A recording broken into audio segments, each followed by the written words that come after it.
But enough of this palaver. Let's get the show on the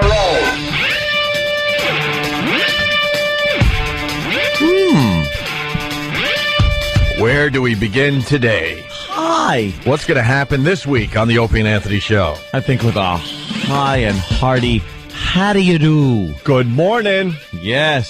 Stupid Monday. You think there's someone out there that actually likes Mondays? Yeah. Yeah, there are people that, enjoy getting up early. I love getting up. I used to work with some people like that. They'd be like, I love getting up on a nice brisk winter day. That brisk air just, it wakes you right up. Like, shut up. Who wouldn't want to just stay in bed? Bed rules. Getting out of it sucks. It's just the way it is. Say no more, say no mo. Although I was thinking yesterday, with the job we have, with the ridiculous hours we keep, every day amounts to a Sunday, except for Friday and Saturday. Now, here's why. On a Sunday, I'm usually asleep until after I'd be home on a weekday anyway. So I sleep in, because it's one of the few days I can. So if I wake up at 11:30, I'd have completed a full day's work and been home already. Gotcha. So I wake up.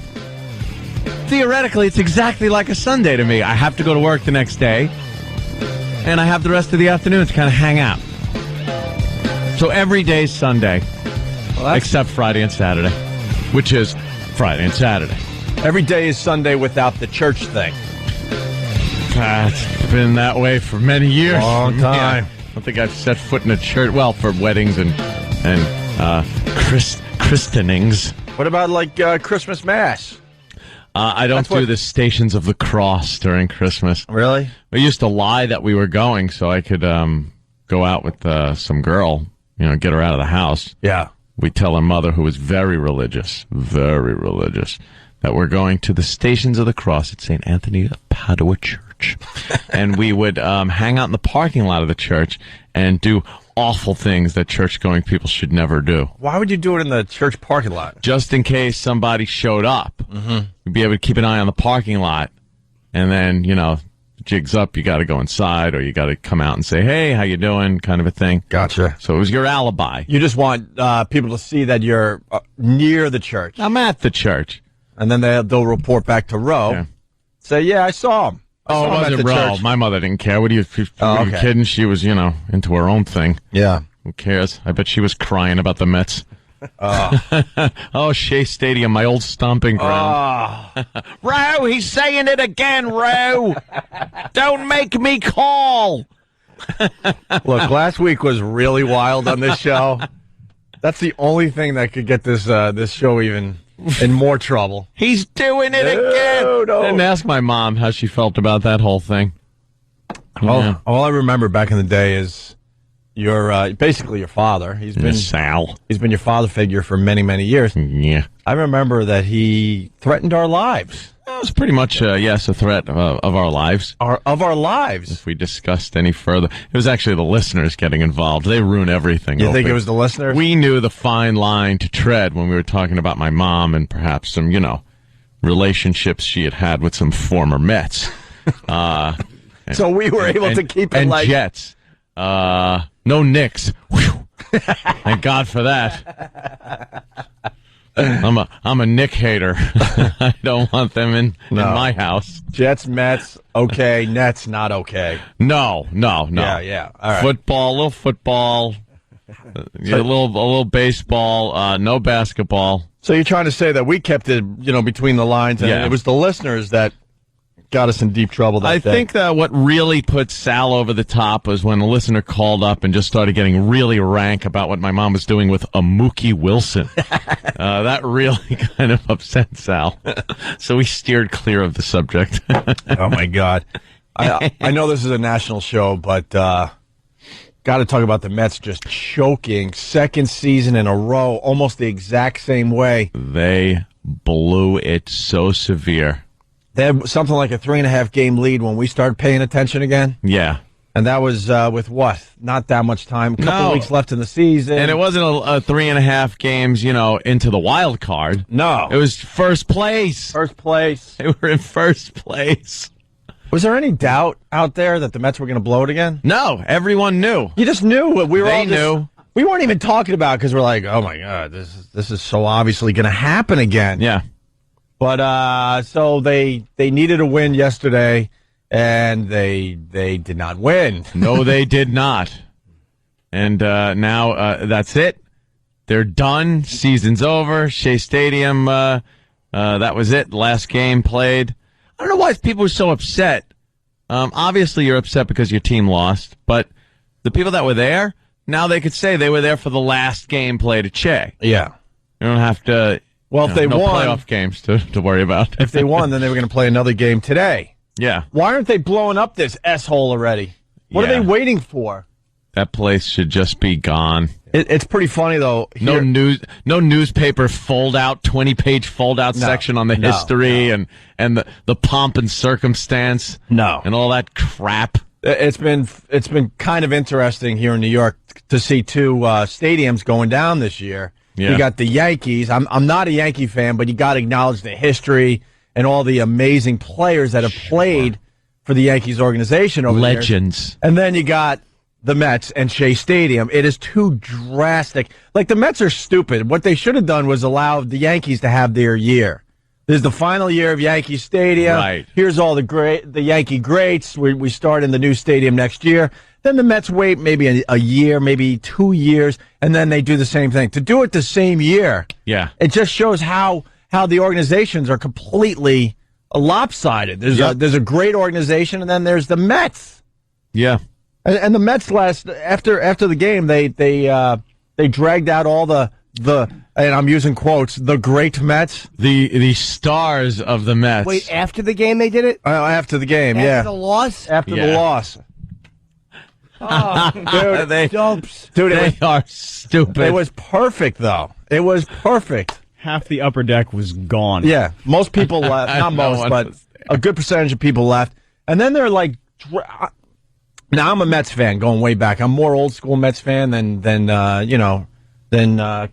current Mets fan. Yeah, in general, because I'm more of a whatever. But they're dragging out people from like the heyday of the Mets, and I'm like, I think that guy played 5 innings for the Mets. Yeah, here he is, the 5-inning sensation. You might remember him from 1967. Right.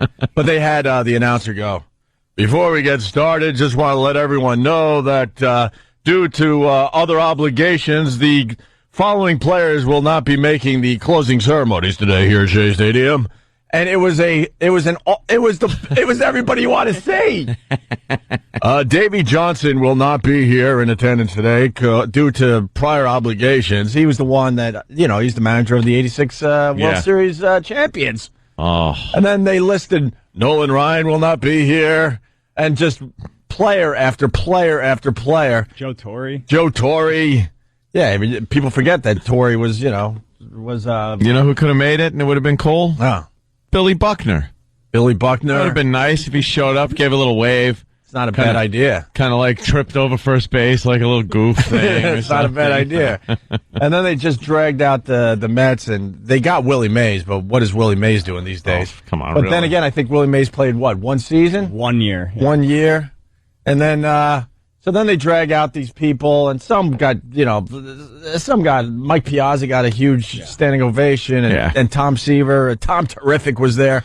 Not too terrific throwing that pitch. No, and then, the final pitch at Shea Stadium, he bounced it about 8 feet before, in front of the Piazza, plate. Right? Because he's such a, I had a run-in with him. We've talked about it on the show where he hit me in a charity softball game because I got a hit off him. Hey. So he thought it'd be funny to throw a fastball at my head. He's not a nice guy. He plays the game. So it was obvious that there's no way he's going to get it to home plate. Yeah. So he jokingly walks up a few steps and then waves off like, nah, I could still do this. Goes back to the mound, the rubber, and bounces this thing, and then grabs the shoulder immediately. And who was saying it's like the perfect way to close that S-hole? Yeah. I'm surprised they didn't somehow tie in the Jets. That's what I to was thinking the last night. stadium, because they played there for a lot of years, or a few years anyway. I think the Jets, they wore their throwback uniforms yesterday. Oh, is that what it was? Maybe that was, yeah. Maybe that was in tribute to Shea. They threw them. I don't. It wasn't even this. It didn't look like the uniforms they wore. No, back then. Travis doesn't know what he's talking It about. actually looked like kind of like a Green Bay uniform. Yeah, well, I think it was paying tribute to Brett Favre. That was. I think that was the uniforms when they were the Titans. Yep. Oh, So that goes way, way back. remember the Titans? Yeah, that's a movie or something, I think. But maybe they could have got some of the monster truck guys or something. They did a monster truck event. Monster truck show. Could have gotten the Beatles. The Beatles, and maybe one of those guys. A couple of them. Maybe one of those daredevils that jumps over buses and stuff. Now, I'm not talking about the great Evel Knievel. I'm talking about he's dead. I'm talking about the other guys that would get in their Fords and stuff. Yeah. And jump over buses, and then What about that? the whole thing would explode. But it was so bad, so badly done. I don't know what else you could do. It went out exactly as it should have. Right. In just a complete disastrous meltdown for the team. Yes. And no one gives a crap about this stadium. And Tom Seaver just dribbling a ball to Mike Piazza behind home plate for the last pitch ever. Good job. And then him and Piazza walk all the way out to center field. Yeah, well. And at the same time, close the two gates. Yeah, back. What is it, Mary Tyler Moore, the last episode? Turn out the lights. They were trying to make it into something. There wasn't a tear to be had by any of the players. No one cared. And then this Tom Seaver, who was all about the attention. It was his day. He comes back out on the field to get some of the dirt. Oh, did he? What is he going to do with the dirt from Shea Stadium? Just take it off the ball you tried to throw to Piazza. Yeah. There's plenty of dirt on that one.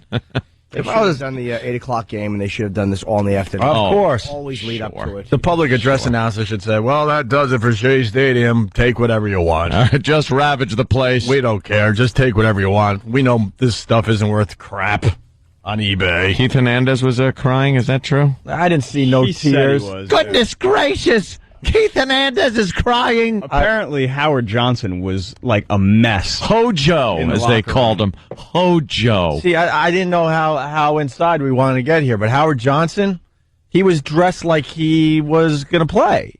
Oh, And then really? I started thinking that... That's funny. No, because all the other guys, they had just awful jerseys over their suits and stuff. Yeah. But Howard Johnson was in full I'm ready to play gear, and I'm thinking to myself, Ant, that this guy might be a little cool. Put me in, coach. Still waiting for that phone call. Yeah. Because he was dressed from head to toe like he was ready to play. They're going to call me. And I bet you if anyone, interviewed him, which I doubt, he was probably going to say, well, this is my original uniform, and I haven't gained a pound since I retired. Oh.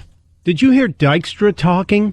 Like 2 games ago, Lenny Dykstra was in the stands and they started interviewing him. And remember when he rolled his car and kind of messed himself up? He sounds like he's not right. Oh, really? Well, Yeah. you're completely wrong because Mr. Dykstra has made more money since retiring than playing Major League Baseball. Really? He's a bigwig on Wall Street. I know Big wig. He's a financial whiz, this Lenny Dykstra. I Yeah. know he consults Kramer, but I had not heard him speak. No, this Lenny Dykstra is a multi-millionaire. Well, he consults Kramer. Like Kramer asked him questions. Yeah. Oh yeah, he's close to brilliant when it comes to financing. Wow. Yeah, Lenny Dykstra, exactly. They brought back this hole in the throat guy swabbing it with the Q-tip Yeah, again. I see that, Ant. Son of a...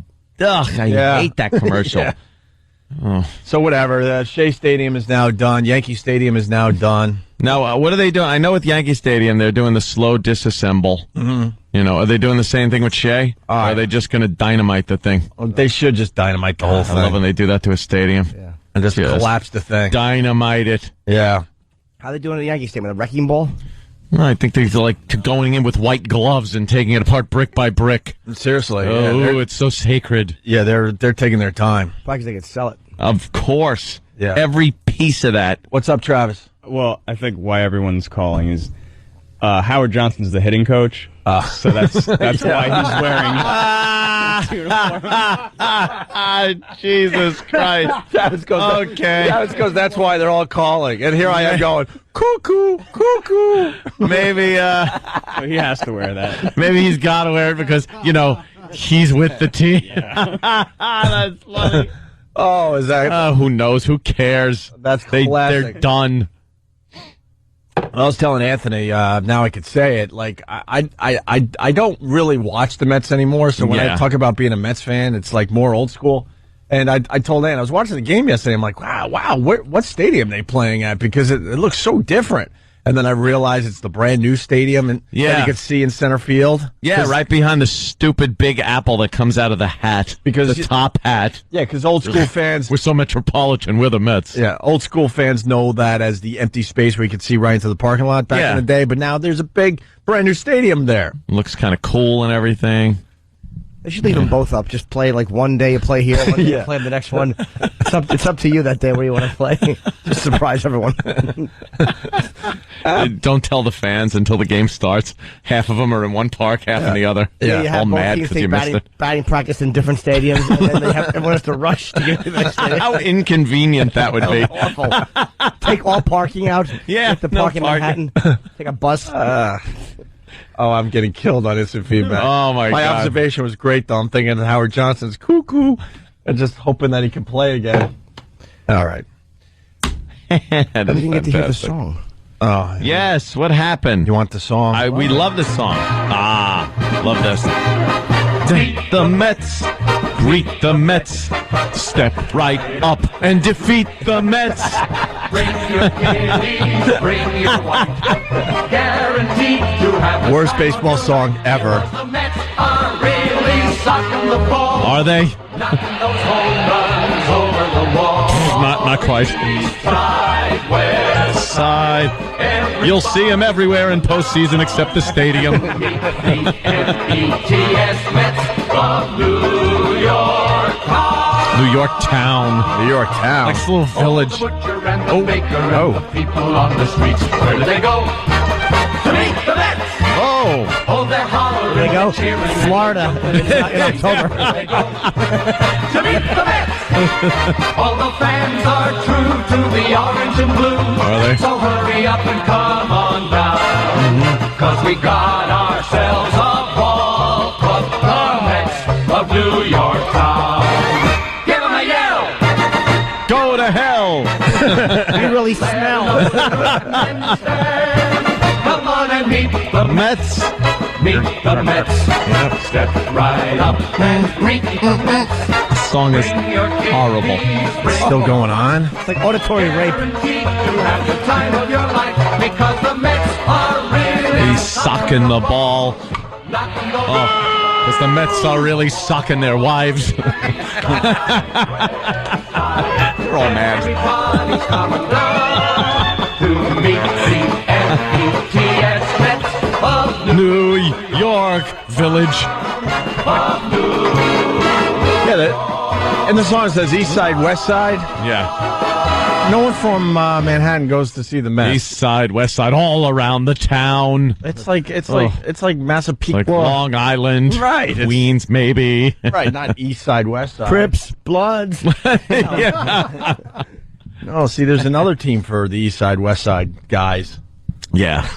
The Yankees. Hey, really quick. So you got the Mets last game at Shea. Mets fans show some hope going into the stadium. It was a roller coaster ride of emotions at Shea today as lifelong Mets fans said their final goodbyes during this last game at the stadium. All the magic, all the memories, all the times, you thought you were counted out and done, come back, magical comebacks. You just can't put it into words.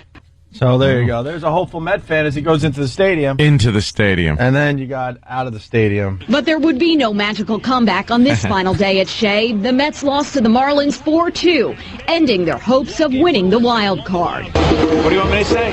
2 years in a row. 2 years in a row. Going home. For many, it was a heartbreaking way to end the season and stadium history. However, fans say they will remain loyal to the Amazons no matter what. But I'm not going to be a Yankee fan. I'm still going to be loyal, but it just hurts. It hurts a lot. It hurts a lot. I'm going to go home and cry now. We still Mets lovers. We love you, Mets. All right. Next year. Next We year, love you. same Team time, name. but a whole new place. Next year. Oh, that's the worst feeling next year. Only because they blew it. They had it and they blew it. And that's the worst. Yeah, if they were like the Yankees, like we didn't even care this year. It was just the season was blown halfway through the season. You knew it was completely over with the Yankees. So it wasn't like, oh, what a shocker. They're not in the playoffs for the first time in like 15 years. But the Mets, you just knew they were gonna do the same thing. Sergeant G from Iraq. The Mets should change that line, really sucking the ball, to really suck in the fall. That's a good one. The Mets, the only team to take a 3.5 game lead in September and lose it twice. Yuck. All right. Did you see, though, as far as the Yankees go, did you see Jeter all suited up like he was playing? Wait, he's cuckoo. I can't even tell you how. That's so funny. I can't even tell you how uncomfortable I got as I give my brilliant theory, and then I look at the phones. I see every phone ring, and I'm like bashing you. I go, I think there's a problem with my brilliant theory. What's he doing dressed in the uniform? He's a bit cuckoo. That crazy guy. It's like he's still part of the team. Oopsie. The hell do we know? Well, it's Opie and Anthony. We're going to continue. We're going to talk about the football. We're going to talk about the Paul Newman. We're going to maybe give you a hint to who's leaving this fine radio show of ours. A lot of speculation going on, but someone that's very important to this radio show will be leaving in the near future, and we're not happy about it. And, Little Britain, Religious. Did you see Religious? I did not. I thought you were going yesterday. No, I'm going to a lunch for it today. I haven't seen it. All right. You like it? I liked it a lot. Yeah, we got Larry Charles, the director of the Bill Maher film, Religious, coming in. Oh, good. At 8:15, I do believe. So we'll talk to him as well. Opie and Anthony, stay there. Hey, good morning to everybody. It's the Opie and Anthony Show. Hi. Lots of instant feedback coming in. Scott from Hop Hog writes, did anyone see Brett Favre dressed up in a Jets uniform pretending he was playing quarterback for them? What a crazy person. He's crazy.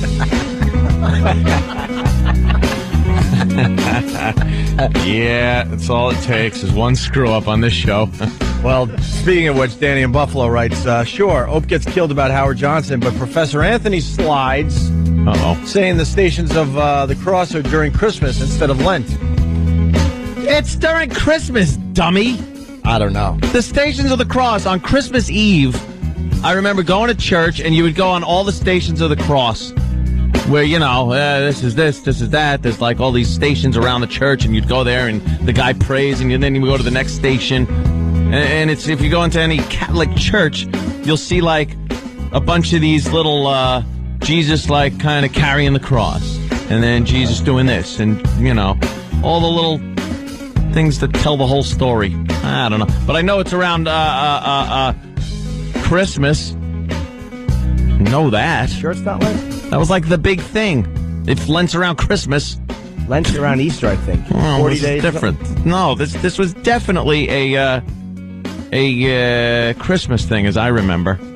Did you see that homeless guy with the robes and the beard, and like he was doing all these crazy miracles, and people were following him? Oh God, what a nut he was! What a kook! Wouldn't you give up something for Lent that you wanted nothing to do with anyway? Oh, yeah. It was really easy, like hats with beer cup holders. Like I refused to wear one during Lent. That was my big sacrifice. Make it easy. You do make a good point, because I think I gave up like Brussels sprouts or something stupid, something I ate once a year. Well, I got to give up Brussels sprouts this Lent. Or yam spread on my toast. Right, just right. As a kid, though, that's what I did. I wasn't giving up the chocolate or the collecting of the baseball cards or any of the stuff that mattered to a 11, 12-year-old. It was always some dumb thing. Yes. No Snow Pea bubble gum. Mother. Yeah. I'm giving it up. Well, the Jets had a big win, huh? Did they? Yeah, the Pats had a bye week, but we got to start paying attention to the Buffalo Bills 4-0. That's the team right there. Because when you say meltdown, you are talking about Buffalo.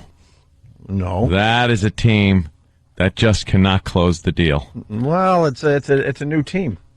Well, usually is every few years, but the guys that were part of the meltdown are long gone. Well, I just think it's a. So, what are you predicting? A big win for Buffalo? Well, they're 4-0 going all the way. I'm starting to take a peek at. No, at Buffalo. Oh no! Spent a lot of time in Western New York, and even though Brett Favre had 6 touchdown passes, setting a record, by the way.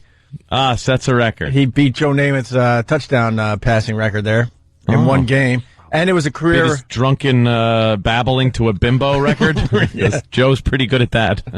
It was a career high for Brett Favre, too. He never did that with the Packers. 6 touchdown passes in one game. So it'd be so great if he won a championship with the Jets. That would just... Did he never win with Green Bay, right? Or did he? Go Pack Go. Did he ever win with Green Bay? Well, Opie's keeping his mouth shut on this one. I ain't saying a word. He did, but I was going back on the other thing. He tied Namath's record. Namath had 6 TDs. I heard. Last night, Chris Collinsworth said, "Good company to be in with Joe Namath and Brett Favre." I know it's early, but I think I just read in the paper that he set the record. I beg to differ. Oh boy, am I 0 for 2 today? I'm usually pretty good. I'm having a bad day. Norm in Rhode Island, what's up? Morning, boys. Good morning, Norm. Ed, you dope. The stations that cross are representative of the crucifixion, which is Lent. It has nothing to do with Christmas. Then how come I would go during Christmas and it would take hours? You sit there and do all these goddamn calisthenics in church. I think you're doing calisthenics for the priest for another reason. No, don't try to throw that in. I'm making sense here. I know there was something going on. Oh, he bailed. He's right, though. It's the crucifixion. That's Easter. I have no idea. The stations was of it the midnight cross, mass or something? No, a lot of people do the stations of the cross throughout the year, and they're technically the physical. Those are the holy rollers. But you can do them any time, and Lent just highlights it because it's the story laid out there, and that's the end of the story finishes up in the stations of the cross. What's the purpose of midnight mass? Because no, they sell PlayStations and the doors open and you run in. Because I guess Jesus was born at midnight or something, so you kind of celebrating the fact. Oh God, am I right about that one at least? Look, I was sick all weekend, so I'm a little out of it right now. Might be all the crap I took to get ahead of this thing before. What's wrong? Before it's full blown. I don't know, like the heavy chest and the aches and what? Yeah. What? The same stupid illness I get every year, and it knocks me out for 2 weeks. All right, Favre, 6 TD passes were one shy of the NFL game record held by Sid Luckman. Yeah, all right. But Sid Luckman? No, that's not the fact I was looking for, Travis. Did he set the record for the Jets? That's all we need to know. Tied it. Yeah. He did tie it. Yeah, tied it. Well, where's that? We are dumb as dirt today. Where's Sid that? Luckman's a queer. All right, he tied Namath's record. I'm 0 for I'm keeping track. I'm 0 for 3. Why do you do the ceremony after the game? They should have made it a night game and done it before. You lead the climax of the game. You lead it up, especially right. Look at the Mets fans crying in the stands. They don't want to leave. Well, it's Shea Stadium.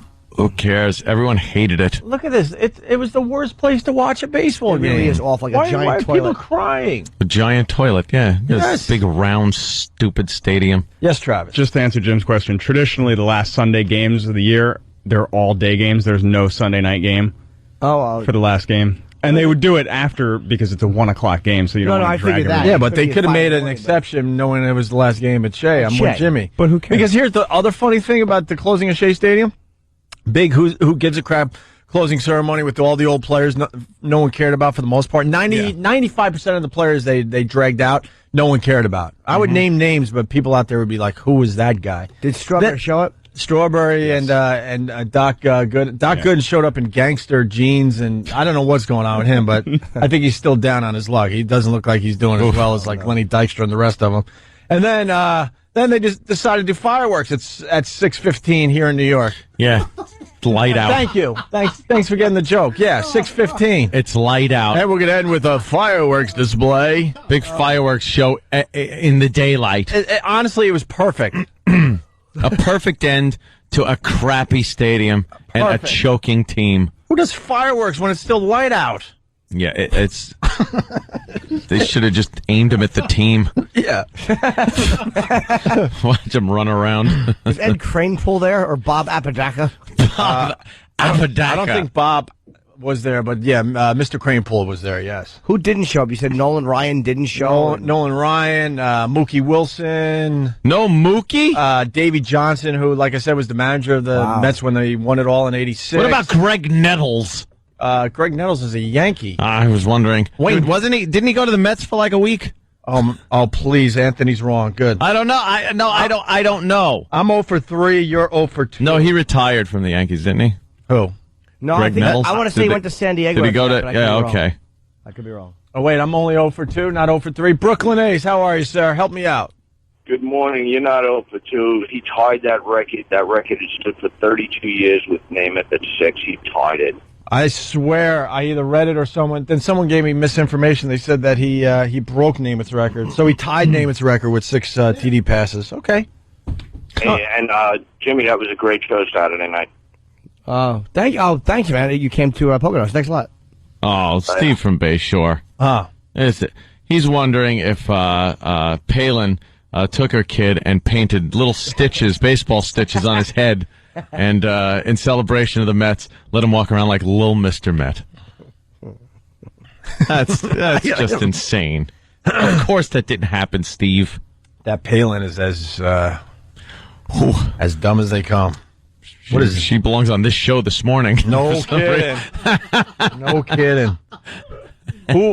Who can't wait for the vice president presidential debate? Oh, it's going to be a good one. That, I think, could be really good TV. Oh, my God, we got a real slobber knocker here, King. It is going to be a Lulu. I think so. She made a couple of faux pas, I guess.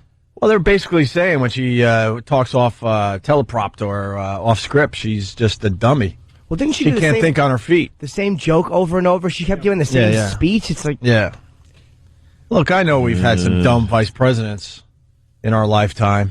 You got to think Dan Quayle. Dan Quayle, probably the dumbest man to ever be vice president was Dan Quayle, yeah. But this Sarah Palin, wow, she's just not ready for that position. They ask her any question that means anything, except these cutesy, oh, you're a hockey mom, what's that like? She can answer all those questions. But they ask her anything that is of any relevance to the country, foreign policy, the financial meltdown. She can't speak. Mm-hmm. She doesn't know what she's talking about. Yeah. It's embarrassing to watch. Yeah. And, I know we, not us, Stunt Brain started the rumor that Hillary Clinton's going to, step in and take over for Biden. But now there's people begging McCain to bail on Palin, said it was cute while it lasted, but you got to get rid of her. Ew, is that her? Yeah, the swimsuit video. That's an awful swimsuit. Well, it's back in the 80s, I think, so. Dude, even in the 80s, isn't the swimsuit supposed to be a bikini? It's a one piece where the cut of the leg is so low down on the thigh that she walks like crap in those heels. Yeah, she got a little bunt. Years ago. She got a flab on her ass. And look, she should not be in a beauty contest. And look at her sporting 80s hair. Oh, that's what she should be doing. The video will be up on onaradio.com. Sarah Palin in a bathing suit. Yeah, she has hair like Marky Post. Right, yeah, Marky. Bitching about her style. She's just dressing for the times. What do you got on that Stump Brain? But people are actually talking about how, they need to get rid of her. Yeah, this was started by a conservative columnist who wants her out. And it's a woman conservative columnist who says, listen, we got 34 days left, 33 days left. Get her out now and put somebody in there. Can he do that or no? No. Sure. That would be death. He can, but they want her to step down. They would turn around and bash the hell out of him, saying, well, look at his ability to make a decision. He can't even pick his own vice president, and you want him for president. They would kill him on that.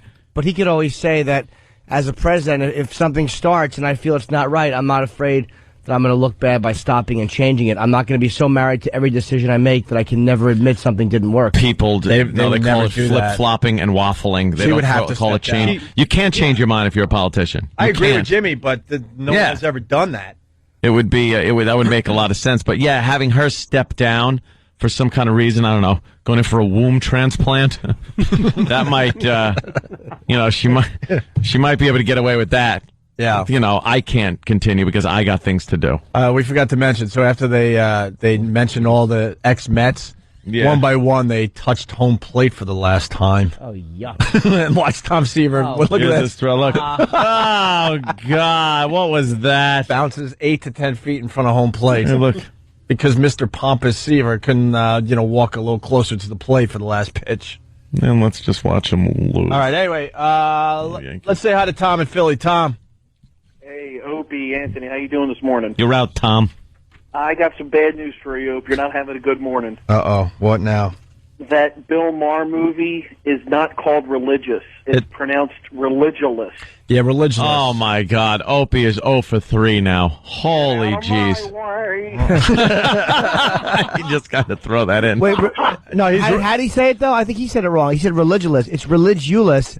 And they're going off ridiculous. Right. I know that. Bill Maher's religulous. Yes, and we got the director, Larry Charles, who also directed Borat. He's going to be here in about an hour. This movie is going to get great success. Going to get a lot of people talking. What's he do, a lot of interviews and stuff? Oh, yeah. Bill Maher is not a fan of organized religion. That's good. Not a fan whatsoever. And was kind of like mocking it and laughing pretty hard. Did he give any of them a break, or did he kind of attack? No, he was pretty true to what he was doing. How about Islam? Did he really bash Islam? A little bit. Little bit, huh? A little bit. Yeah, sure. A little bit. Not as much as he went after the Christians.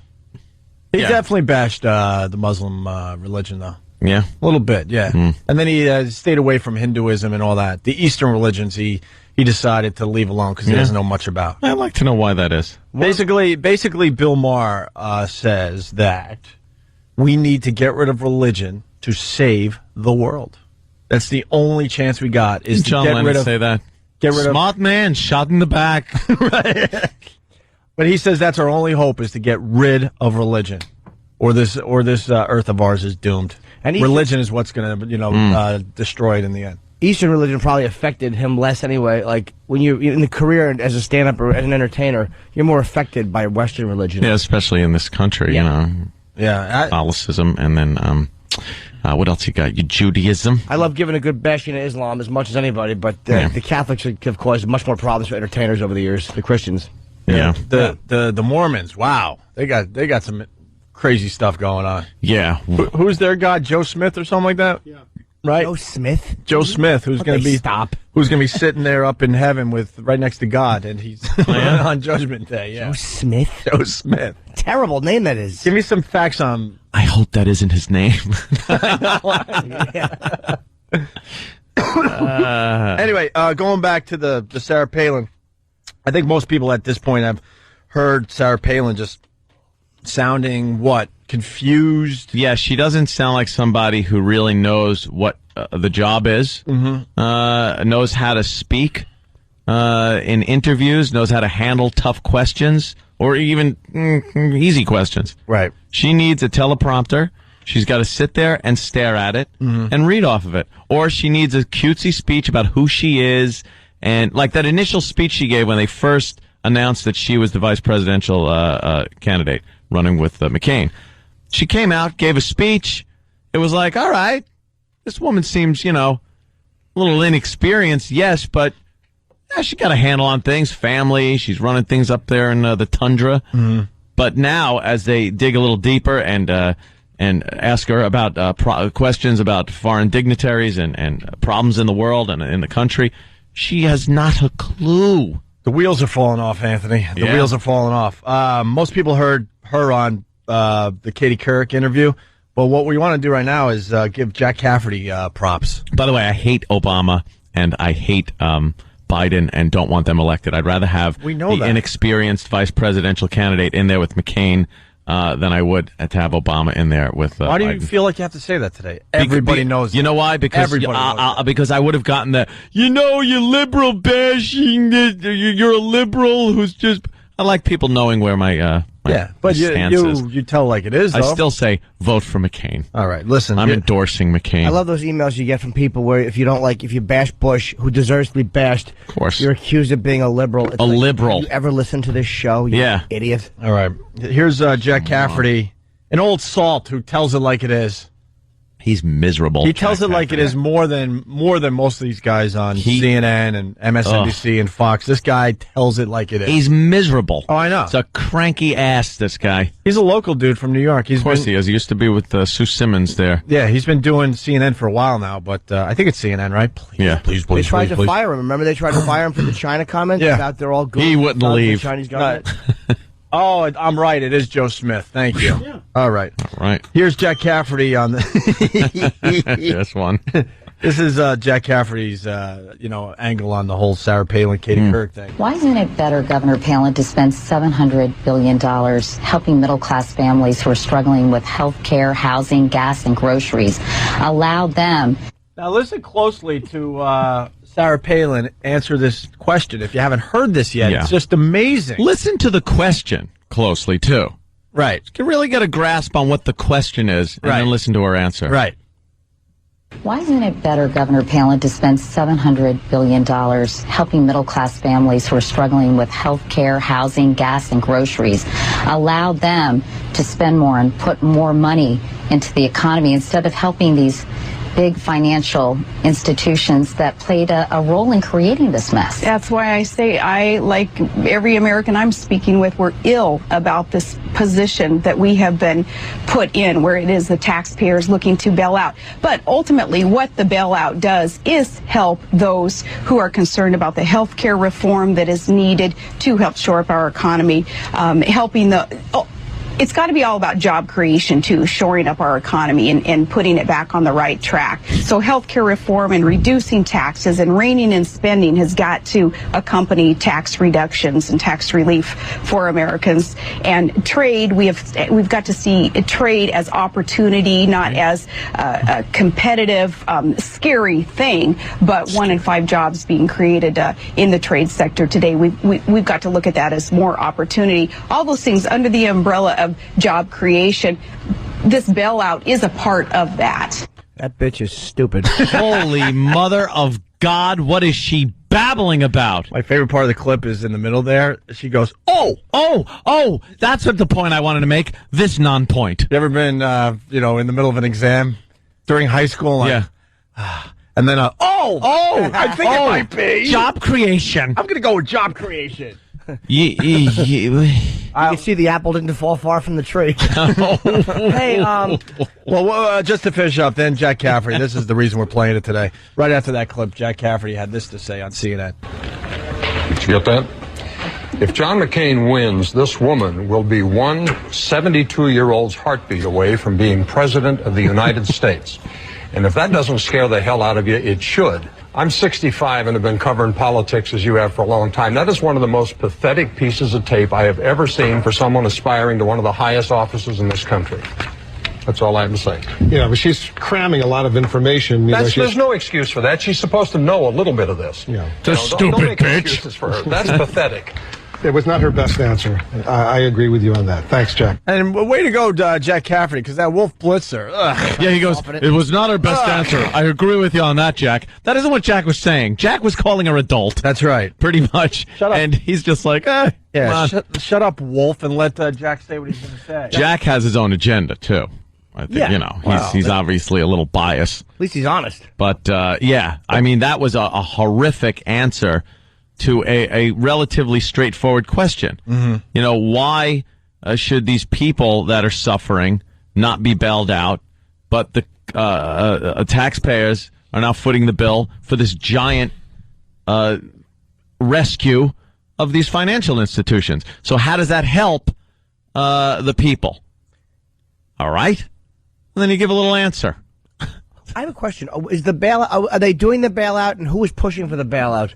Yeah, kind of. Yeah, it's still pretty voting unilateral at this point. I mean, the Republicans are The ones that were, which is odd, they were giving Bush really more crap than the Democrats were about this thing. Mm-hmm. Well, the White House put out a 3-page plan for up to $750 billion. Then the Democrats made it 100 pages with a bunch of junk going to weird programs. They always do that. They always do that. So the Republicans went, hold on a second, and they were demonized. But now it looks like they got it settled. We're just going to destroy ourselves in the end.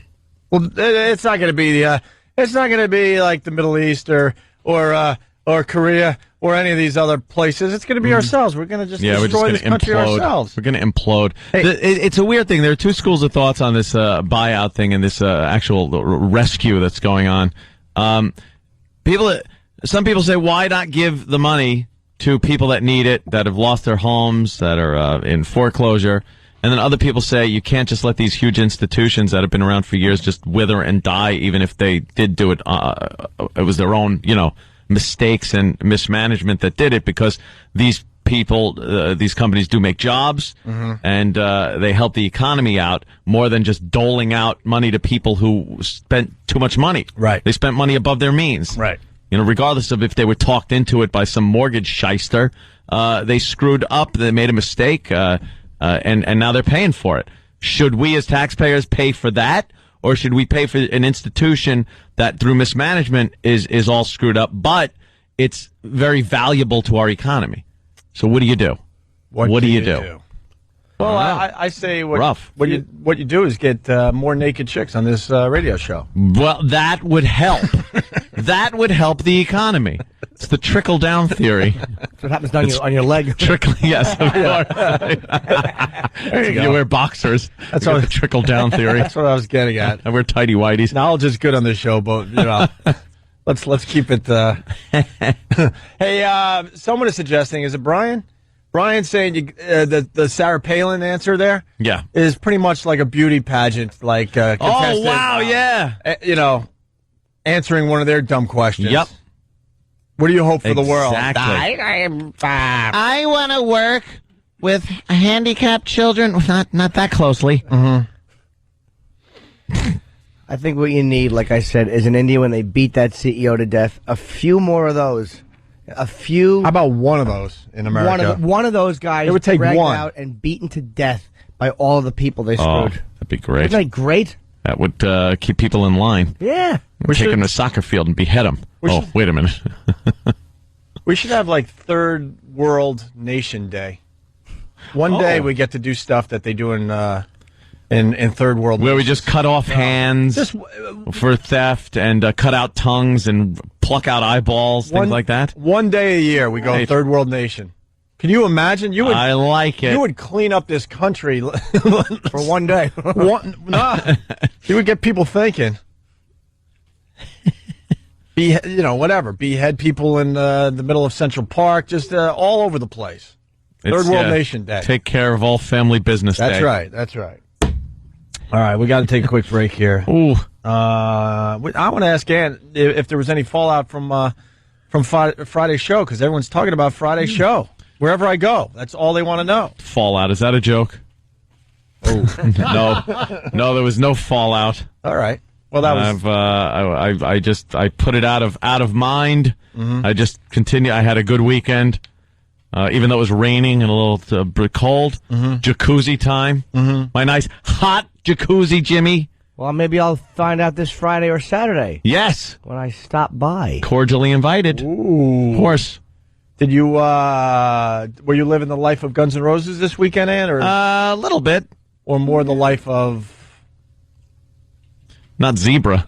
Living the life of Zebra. I was trying for a wimpy band. Oh, I was living the life of James Blunt. Michael Bublé. Bublé Air Supply. There it is. Steve from Bay Show. That's the one I was looking for. Living the life of Air Supply. Yeah. Going to bed early. Yeah. Taking care of my voice. Blue Healer, he's a regular from Kentucky. God damn it, Opie. Sarah Palin isn't the only VP candidate to talk nonsense this week. Joe Biden has misspoken many times.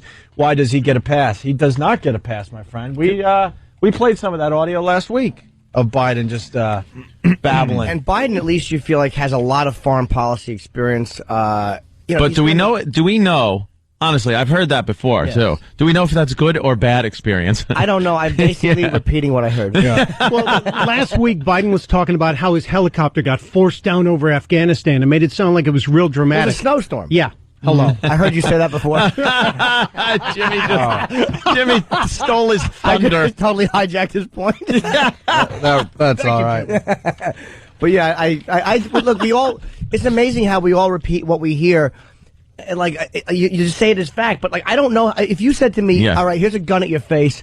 How many? Tell me some of his foreign policy experience. I'd go, I don't know, but a man said he had some. He I don't has know the what it is. experience. Yeah. I don't know what it is. If it's good, Hitler has experience in government. Yeah. You know, it was like, doesn't mean a lot of people would like it. He's been on the Senate Foreign Relations Committee. Oh, I know that. For like 2 decades. Since you've said it, I know that now, as of 30 seconds ago. This should keep the fine listeners tuned. Landlord peeped on female tenants for 20 years. We will tell you about that after the break. Also, some props to Bobby Lee. Yeah. Maybe we should get some of that audio for the show. I spent the weekend pretty much being sick, and I was just watching way too much TV. I felt like Anthony. I'm like, wow, this is what Anthony does all the time. It's kind of cool to watch a lot of TV. Just watch TV. And I came upon Mad TV, which is just god awful.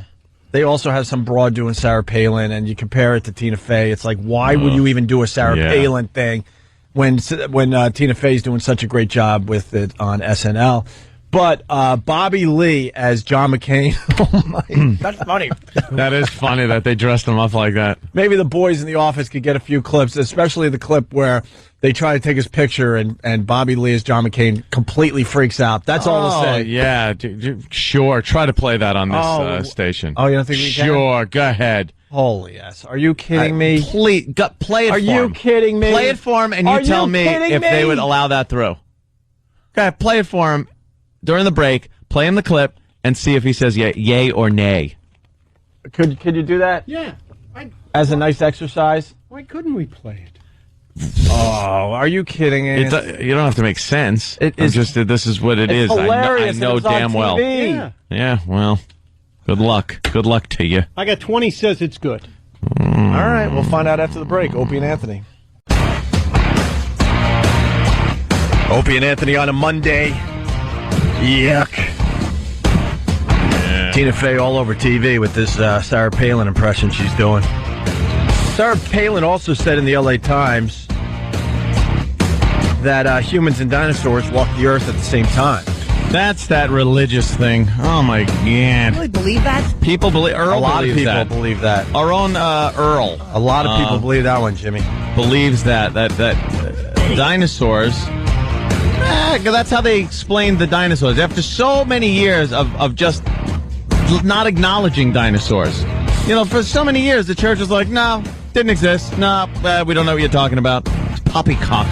And then they decide, all right, there were dinosaurs, but they were around like, I don't know, a few days ago. They make these things up to keep their funny little storybook relevant. Well, yes. Palin didn't say that. That story is from a teacher who claims Palin said it to her. So they don't have a quote believe on it. All right. I believe it then. Religulous. The director, Larry Charles, coming in today, and they talk about the dinosaur-human thing in that movie because there's a creation museum. A creation museum? Yeah, somewhere. I don't know where it is, but they went to the creation museum for this movie, Bill Maher did, and they show a dinosaur with like a saddle on it, basically suggesting that not only did humans and dinosaurs walk the earth together. Hey, we rode them. The humans rode them like horses. Funny, all those cave drawings, you don't see a lot of drawings of dinosaurs. They're all buffalo and things that we know existed. Yeah. You don't see a lot of T-Rexes carrying people off. Not one, cave painting of a dinosaur. Religious people, you're just boobs because you won't. I mean, it feels like religion's so easy to attack, but it's like you just make yourselves such fun targets. Yeah. It's like you don't ever bend. Because there's this mentality that no matter how educated we get, and how much knowledge we get throughout the years to figure out where we came from and where the planet came from and timelines and stuff. There's scientists working diligently every day. And they just cannot accept anything that comes out of the scientific community that might contradict what their book says. Mm-hmm. And I'm talking about a few religions here. That book is unbending. You can't say, hey, we did some research on this. This is absolutely wrong. No, it's not. It was written by some guy that was drinking a lot of wine, or a bunch of guys that were drinking wine a bunch of years ago. Actually, it wasn't even that. They said it, and someone else heard it and decided to write about it. You can't tell, your buddy plans for the weekend and have him tell another buddy without screwing the whole thing up. Yet thousands of years go by of translations and other crap, and this book is, gospel. I think it was 300 years after Christ died, they voted. The Bible's a bunch of stories. There was a bunch of them left out, but I think they voted on the most popular ones in the ceremonies, and those are the ones that became the Bible to kind of make the religion. This is the book. Yeah. It wasn't like it was like this is what Christ wrote. It's like a bunch of hundreds of years later to put it together. A lot of people this is the word of God. It was his greatest hits. He had some flops in there. The greatest hits? That's his greatest hits? The Bible is the greatest hits. I want some of the $1.99 rack tracks. Yeah, I want the songs they just throw on the greatest hits album at the end. B-sides. Right, a couple B-sides. You can't say that because Ted in a letter to the Corinthians said Ted. Who are the Corinthians? I don't know. Enough of their mail. Who cares about their mail? All the time, the letter to the Corinthians. I'm thinking Ted the Disciple. I don't know. He might make a visit today on the show. Dear Corinthians. Yes. He turned water into Diet Coke. I read that once. He turned bread into toast. Me and Danny were just doing Ted impressions over the weekend. It's kind of fun. It is so much fun to do Ted. It's freeing. Ted is freeing. It certainly is. He drops all inhibitions. Ted. Good news. Bobby Lee is McCain. The clip we want to play, we can play it. Really? Looks like looks good. Like they're going to give us one today. Gee, thanks. That was my strategy. Oh, good. To just bash it and make it sound silly if you said no. Good. And we got to acknowledge that the great Paul Newman passed over the weekend. 83 years old.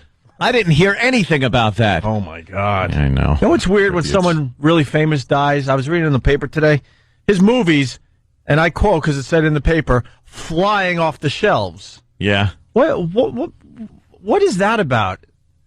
He's dead. I got to see him. Yeah, what is that about in human nature that someone really, really famous dies and then you got to go out and get all his movies and stuff? That is the weirdest thing to me. I think I have a guess at it. Seriously? Yeah, because when they die, they're in the forefront of your mind. Like, oh, yeah, I haven't thought of Newman in a while. Oh, Christ, he did do that and that. You're like, oh, yeah, I liked him. I did want to watch Slapshot this weekend. Did you? I could watch it any weekend, but for some, maybe Jimmy's onto something because I was sort of doing the same thing. I'm like, I want to watch Slapshot because he died. Yeah. And then I couldn't find Slapshot anywhere. I thought I had a copy. Well, you got to pick up the Paul Newman box set. They have all those? Well, it's at the Hollywood Funeral Home. Whoa! Whoa! His pine box set. Comes with a little satin pillow in it. all the movies are resting gently on it. Satin pillow. It's just creepy. Oh, it's not used for anything else. It's not comfy. No, satin pillows are awful.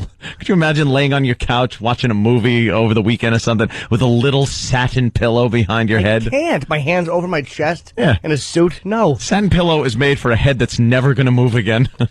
Yeah. Just kind of lay it there. Ugh. The little indentations that come out where your head is laying. Oh, yeah. Never to change. For eternity. Till maybe your head falls to the side when it's the skull and your jaw goes, nah. The problem I have is like when you go to these open casket wakes and stuff and the person's laying there perfectly. And then you get some dumb cemetery worker that kind of just throws you in the ground. And now your body's not perfect anymore. Oh, what if you're tilted uncomfortably? You got a crook in your neck for eternity. Oh, that's got to hurt when you wake up. Because some, minority decided to just throw you in the hole. My neck hurts. I think I died funny on it last night. Yeah. If you ever go to I think I talked about. I missed it. I'm just throwing them out there. It doesn't matter. But if someone out there is laughing, it's all right. We all missed a joke together. Yeah, that's good. Listen on the replay and don't laugh then either. I didn't hear it. Good. Let's go to Pittsburgh, Bob. I know he did. I saw the Jimmy smile. Zeno in Philly. We already talked about the Mets collapse. I'll acknowledge it. Nothing but freaking phone calls from the Philly crew all weekend long. Yeah, a lot of laughing. I bet. And mocking. Bob in Pittsburgh. How are you, sir? Hey there, Bab. Pretty good. Hello? Let's speak. Hi, Bob. And be spoken to. Bobby, let's go. You've been listening to the show. You got to jump in. Just a mention on the Sarah Palin thing with the dinosaurs. Maybe she was watching like the Flintstones when he was seeing this. Well, I think a lot of people think that the dinosaurs and humans walked the earth at the same time because of some of the movies we watched growing up. Yes. And the Flintstones and some other things. 1 million BC with there's- Raquel Welch. There's been a few of them. Sorry, guys. Punch it out. It just makes a better story thinking that humans and dinosaurs were... Would you be scared if you... Land of the Lost. Land of the Lost. Remember Chaka? He was the cutest thing. Was he? Yeah. How great would it be if a Bic lighter and Chaka? Just to see him running around like a monk.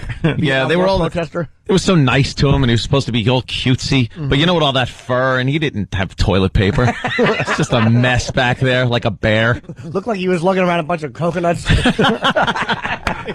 Why does Chaka always have a coconut seat with him? Chaka sucked. Chaka just reeked. Hope he died of a brain tumor.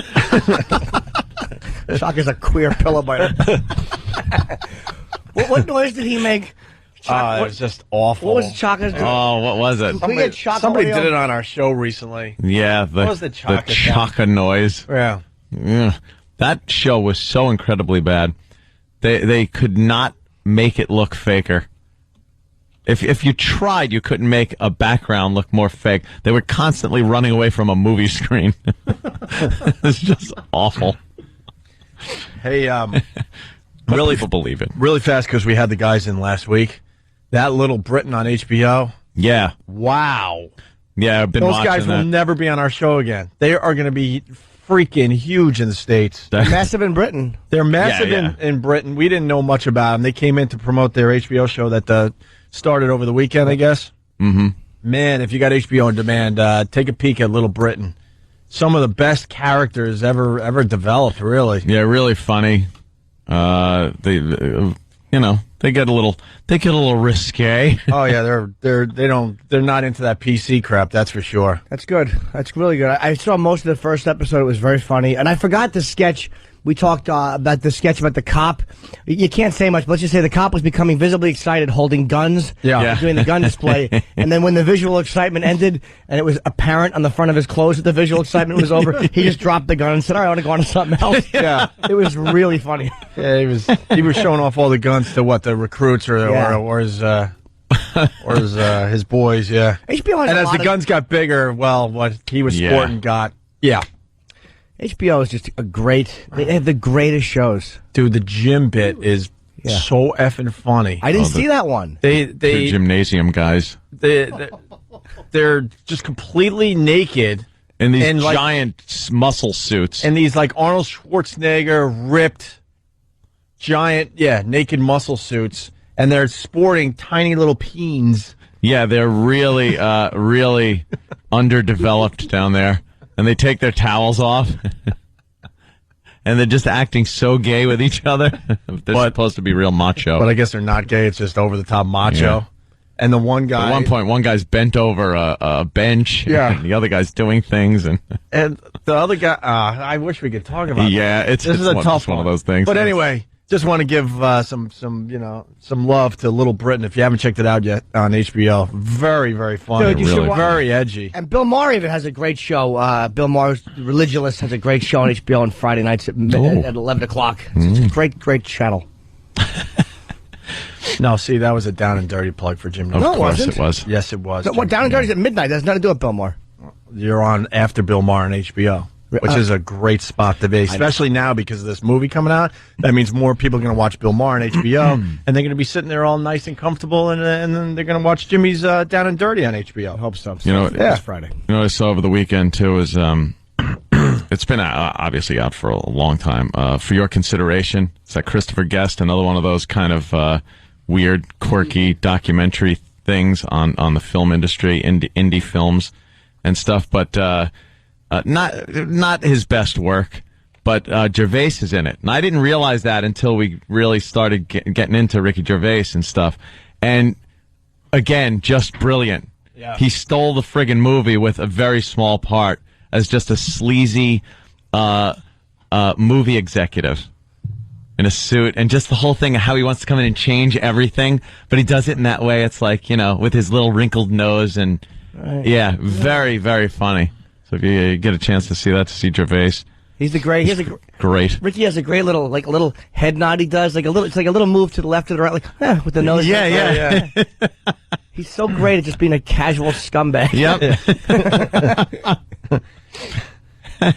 I want to talk about Little Britain a little more, but most of the stuff he can't even talk about here. Which is good, because then you watch it and it's hysterical. Yeah. There's a few clips on YouTube if you don't want to wait, just to check out as you're at your miserable job in your miserable cubicle where you can't hang up anything anymore because the do-gooders at your work they won't allow it. They won't allow it anymore. Arr! Pirates! More pirates. Arr! Did you hear about this whole thing? Did you hear about this? Who am I? Jesus Christ, I'm an adult. You can't go off the coast of Somalia in a boat, apparently. It doesn't matter what you're hauling. These pirates are hijacking ships and then just taking whatever they want. Money, goods. Mm-hmm. And now the latest thing is they got a ship full of old Russian tanks. And they appear to be like just a couple of Somalians with a few RPGs, some machine guns on these little boats. And they take over these ships. Container ships. They've been killing a couple of people. What the? That's where we ought to send our tug barges with all our garbage from New York. Yeah, they'd love it. No, don't take that. They would love it. They'd eat forever. Steal all the bunch of AIDS needles. Here, don't take those. Everything we don't want. Could explain it. I don't think they need many AIDS needles over there, to tell you the truth. But 2008, we shouldn't be dealing with pirates. There's no pirates. I don't get that. And just because it's on the open sea, I guess, they got to call them pirates? Yeah. That sounds like a pretty dated name. They don't look like pirates. Yeah. It's like the news reporting, and a rogue went into a bodega today and robbed it. Yeah. A rogue. No, they kind of updated it to criminal. Oh, that robber. That's also a pirate. Yeah, he's a pirate. They're all pirates. Some scallywag. Right. Why are they romanticizing what these animals are doing? It's not because pirates. You hear pirate now, you think Pirates of the Caribbean. This isn't a Johnny Depp thing. I'm thinking Johnny Depp stumbling around with an English accent. Right. Not a bunch of toothpick Somalians with RPGs that are fatter than them. Right. There's no walking of the plank. There's no eye patches. There's no goofy triangle hats. No. I'd like to try, and the parrot and the one arm or the one leg. None of that fun stuff with these pirates. Right. That's for sure. Right. I don't think you could barter with them either. I don't think you could step up and say, and they don't make a deal. They don't sing any good pirate songs either. No. No yo-ho, a pirate's life for me. No. No. None of that. Stop calling them pirates. They're animals. We're going to go to the FU line. When we get back. FYAR! Landlord peeped on female tenants for 20 years. We'll get to that story finally after the break. We got Larry Charles, the director of Religulous. 20 years? Coming in at 8 o'clock. How do you get away with that for 20 years? It's quite the watching somebody grow up kind of a thing, isn't it? Got lazy, I guess, at the end. Yeah. How did he get caught? That's what we're going to find out. How the hell do you look for 20 years on different 20 tenants? years. And also, a heads up, if you go to ondaradio.com, Coke Logic's latest animation is up there. Oh, what is it? Hoagie Boy. All right, I got to say it. We got a Hoagie Boy animation from Coke Logic up at ondaradio.com. But first, it doesn't mock Eric, I hope. Let's go to the FU line. Thanks for calling the Opie and Anthony FU line. Here's the latest batch of FUs. You have 8 new voice messages. First voice message. Yeah, I'd just like to give a big you to my boss Tom for making me work a double. And then after that, trying to make me go to his house and pick up a dead possum. You were more fun when you were fat. I hate you. Next message. Yeah, I got a couple people I want to say you to. My boss, He's a miserable Second, my girl. You dirty whore. And third, everybody else who doesn't like me. Next message. I want to send a big F you to Bo Lines this year. It's all your fault I can't remember last night and got a fat chick in my bed. Next message. I'd like to give a big you out to Lance. This guy is such a bag. All he does is sit around and get high and chicks with herpes. I mean, really? You think you're that clever, man? You're not. I just give up on you, man. Sorry. Next message. Yeah, this is Nos from Bayonne. I'm giving a big you to my baby sister's boyfriend, Gabe, for taking a in my bathroom and then letting it flood out. Didn't like you to begin with. Now I hate you. You. Next message. Hey, I'd like to give a big F you to me. Hey, didn't want to stick it out in law school, huh, a-hole? Hey, congratulations. Now you're 35 selling cars for a living. You. Next message. Hey, this is Rocco from Wall Street. I want to give a big you to the Dow, the NASDAQ, and the S&P 500 for making my week the worst week of my career, my life, and for also giving me a heart attack. You, market. Next message. I would like to say you to my girlfriend who went to Australia, 6 other guys. Listen, you, I was your sister while you were gone. Bye.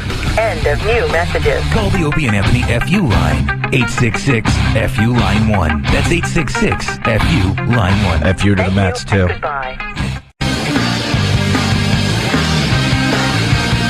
It's Opie and Anthony. We got Larry Charles coming in. Religulous. Bill Maher's latest movie that Larry Charles directed. He, of course, directed Borat. And what did he do for Seinfeld? A little show called Seinfeld. Writer. Of course. Yep. Not the was he the head writer? No, I think it was Larry David. I think Larry David. I know, but was he like, you know what I mean? On probably a couple episodes. Oh. We'll ask him. All right. We'll accuse him. Yeah. Is he using that in his IMDb and he maybe wrote one line? One of those guys. But this comedian just writing for Leno, but they just send a few jokes in and one got used and they got then they use a writing credit. You know, people use our show that way. I'll look at people's credits as heard on the Opie and Anthony show, and I'm like, that guy was on once and he bombed miserably. Was he ever on? He was, but he was never asked back. But he's using us in his bio. 877-212-ONA. We got a landlord peeping on tenants for 20 years. How do you get caught? You think the initial thing, 20 years ago, technology wasn't as good as it is now for peeping. That's what I was going to go with. If you're going to get caught, you should have got caught 20 years ago when all the equipment is bigger than giant behind a wall like the Wizard of Oz. Right. Meanwhile, now you need a pinhole camera. I bet he got greedy. I bet he was so used to not getting caught. This old man was doing something, and he went, "Could you move to the left a little?" Yeah. Something stupid. You should have got caught because through the wall or something. Big camera spinning film. You pretty much get a camera on the tip of a pen these days. How are you getting caught? This is the story. You can clearly see one camera out in the open on the front porch of 566 Stanbridge Street. But it's the other cameras hidden inside the apartment units here that landed the landlord, Thomas Daly, behind bars. He's always been a good landlord. This male tenant lives on the top floor of the only one of 4 units here. Police say was not monitored by hidden security cameras and illegally invading the privacy of young women in the building's 3 other apartments. Do you have cameras in your place? Not to my knowledge. No, not to my knowledge. But Daly owns 15 other apartments in Norristown, and the Montgomery County DA says he admitted to spying on female tenants for the past 2 decades. Kind of hot. Kind of hot. Yeah, well, it always is. Extremely illegal. Voyeurism. But kind of hot. Do you know the lawsuits he's going to have to deal with? And he'll have to sell his buildings and just pay these chicks. Yeah.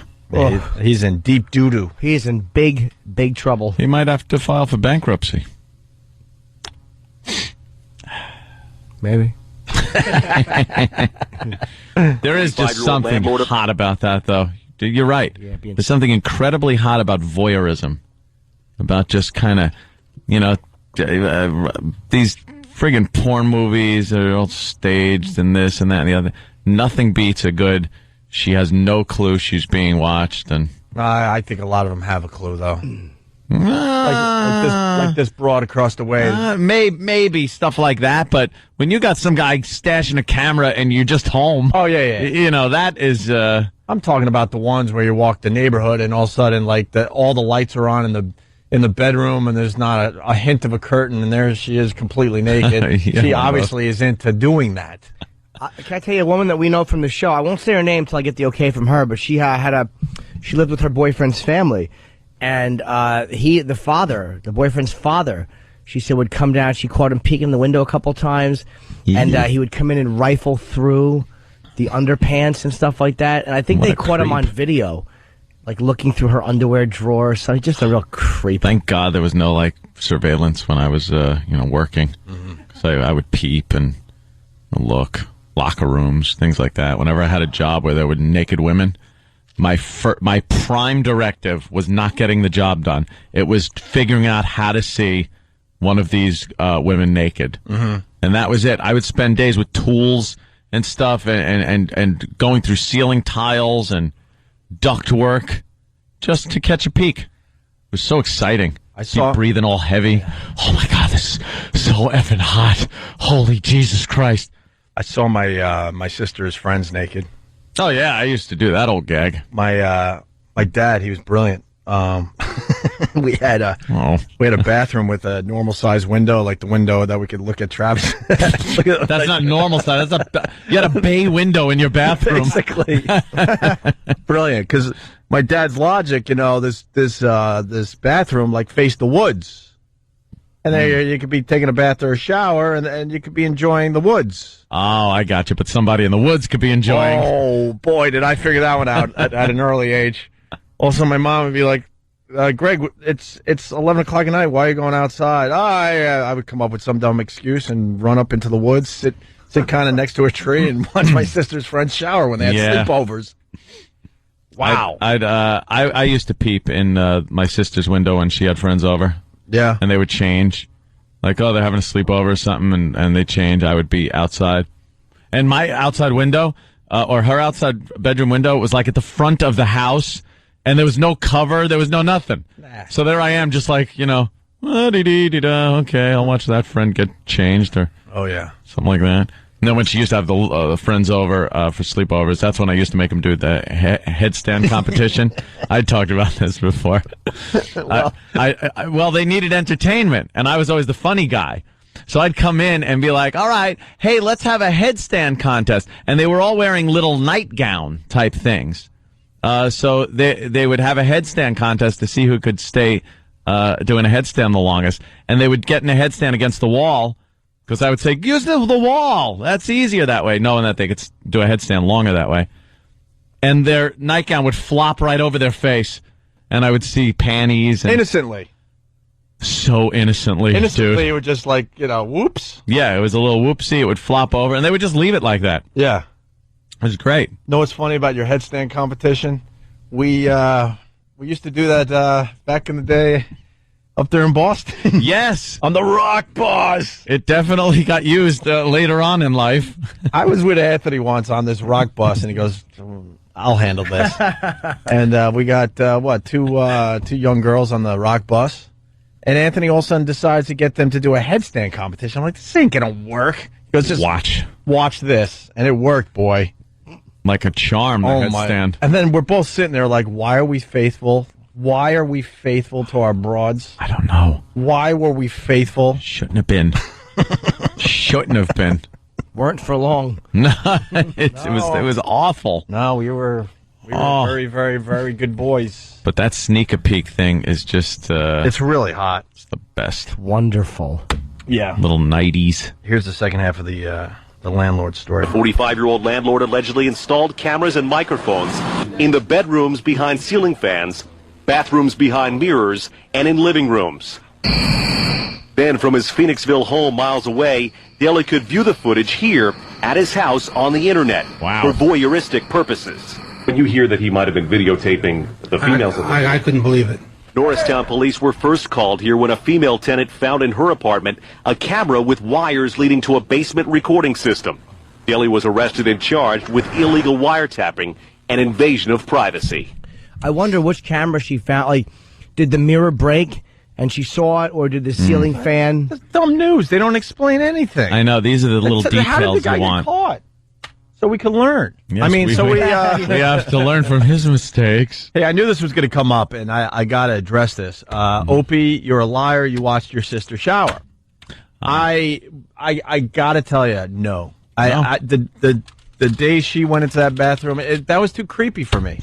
Even as a kid that was, had raging hormones. I saw my sister naked.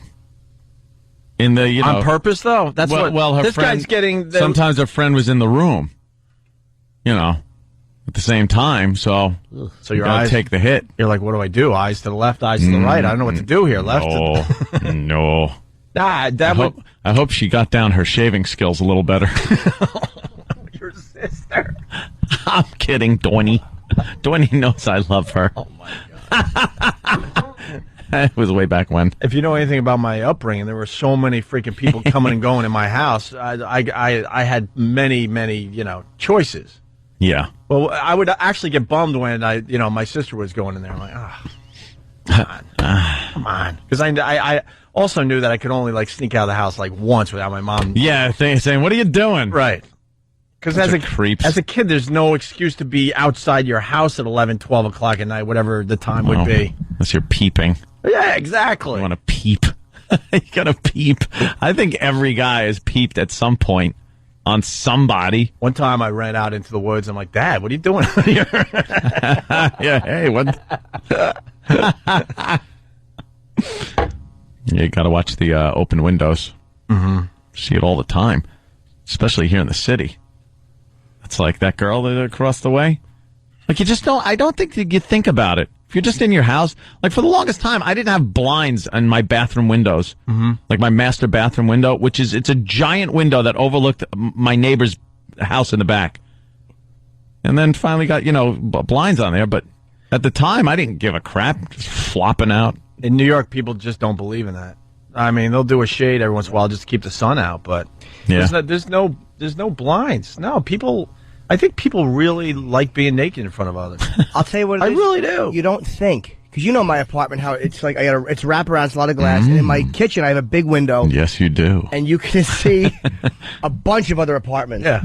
And I literally, when I walk out of my bathroom naked, my kitchen is straight ahead, and there's a giant window. And there's probably 15 to 20 apartments that can very closely look into mine.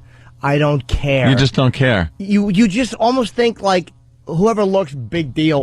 They're not looking. You wouldn't just go anywhere else and expose yourself like that. But there's some safety that you're in your house.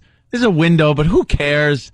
You're naked. You're flapping all over the place. Who cares? But you wouldn't step out your door into the hallway like that.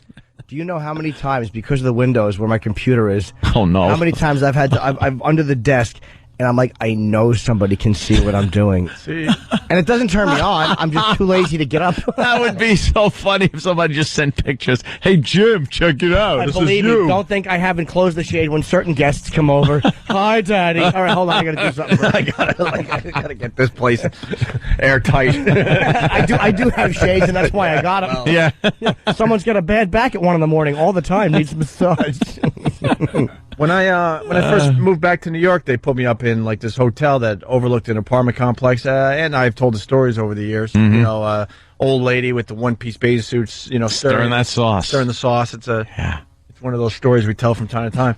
But the one thing I want to say today is my window faced this entire apartment complex, and of course, I had binoculars and I was checking things out, and what I saw over and over again were people with telescopes. Yeah. Not every other apartment, that would be an exaggeration, but there was a lot. And no one's into astronomy. Astronomy stinks. But obviously these people are in New York. They know they could check out a lot of windows and see what's going on. Mm-hmm. Ashley knows how this guy got caught. Ashley. Yes. Hi. Hey. Hello. What's up? Hi, Ashley. Hi, how are you boys today? Good. Pretty good, Ashley. I just want to let you guys know about that peeping Tom, how he got caught. Yeah. The girl that called the cops, her boyfriend was changing a light bulb in the bathroom and found I don't know whether it was a camera or a microphone or something. Oh, the old boyfriend changing the light bulb thing. You'd have to, as a boyfriend, you'd have to go over there and just beat the crap out of the guy, though, first, and then say, hey, guy's got cameras in there. Yeah, I don't think that's going to the authorities. That's going right to where he is and beating the crap out of him. Beat him up. Yeah. If that was me, my boyfriend better be going over there and beating the crap out of him. Right. Exactly. Cigars and Scotch says he was using the clock from Scarface. With the big 12 missing, with the big hole in it. That was $1,500, and there's a giant hole. Yeah.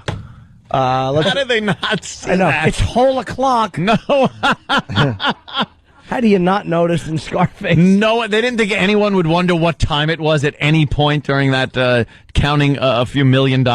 What time is it? It's 11:12. Void 1. But the 12 was out. Why'd you say 12? I know, because I'm a no improving. That's where all my improv skills were. They fell through the hole in the clock. Okay, well, as I said it, I realized I'm a nothing. 11:12 void 1 or exactly. 12:30 is the void. Well, void is where the humor should have been. I stepped into it and plummeted to empty silence. Let's say hi to Zilch flies in. Let's say hi to John in Queens. John used to check out a girl showering. Good morning, boys. How are you, John? I'm a paramedic out in Queens. Are you? Yes, I am, Jimmy. There used to be this apartment building on the 5th floor.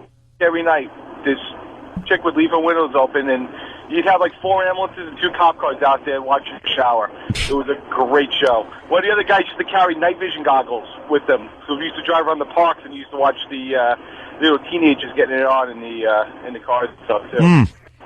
Do you know? I was always into outdoor action. Really? Like there's something about having sex outside that is really kind of nice. Yeah. It's cool. Yeah, and I don't think it's I've never been one of those, it's if you get caught, that whole thing. Because that's just an utter distraction. To me, that's a complete distraction. The idea of maybe getting caught. Mm-hmm. Ugh. But just being outside, pull the car into the woods and just like up against a tree or something. It's nice to feel a breeze on your, what. Yeah, nice little breeze like, tickling the undercarriage. Yeah. I never have been a fan of underpants and panties and stuff, but I remember when I was a kid growing up, my neighbors, both really hot girls, and they were older than me. I was maybe 12, 13, they were probably 15, 16. And I took a pair of silk panties off the line. Ooh. They were clean, though. They'd probably been hung dry. Aw. I kept them for years. I would just I'd have them in this secret little place. It was so nice to be so innocent. And you would use them? Oh, I would wrap them around myself, yeah. Wow. Boy, were they fantastic. They were. Wow, that's what a coup. You got something great. They were so hot. I forgot how much mileage I got out of those. I would smell them. Even though they had been on the line, there was nothing to them. We did the bit where there's the weirdest thing that when you were a kid, because you didn't have access to what we have access to now. Yeah, just like naked women. Any type of hardcore porno you want to see, it's available. Yeah. I told the story where I stole the tampon from the golf bag, and then I worshipped. What? I told that story. I don't remember this. I've heard. I do know this. You worshipped a tampon? I don't. It was just because it was so taboo. Yeah. Well, you knew for an where 11-year-old would have been going, and it was like if you didn't steal it where it would have been. I'm saying 11. I was probably 12 or 13. Late developer here, boys and girls. But I was caddying for a mother-daughter team, and went into the daughter's golf bag after the round and found this thing. Went, I think I know where this goes. And I actually brought it home, and I had it in the woods. You serial killer. But then I didn't know. Taking trophies. But then I didn't know, I don't know. You should get something they've already used, though. Any object they've already used, because I hadn't been used yet. A used tampon? Not necessarily. What's wrong with you? I wouldn't take it. I think because it was just so taboo that it was a turn on, but there was not. It's a tampon. Who cares? Yeah, but But for a 12 or 13-year-old, just having something that was associated with a female was kind of a turn on. It was, I don't know. I can't really explain it, I guess. All it meant was she was cranky. I'll tell you one thing. If you're going to have work done over your house, pull down every picture of your daughter if she's hot. Because I when I would do a job and I'd go into a house and see pictures like that, I'd go right into the room and just like look for panties on the floor, stuff like that. Do you ever get any good ones? Just go, oh, that's a good one. And I would look inside and see, ooh, look at that little stuff going on there.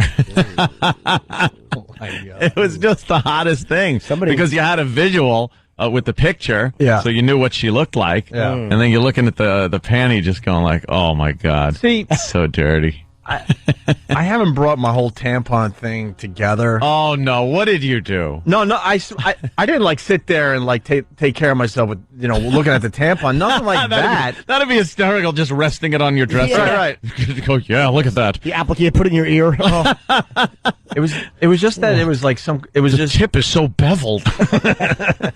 It was not. It was just. It was taboo, and I can't really explain it. It's because it is. It's a private thing. You know what it's used for, where it goes. Right. So that's kind of a turn on. It is, especially as a younger boy, as a little lad. Let's go to Chris in New York. Chris.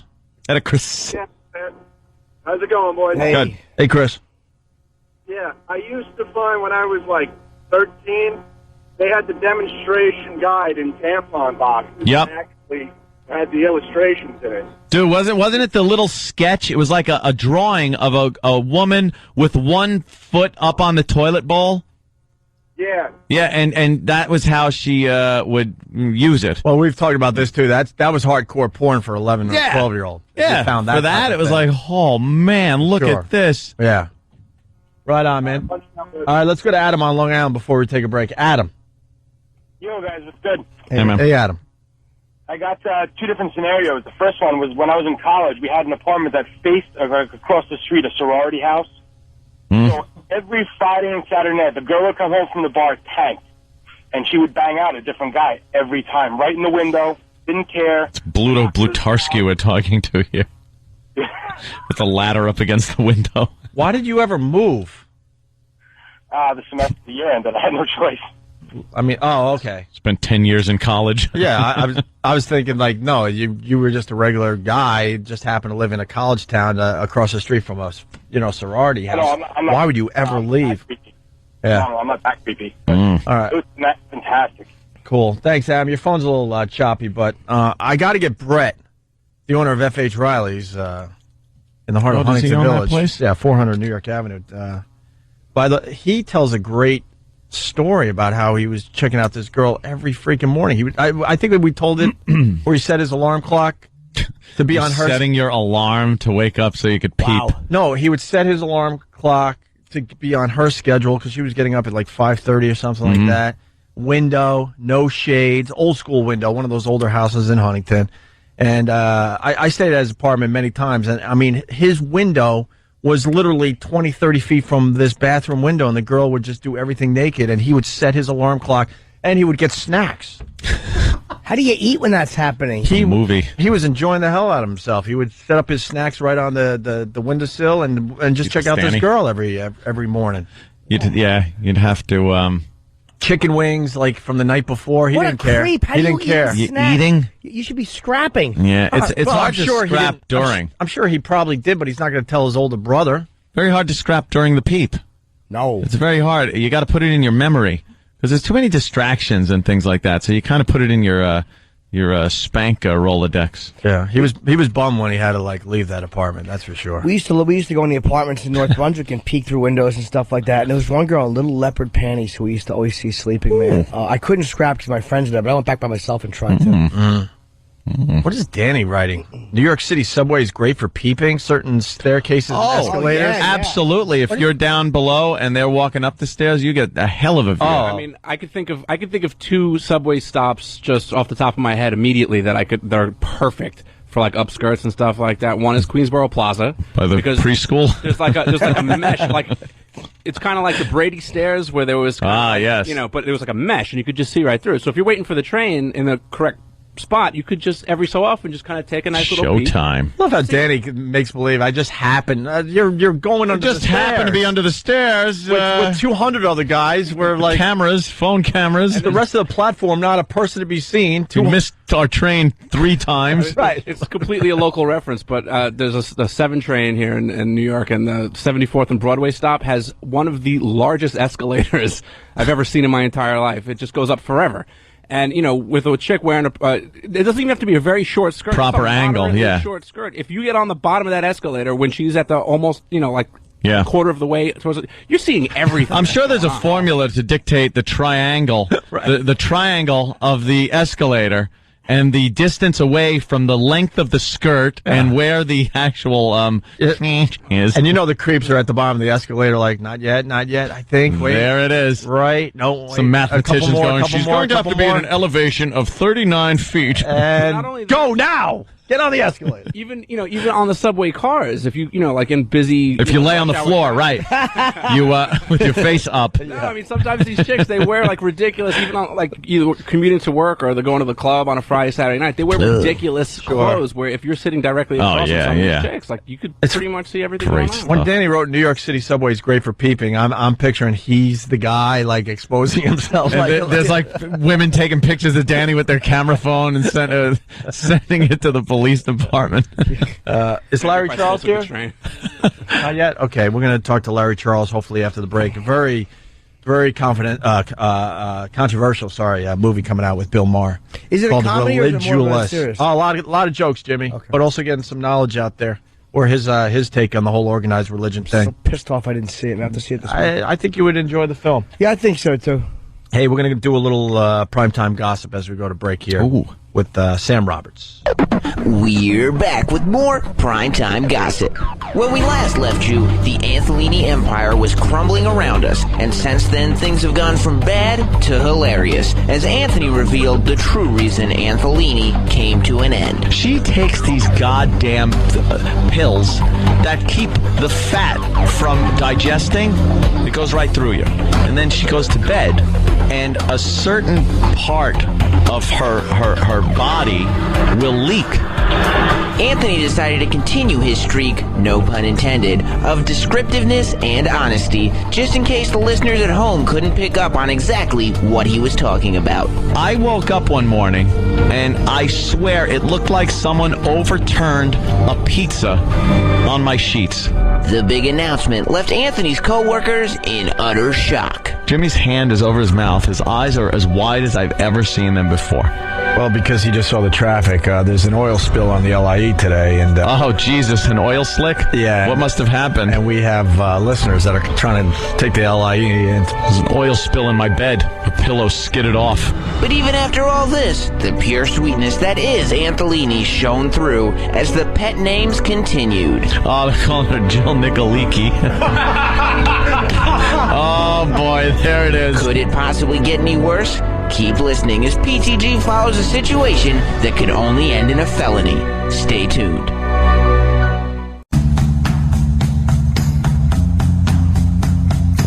Oh, my God. I had to walk away. Oh, Jesus. I had to walk away. How do we explain this? How do we explain this? How about this? A new rule on the Opie and Anthony show. Yeah. Sam has to be in here with his camera at all times. Yeah. And Steve is not allowed to wear a hat. Yeah. I just don't know. Steve, do you go home and then go, I'm not being goofed on enough, and decide to do things? Well, no, you know what? I don't do things with the explicit intent of being goofed on. I just really don't care at this point. All right. Please take the hat off. Come on. We have to goof on your hair. Hold on. Don't even. But we got to explain. Steve comes in today, and he's got a hat on backwards, and it's obvious that, it was obvious that he had a shaved head. Yeah. Out of nowhere, he decided to shave his head down to, just skin. So we've been asking him to take the hat off all morning so we could see the shaved head.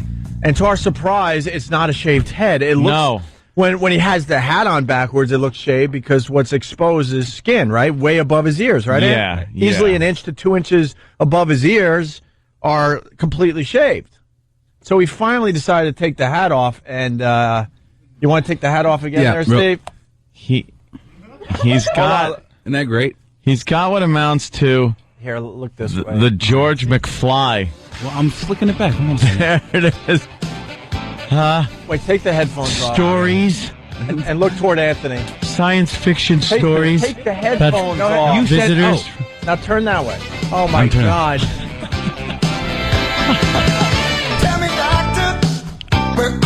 Wow. I was going to go totally bald. You should have. I might. Hey, George, what are you working on? Websites? Science fiction? Can Porno? you explain what you're doing? It's so basically when he takes the hat off, obviously he has a lot of hair still. Mm-hmm. On top. Yeah, it's growing. I've got it's growing out on top. And systematically, I've been growing it longer on top, but having it trimmed on the sides. Now I just went bald on the sides, completely bald on the sides. Are you going crazy? Maybe. Yeah, you're joining Devo. Devo had hair like this? Also, Shemp Howard had that, too. Shemp. Yeah, I was And doing Demolition Man. I was doing Mo Howard in the shower the other day. Yeah, Mo had it, but he had the bangs. Shemp brushed it back. Let's throw One Flew Over the Cuckoo's Nest in there too. There was a few of those type of haircuts, right? Yes, What's his name? Billy. Billy, right? Yeah, he's Billy stuttering and stabbing. Billy your groin Bibbit, with a yeah. Billy broken Bibbit bottle. from One Flew Over the Cuckoo's Nest. There you go. Brad Dourif. Yeah, he was Yep. Exorcist 3 and Mississippi Burning. He's been in a lot of stuff. He was in Lord of the Don't try to Rings. divert the conversation. I'm not trying to divert the conversation. I'm just trying. Oh, someone wants you to elaborate how you were doing Mo in the shower. I meant to say behaving like one. I meant to say combing my hair forward like Mo. Yeah, of course. Stump Brain, I'm sending you these pictures immediately. Okay. It's wow. It's actually Forrest Gump very cool. God damn it, that's a good one too. Gump. Forrest Gump, yeah. Got a little Forrest Gump thing going there. All right. Wow. Well, Steve has shut down the show with that one. We have to bring our. Is he right outside the door? Yeah, let's get Yeah, Larry sir. Charles, the director okay. from Sorry. Religulous. Religulous. Right. Ken in Delaware, as we get Larry situated. What's up? What's the half, fellas? Hey, Ken. Hey, do me Yeah. a favor, man. Yeah. Please do not root for the Phillies. You know what? Myself, your in-laws and everybody else around this area. Philadelphia is. Root for the Brewers or the Dodgers or something. You know what, though? Philadelphia is becoming my second home. I'm down there all the time. Yep. I'm going to be down there again this weekend, and I really like this Phillies team. I was telling Ed in the office, now that the Mets are out, I'm all in. Phillies finally win the World Series again. Or for the first time. No, again, right? They've won it, but it's been a long time. A long time. Is it 81 or something like that? Won a division. All right, so they you won a just division barrel last through. year. That's one. Just barrel through. Dude, why would I root for the Brewers? I have no attachment to Milwaukee. Exactly. He's I don't know, man. Just root for somebody else. Phillies all the way. It's very obvious. Come on. Come on, man. You're feeling it. First yours. All right, man. Where's Larry Charles? He doesn't want to come in now? I think he's in the other dressing room. Since that stupid CBS moved in, our dressing room is on 54th Street. I know. Why couldn't they put CBS in that? Because they're dummies. Please. No one thinks. All right, well, No one thinks. Larry, look at you. Hey. There you go. All right, you're all dressed up. You doing TV later? Yes, I am. Not in the suit, though, amazingly enough. Should I take this off and do that? No, I don't care. You look good, man. What do you need? Tell me what you need. Usually people come in here in sweats and T-shirts. You look good. I saw Religulous. Thank you. Religulous, is that? Religulous is correct. Okay, starring Bill Maher, of course, it's a documentary, and Larry Charles did Borat. Yes, sir. And Bill Maher decided that you were the perfect person for this project. Apparently so. You want to give the explanation of the movie before we start? It's about religion. Obviously, yeah. It's that's okay. My head's getting smaller, I think. I've been shrinking lately. It is the premise of the movie. First of all, the thesis behind the movie is to make a Saturday night date movie about religion. Mm-hmm. I want people on a Saturday night to open the paper, they're looking for a movie, they see Dark Knight, they see Tropic Thunder, then they see Religious, they go, oh, okay, this looks like it might be a good time. I want people to have a good time. I want it to be a rollicking, rock and roll, roller coaster ride through religion. Mm-hmm. That's kind of a tough order. Yeah, it is, but it seemed like worth doing, though. And surprisingly, both of us realized that no one had really done that before. I mean, other than The Life of Brian, it's hard to find a movie that's kind of a scathing satire of religion. Nuns on the Run, my friend. Yeah, Nuns on the Run. That's right. I forgot about that. Yeah. I got laid after Passion of the Christ. Oh. There you go. Exactly. Sister Act. This is like the Passion of the Antichrist, basically. So Bill wanted to do a thing kind of skewering religion. I haven't seen it. I didn't realize the screening was. So it was a bunch of. Did he interview a bunch of people, or what exactly did he do? Yeah, pretty much went around the world interviewing people. Yeah, we went all around the world interviewing people, but that's one layer of the movie. Then in the editing process, we use a lot of archival clips. We're using great music. The movie opens with "The Seeker" by The Who, so there's a great soundtrack. Great archival clips of Hollywood movies that are, the absurd Jeffrey Hunter, blue-eyed, blonde-haired Jesuses and stuff like that. And so it's a real fast-paced mix of a lot of layers of information. Yeah, Bill Maher's making some, pretty solid points about organized religion. Then they'll go to a quick clip from some old school Jesus movie, and that was brilliant, man. Some of those clips just out loud funny. Well, we were howling at the screening. There was, I don't want to give it away, but there was a few that are going to make people really laugh hard. Yeah, I hope so. I mean, again, what's great about making a documentary is that you can get those clips for nothing under the fair use law. If you can make it clear that there's some meaning to the clips that's illuminating the point that you're making, they give you the clips for free. So we were able to, on a very low-budget movie, able to use a lot of that kind of stuff. It was great. Now, what about backlash? Anything? You know how some people like when Dogma came out. Oh, Dogma! When Dogma came out, I know Kevin Smith got a lot of crap from the Catholic League and I think this is an equal opportunity offender. So I'm with religion. Sometimes that doesn't matter. Yeah, it may not. It may not. I mean, people haven't seen it yet. Obviously, it hasn't come out yet, so the backlash hasn't begun. But again, for me, the biggest controversy would not be like protesters in front of the theater or anything like that. It would be people who would normally be aghast and offended by this movie to go in again on a Saturday night at the mall and go and see it and find themselves laughing despite themselves. That to me would be the greatest triumph and the greatest controversy. So what do? You just present it as ridiculously as it's presented by the people that try to pump this stuff, and it's funny. You don't have to do very much. Yeah, you really don't. You have to say, what do you believe? And once people start talking about the talking snake or the Garden of Eden or the big whale or those stories, and you realize they're like children's stories that we as adults cling to on some kind of literal level, that's kind of scary. As basing your whole existence on a children's story. That's kind of a thing. It's like believing that Santa Claus, it's like only you're told at 10 years old that Santa Claus isn't real. You're not told at 10 that Jesus isn't real. So you cling to it for many, many years afterwards. And of course it leads, the point of the movies, it's leading to these children's stories are leading to the end of the world. That's the ending of all the children's stories. And, the Bible, the Koran, the New Testament, they all have apocalypse scenarios. So these kind of silly stories are taking us to the end of the world, which is that's the most ridiculous thing of all. Yeah, believing that someone actually lived inside a whale, Right. Well, that is a silly little story they put in there. But people believe it. Do we have any Bill Donahue? I know he's had quite a few problems with Bill over the years. Yeah, I don't know very much about him. I know he wants to have a boxing match with Bill. That's his idea of a solution to the problem. So, you're gonna hear a lot from Donahue. Bill Donahue in the coming weeks. He's going to be spearheading this one. He'll be on all the news stations. It'll be good for your movie, though. Exactly. They all, people. What happens, and it happened in Borat too, is that initially people are distressed. Then the movie comes out, it's kind of successful. They bask in the 15 minutes of fame that they get. They ask for DVDs. Sasha will sign a DVD and send it off to them, and then they sue you. Yeah. So it's kind of, that's the great. You guys do okay with all the lawsuits from Borat? Amazingly enough, just last week, the last of the lawsuits were dismissed. We set a precedent in the courts, and hopefully that'll be usable when we start getting sued on. They came out of precedent. The precedent was that we did our homework. We had very tight legal releases. We had no liability whatsoever, so the lawsuits were all founded to have no merit whatsoever, so they were all dismissed. Oh, good for you, man. Yeah. Very good. Yeah. You guys went after the Mormons. Yes. And Joseph Smith. Yeah. Now, a real scam artist. But the people are believing. Look at the stuff they've built in the honor of Joseph Smith. The Mormonism, which is one of the fastest growing religions, has one of the craziest stories. God is a flesh and blood man. He actually had physical intercourse with Mary. If black people are subhuman in Mormonism, they just recently changed that, by the way. But in the Book of Mormon, black people are considered to be less than human. All these things people didn't know. If Mitt Romney had gotten the nomination, this stuff might have been more come to the surface.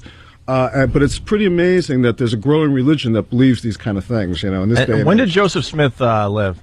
In the 1800s. 1800s, okay. That's when they knew a lot about everything. Let me tell you that. And when you die, not only are you facing God, you're also facing Joseph Smith. Yeah, so that's good. That's right. And you get your own planet also. You get your own planet if you live a good life here on Earth. Can I ask you what you do with that planet? It's whatever just the hell you want. on a planet? Invite your white friends. Yeah, but your white friends, yeah.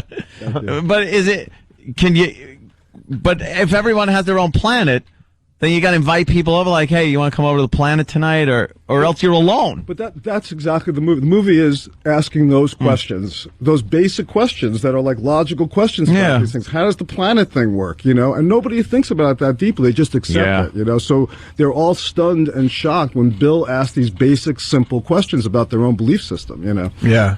And then you guys went to the Creation Museum. I thought that was fantastic. I would say take the family for sure. Yeah, good one. And they believe that dinosaurs and the humans walking the earth at the same time. And not only that, I'll give away this one shot. There was a shot, I think I said it earlier anyway, where a dinosaur had a saddle on it. Yes. Basically saying not only did we live together, we rode dinosaurs like we ride horses. Exactly. And people believe this. And the most insidious part of the Creation Museum is if you walk in there, it's an amazing place. It looks just like the Natural History Museum here in New York.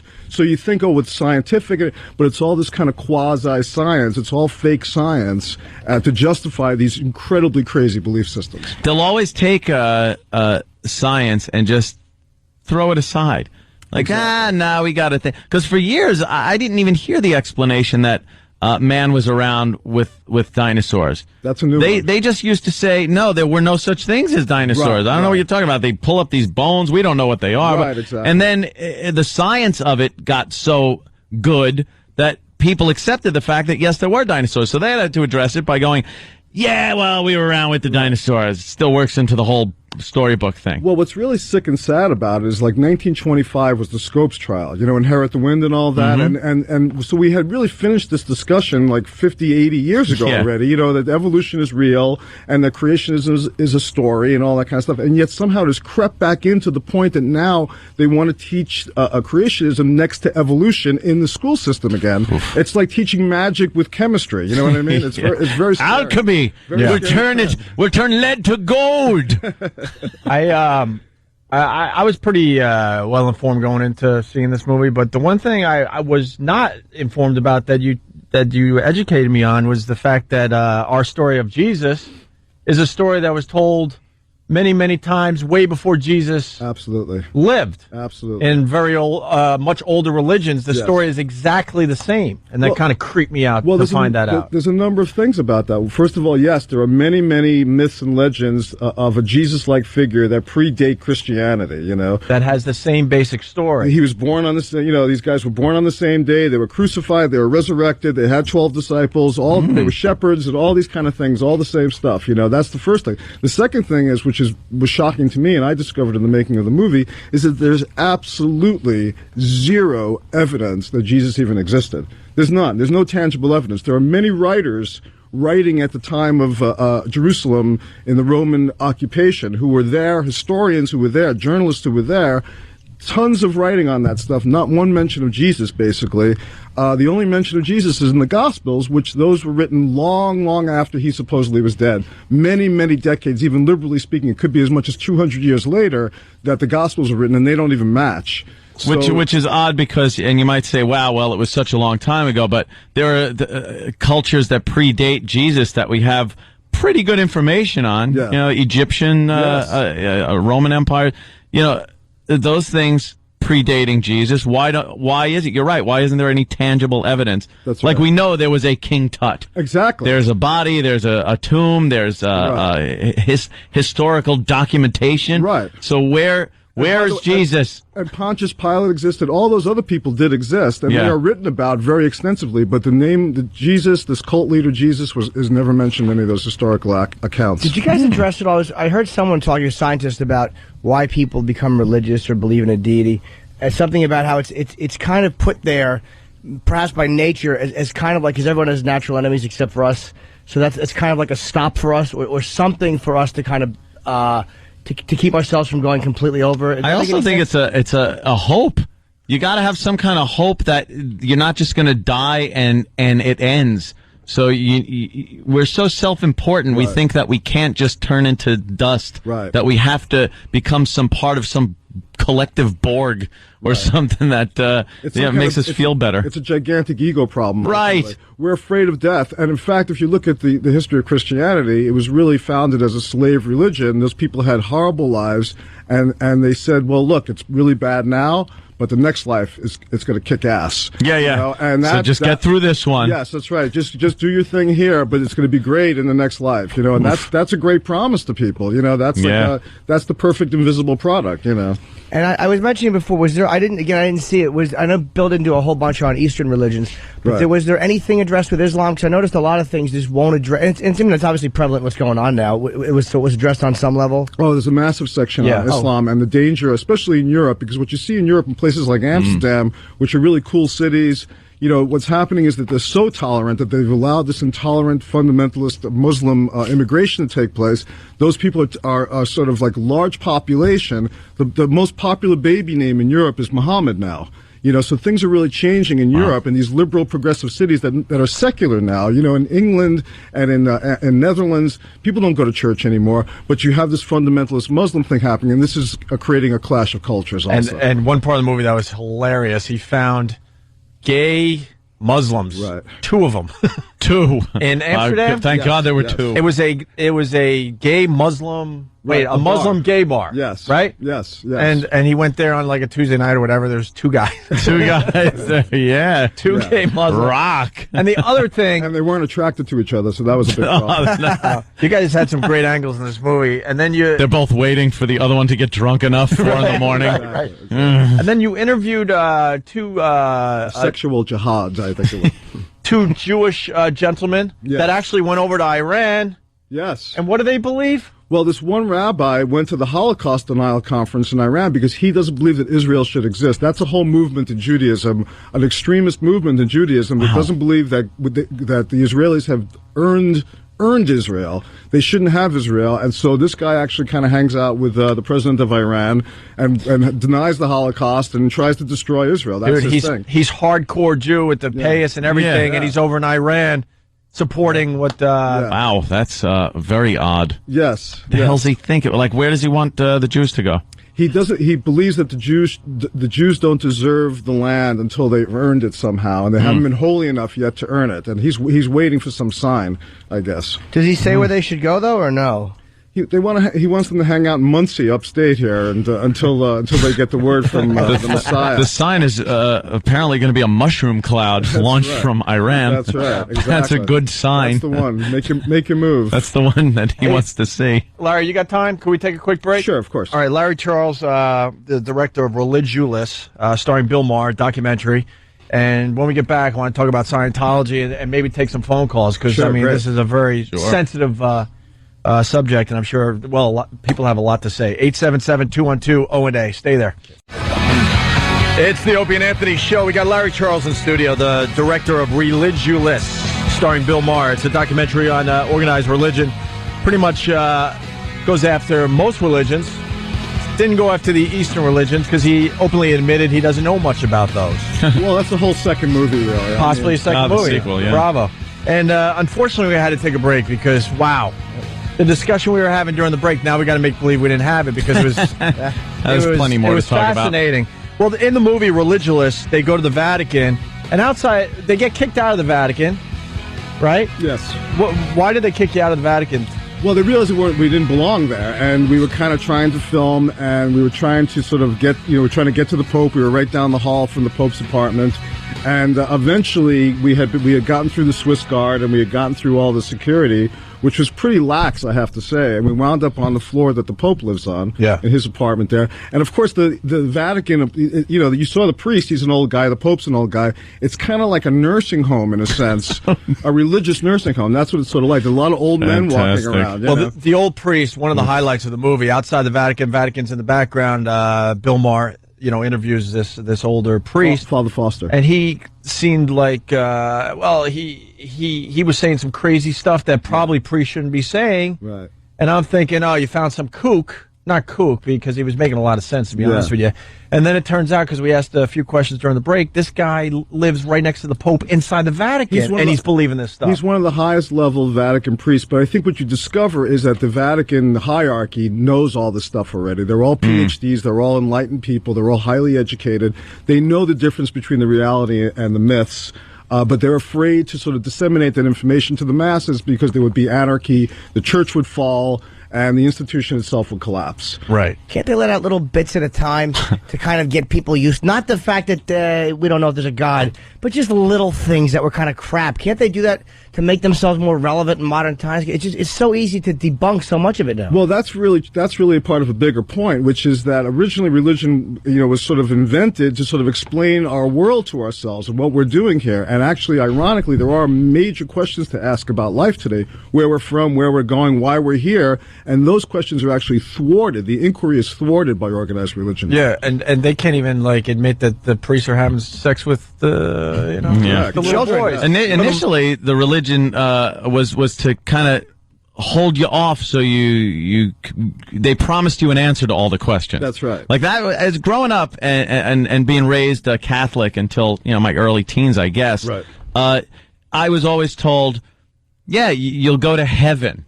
Some heaven place where you get anything you want. I remember being told this. You get anything you want. Anything you could dream of is yours. Yeah. And all your questions will be answered. So all those things that you start growing up and you think the universe has no end? Well, how does that work? And, I can't wrap my mind around it.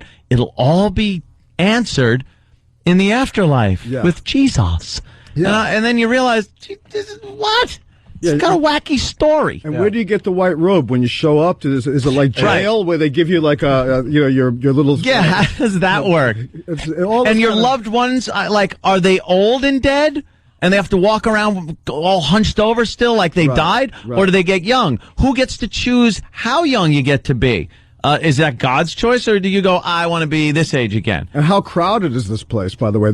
How many trillions of people have died? Right. Where are they? And then you're supposed to be reunited with loved ones. Let's say you truly love somebody. You married them. They died. You moved on, married someone else. Truly love them. They die. You die. And now you got two bitches that you don't know what to do with because you're in heaven and everyone's supposed to be rejoined again. I think that's actually hell that you're describing. That's just true. Hey, believe me. I want to go back to that priest outside the Vatican. What were some of the stuff he did say in the movie? He said that basically the entire Jesus story is just that, a story. He said that December 25th is absurd. Stories. He said that, all the things that we've sort of taken assumption about are false, essentially, and that's not what Jesus was about at all. I want to go back to that point because, that came from a guy that's living right next to the Pope. Right. In the Vatican, not Larry's angle where he found some kooky priest in the middle of nowhere. Well, this guy is pretty much ground zero of the religion. We've had some criticism that we go after fringe people and extremists, and that's really not true. This guy is a high-level priest in the Vatican.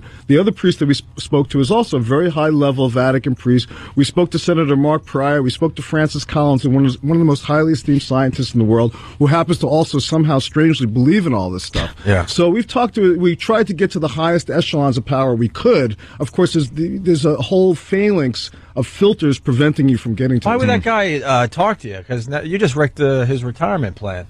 I don't think he cared. I think he was at a point where he was kind of liberated. He's old and he doesn't care anymore. The truth is more important to him at this point, So I appreciated that, actually. And then Ant was discussing Republicans and how the Republican Party has just been now aligned with the religious right. Yes. And it's just such an odd thing now because if you say you're a Republican, people assume that you're this anti-abortion, just lunatic, religious zealot. Well, and of course, there's no mention of abortion in the Bible at all. There's no mention of homosexuality or being against it. Jesus never preaches against homosexuality. These are all things that were added on later that people sort of glommed onto or made up to justify their own bad behavior, Yeah.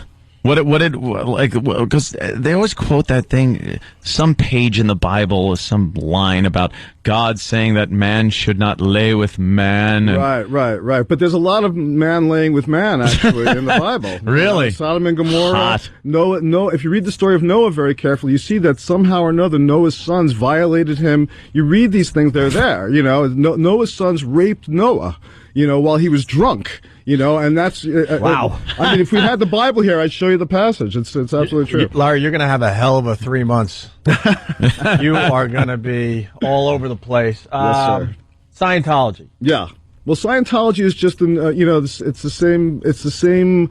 It's the same thing in a new package. That's all. It's like a science fiction writer came up with it. It sounds crazy because it's new, but really, when you compare it to the elements of the old religions, it's really just as crazy. Given enough time for the pages to turn brown and curl up a little bit, right. You have a legitimate religion that everybody would just go, hey, that's fine, you know. Judaism, Christianity, Islam, they all started as cults too, you know. I mean, they all start as cults, you know. Some of them make it and some of them don't. It's a marketing It's thing, all in the marketing. Yeah, that's right. Scientology seems to have a lot of marketing money. Well, you know, Jesus had, you know, that was the thing. Judaism was like a punishing God, a judgmental God, and then Christ comes along and he's like, no, I forgive everybody, turn the other cheek, you know, and all that kind of stuff. That was a good message. That's a better product. It sold, yeah. It sold very well. It's better than guilt and beating yourself. Exactly. Now, you guys travel the world for this movie. Where was the scariest place?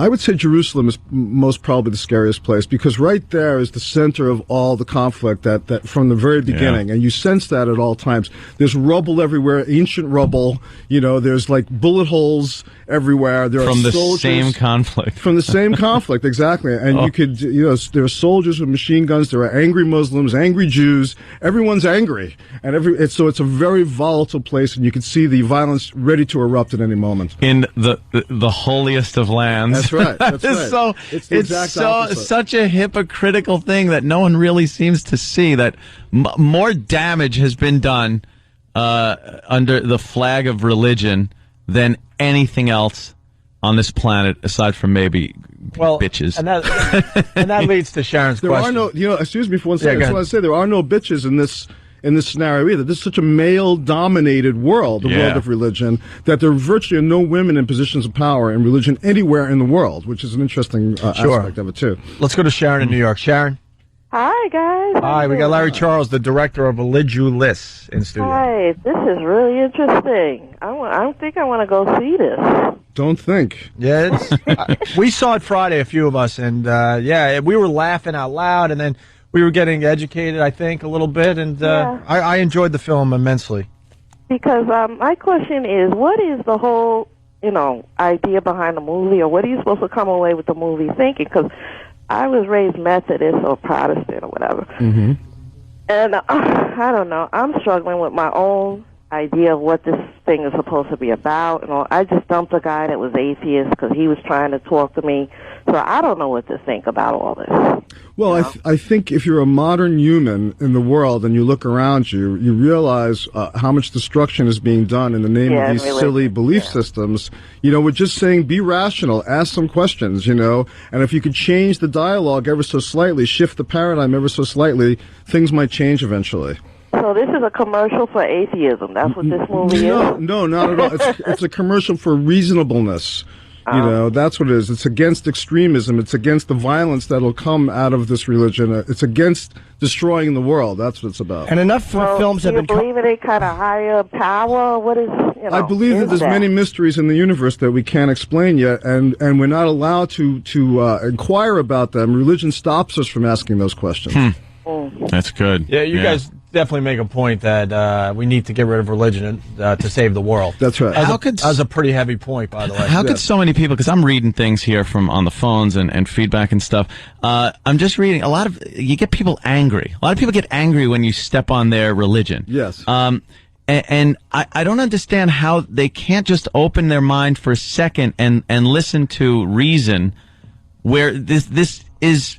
It says it right in the bill of sale. It's faith-based. Yes. Completely faith-based. Yes. There's no real hard evidence. And then you show them something with hard evidence, and they'll try to debunk it based on just their faith-based stuff. Well, as it's the idea of these thoughts being implanted in your mind when you're a child before you have a choice. That is a very insidious part of the religious process. They get you when you're kids before you have a choice to decide. If you were 18 and they said, okay, now you may choose your religion, things would be much different today. There wouldn't be as many religious people in the world. I'm sure of it. It's when you have no choice and you have these thoughts planted in your mind. It's like being the victim of child abuse. This is all you know, and then often you become a perpetrator yourself. stuff, you know? It's the same process. You are planted with these thoughts. Your parents were planted. Your grandparents were planted. Your children are going to be planted. And it perpetuates itself that way. I've known people that have grown up in very strict religious families, and they all end up effed up. Just like sexually repressed, just guilt-ridden. All depends on what religion. Yeah. You know, you're Jews, very guilt-ridden people. Right. You're Catholics, holy Jesus, don't even talk about sex. Right. You know what the effort I had to put into banging a Catholic girl? They're the best, though, because they're filth bags. Once they get to a certain age, once you cross great. them over that threshold, once you scoop them up like Satan and take them away, wow, they can't stop. Yeah, bring a black friend with you. All right, baby. But here they are preaching against sex while they're taking these little boys into the altar boys, and you know, having their way with them over the course of many decades without any legal ramifications whatsoever. I think one reason people get so mad is because deep down, I think they know. I think the majority of times, like that priest you said, I think deep down, because I have my own faith with God and my own struggle, deep down you know that science is right. It's hard not to acknowledge it, especially now, maybe 300 years ago. But having that called into question in a way, you're kind of just trashing somebody's hope, because that's sometimes all people hang on to. Right. And it's like you're taking the one thing that they can look forward to, like, well, at least, and saying it's crap, and you know it's crap. But deep down, I think they know. But is it healthy to believe in an illusion? Oh, no, I'm not saying it's wrong. That's why they get so mad. Yeah, I agree with you. I think that's a very good point. And to base your entire life on it, though, seems to me like you're just living this life to serve so that it's better in the next one. Right. It's like... It seems to me way, to be an awful waste of time. You don't have to serve. You know, again, you have to just believe. You don't have to do anything good. You could be a complete asshole, but as long as you believe, you will have salvation. You know, so there's no real motivation to even be nice to somebody, basically. Right. So then as long as you're guaranteed your spot. That's right. We could do another hour on this, but we got some panicky Pete's. Look, you got the press today. The press people got their coats on and everything. They're like, we got to get them out of here. A big TV tour today.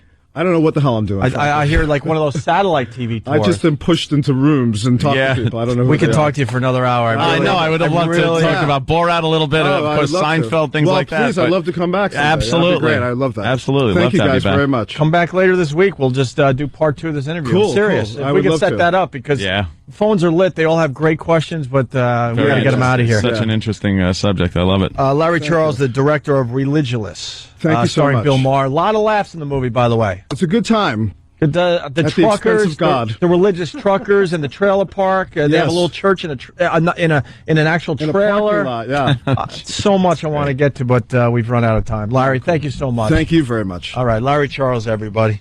And I think we got to get out of here, too. Yes. Huh? Wow, look at that. We're splitting already. All right. Hey, Sunday night, I'm part of a George Carlin tribute panel. It's at the Y here in New York on 92nd Street. So you can go to what is it, 923y.org? No, it's 92y.org, but it's on onaradio.com. Okay, yeah, all the info is on onaradio.com. Okay, we're going to leave you with another Primetime Gossip, 2 in one day from Sam Roberts. We'll see you guys tomorrow. We're back, and the Primetime Gossip Mills are going bananas. Recently on the O&A show, Opie made an enormous announcement that soon one of the show's cast members would be gone. Someone very, very, very important to this radio show is leaving. It's not myself, it's not Anthony, it's not Jimmy. But someone that is very, very important to this radio show is leaving. Opie left it there, and the listeners went wild, leading to much speculation as to exactly who was leaving. However, Primetime Gossip was able to get some audio that may help clear up this situation. Stunned brain.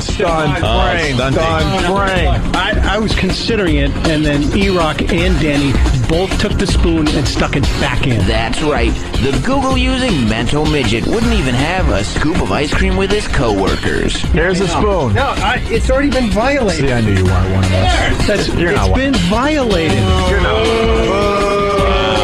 The evidence became clear. Mr. I Love Politics more than the O&A show himself, Stunt Brain, is obviously not a true member of the Opie and Anthony family. When are you going to be part of the team officially? When are you going to make everyone feel like you're part of this? What do we have to do? Well, right there, that was it.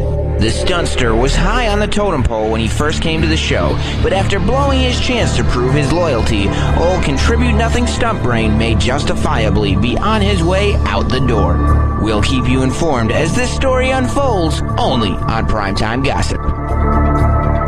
But enough of this palaver. Let's get the show on the road. Mr. Vice President, with your permission, I'd like to remain at your side. I had a feeling you would. And what happens if they do become hostile? And God help us. God help us. There's going to be a lot of scared people out there. Did the president fly a mission in this one? Of course he did. He's a fighter pilot. Shit! You know I could do my best work in the air. Really? Acting-wise, maybe. Plummeting into a mountain. Being sucked out of the fuselage of a fucking Hawaiian Air flight. Fucking cunt. Marty, Jamie says this building has an old bomb shelter. We're heading down there now. All right, everybody, head down to the basement. Take it slow, don't run. Walk down to the basement. There's no shame in hiding. Oh, I better call my mother. We got it. Yes, you're gay. You love cock. Call your mother. Over the top gay guy. Over the top gay guy. We get it. These characters can be found in like every any movie bad made? movie that's made. Mm-hmm. It's just in Independence Day they really stood out. Caricature.com. It's all fucking, we get it. The black guy's funny and crazy. Yeah. The Jew's a Jew, that we get it. The gay guy is talking about his mother Yeah. and his analyst. Yeah. You're a quirky New York Jewish guy who adores cock. As actually, in the So- Latin sense of the word, adorare. You fear cock as one fears the sun. Jimmy, speaking of which, Harvey Feinstein, his character in Independence Day. Or Firestein. Did I say Feinstein? Feinstein. 0 for 4. Oh, for fucking I'm 4. Harvey Feinstein. Hey, I'm gay too. Forget it. What? I just want to bring back one of my favorite bits, but Sure, if I mess up the setup, then how are we supposed to do the bit? You didn't know. You saying Harvey Firestein in Independence Day? I did say that, right? Yeah, what about him? His character, you think he, I don't know, likes cock? Yeah, we've established that. But even more than liking it. Yeah. The adoration. The adoration of it. Yeah. Damn it, he loves it! Can't resist. Wow. I love the run into the ground bits. Of course. I'm a big fan of those. Larry Charles, what did you guys think, huh? Really cool, man. He Yeah. was a very interesting guy. I liked his take on it. Mm-hmm. Yeah. And it's amazing how angry people get when you really question. Well, it's their faith, you know. That's just it. They get angry because they believe what they believe, and what are you going to do? What are you going to do? Faith. What are you going to do? You have faith. Do you have faith? I couldn't get into the one part because we ran out of time. How the Jews get around the rules. The Jew. The electric. Yeah. The electric rules. How do they The do electric that? rule. Well, David told us. Well, you're not allowed Did to. not David tell you're us? not allowed to use electronics or any like modern day luxuries because of what? Electricity or something? You'll all be dead now if it wasn't my David. David, you'll all be dead now if it wasn't my David. Yeah, apparently they get away with it. Oh no! No, not David. No? No. What's up, David? We're not wasting 40 minutes with you. David, today. quickly though, I just want to know, it is Rosh Hashanah, right? You wasted our time on Friday. It will be.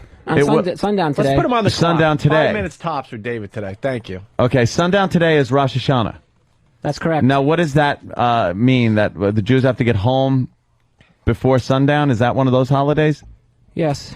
Okay. It's a Jewish New Year. What if we tied? Oh, Happy New Year! What if we tied you up and made you stay here? What would happen to you as a Jew? Seriously. He would disappear. Just disintegrate like a vampire in the sun. What if we just got a chair and tied you up here and you couldn't get home before Before sundown. That wouldn't be very nice. I understand that, but What do would homeless happen? Jews do? Then I wouldn't get to celebrate the New Year.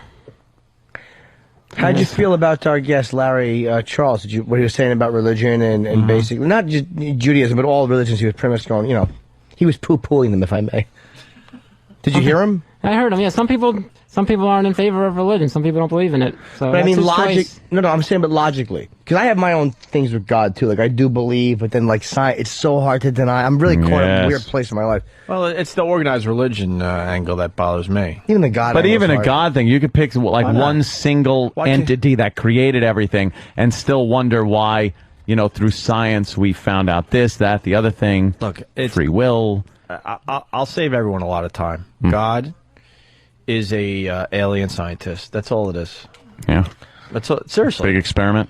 I don't know if you want to go big experiment down that road, but he's just an alien from another planet that we haven't discovered yet. Probably will never discover. Who made him? And probably another like alien scientist from another. See, but it's got to stop somewhere. That's the conundrum. There's no end. Everything, it goes on and on until you have to get to the point where there is some type of divine entity that created things, or at least created the thing that was able to make more things. But everything has to end. Like the universe has to end. It can't just keeps going forever and ever and ever and ever and ever. But at the end of that, it has to have no something. End. It's just infinite. Infinite. Like, let's say it ends with a wall, but then what's behind the wall? This is silly. Who's got pot? Our brains Who's aren't. got the pot? I'll tell you what's behind the wall. Our brains aren't big enough to wrap ourselves around this. I know. A big TV and a giant chaise lounge. That's heaven to me. I think the problem is that we just don't understand what nothing really is. So when they say there's nothing here before the Big Bang, whatever you want to call it. Nothing. Just nothingness. Well, what was in the no, but it's an absolute nothing of non-existence. We just don't comprehend that. It's something that doesn't exist. Exactly. It's just nothingness. But what was there before the nothingness? Nothing. You wouldn't notice because there's nothing there. But it had to be something. No. But it didn't. That's only. There was something that was called nothing. We can't understand it. It didn't exist. There was nothing. So nothing existed. But then again, how could fucking atoms appear out of nothing? Thank you. Atoms don't just appear. Like, for no reason, there's nothingness, and a couple of things show up and go, crash, and here we are. It's all just silly. It's nonsense. Maybe there is a God. For Christ's sake. What do I know? By the way, I'm not an X-Files fan. I've watched maybe 10 minutes of that. That's my theory, the whole alien scientist. I guess that was the overall plot of the X-Files? Yeah, I didn't know. I don't know. Sort of. Yeah, I agree with you. I think it could be a part of it. It's not that crazy. I think it has something to do with an alien that started this whole thing. And maybe they come and look at us once in a while to see how we're doing, see how we're progressing, and maybe they make themselves known when we socially progress to a certain point, when we're a planetary unit, or when we have the ability to reach them. Maybe that's one of those things. There you go. That's more of a Scientology type take on it. Maybe they're right. Maybe Xenu or whatever Xenu has a point. Maybe there is something to Scientology. Point on his head. Oh, come on. Use your head for something other than a hat rack. My father would say that before teabagging my mother in my view. He'd make her nose a Roman war helmet. David, so in this movie Religulous, which you did not see because you weren't privy enough to because you're a coffee boy. Right. Like Jews aren't allowed to use what? Electricity and stuff every Friday or Saturday? On the Sabbath, right, and on the high holidays. So this is a high holiday. Yes, that's so no correct. electricity. Right, no electricity. All right. They can't turn on electricity. All right, I understand. So how do you say Happy New Year? Without anything, you just go Happy New Year and light a goddamn candle? Do you guess when the ball drops? Yeah, how do you watch Dick Clark if you can't turn the TV on? I bet you Dick Clark does it every year, but no one knows because they're not allowed to turn on their TV. Can't watch TV. Hey, so all right, we established that, but in this movie Religulous, in Jerusalem, they visited this guy. His whole job is to come up with inventions that doesn't go against their religion, but they could use electronics. Oh, wow. Have you heard of this? No, I haven't heard of this. You haven't heard of this stuff? It's, well, someone's got to call in because they could have haven't heard. They could have spent more time on this topic in the movie, but I mean, there's some people out there that might have knowledge on this, but they've learned how to use phones and all this stuff around the Sabbath, and it doesn't go against their religion. I don't get it. What are they, battery power or is that electricity? That's electricity, right? David's 5 minutes are up. Get the hell out. Thank you. David, take it easy. By the Goodbye, way, David. Happy Rosh Hashanah. Thank you. We would have gave you a couple extra minutes, but you didn't even have the answer to the question we had for you. But someone out there will. Is your family celebrate with the blowing of the shofar? Oh, yes. Yes, who will be blowing the shofar? Oh, no one in the family will blow shofar. They go to the synagogue and the rabbi so at the synagogue, the rabbi does that. Don't they do that at homes? In homes, no? Not in our home. No, the rabbi does it. Okay, Did you ever the try rabbi. to fool them by wearing a shofar hat? Yes. You get blown? Shofar hat. Look at him laughing. It's funny. A It's funny. shofar hat. I get it. When are we going to go to lunch? Why would you go to lunch with him? Are you buying? Save your receipt. Yeah. No, thank you, David. You're welcome. Thank you, David. And again, happy New Year. Happy New Rosh Year, Hashanah. David. Thank you very much. New Year. Say hi to Yes. everybody for I us. certainly will. What Get year is it, down. by the way, in the Jewish calendar, if I may? That's a good question. It's like in the 57 something, No, 57, that's not 50, specific. whatever. 4892. It's not 48, 92. It's already in 57. 4892. Look it up. It's the year 5,700 and something? Yes, Yeah, it is. from the Old Testament. And for Wow. yes, it is. The New Testament's based simply on Christ A.D. That's all that matters. Anno That's all that Domini, matters. right? Doesn't matter before that. The year of our So the Lord. Earth started 5,700 years ago? According to the Jews, that's correct. Before Jesus. There was no Earth before that? Oh, we're Of all... course there was. Oh, we're all dying with no afterlife. Let me ask you a question. If the Earth, why would the Earth... Oh, my God, we're all dead Earth and just there's be nothing. here. Why would it just start then? Like, we're not even in the middle of the Milky Way. We're in the Yeah. fucking outskirts of the shitty Milky Way, surrounding a mediocre star. We haven't even unwrapped the Milky Yeah. Way yet. We have not. Because it's a candy bar. How I didn't mean that. how could it be that science has kind of really proven that the Earth has been around for billions of years? Not in its current form exactly, but it has been. It's kind of slowly turned into what we have now. How is that explained that it's only 5,700 Well, years? it's not necessarily the Earth, is that? It's just like the year for the Jewish religion of the year, like when the Jewish religion first started, like when they started keeping Oh. track for the Jewish religion. So it's possible They that, started that keeping there were track of some receipts. primitive man walking around 10,000 years ago, 20,000 years ago, with 30,000 years spears ago. and stuff, and 30,000 years ago, 40,000 years ago. Just Keep keep going. Keep going. 1,212,475 years ago. Just do that until 11 o'clock. Just keep going. All right, we're out of here. So you buy that? I do. Oh, okay. You do, but the religion itself thinks that 5,700 and some odd years, that's pretty much it. That's what they believe, yes. Puffed out of nothingness and... Correct. How do they explain quasars and There you were. pulsars? Quasars and pulsars. Fuck that. How about dinosaur fossils? Or, but Let's that, just go with that. That they can say we were here for the same time. But like, why would God all of a sudden create it and then throw all this weird shit in space? Why wouldn't it just be us floating around with a giant light over us? Right. And cutting the malarkey, bub. Yeah, what's with all the other planets? Yeah. And what religion do they believe in? Yeah. Why with so many Jupiter? other planets? There are a lot. Why does other Jupiter turn suns? quickly? What is that? Why is Jupiter so big? And turns 10 hours a day. Jupiter's 10 hours a day. Why does Saturn have rings? That's a good question. Yes. What's the moon do besides float around looking all dented? The moon's a prick. Gotta learn how to take it. The moon's a faggot. Fucking just follows our big earth cock around with his mouth open. The moon's got to learn how to keep his hands up. The moon does nothing but open its asshole for Yeah. space rocks. How about you block a few punches, Moon? I know. Jesus. Defend yourself. Defend yourself. It's a wreck, that place. You're like a woman with a bad childhood. Kind of like Chuck Liddell. You gotta get that arm up, that left arm up, to protect a few of the these moon punches. is defenseless. The moon, or is also known Vicky LaMotta. No kidding, man. Fucking moon stinks. It really does. Just so the earth likes it, it takes all the punches and rocks. All right. I like to fuck the moon right in the mouth. A big smiley face. Making a big frown. The moon. The meteorites. You can see them coming from miles and miles away. Yeah, how about you get ready for one of them? Yeah, or you duck. You Right. fucking get nothing but space, faggot. Right. Move. Move your moon face out of Moon the way. face. Stupid moon. Hope the moon has AIDS.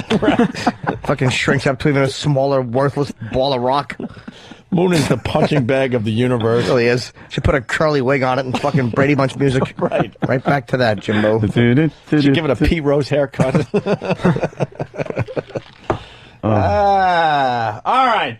Where are we? Oh, we're going to learn about the turning the lights on and off in Brooklyn during the... What? The get cups to turn? Okay, let's say hi to Charlie in New York. Charlie, so this is the question. Religious, they could have got into it a little more, but during the Sabbath, the Jews aren't allowed to use, like, electronics and modern-day stuff. But there's a guy, his whole job, he's got a company somewhere in Jerusalem where they sell products that they could use that doesn't go against their religion, like electric wheelchairs and such, Anthony. Well, yeah, electric wheelchair is probably pretty important. But they're not electric. They got some kind of like hydrogen fucking canister thing. Are you kidding me? No, it was a good part of the movie. What about lights in the house? Jewish guys we got left. Charlie. What about lights in the house? Like, is it just dark? Gotta use candles. Candles. Okay. What about TV? No TV. What about life-saving stuff like the fucking iron lung? What about an iron lung? Charlie. That would be... Or dialysis. Charlie. Yes, Opie. We're waiting for your answer. Yes. Okay, I'm a retired police officer from Brooklyn, and in the 6-6 precinct, what we would call the influential Jews used to get the cops to come to the house to turn the lights on and off. So if the light is on, then it has to stay on? I believe so. I'm Brilliant. And then if it's off... So you pay a cop a few bucks. I don't know if they pay anybody to do anything. That's silly. Yeah, because you're also using it. Is God going to go like, oh, you flipped the light switch, you're out? But no, the police did it. It's okay, Oh, God. okay. You tricked me. Oh, you. Dog shit. All right, let's go to People Cody believe in Indiana. some wacky stuff. Nonsense. Cody. Yes.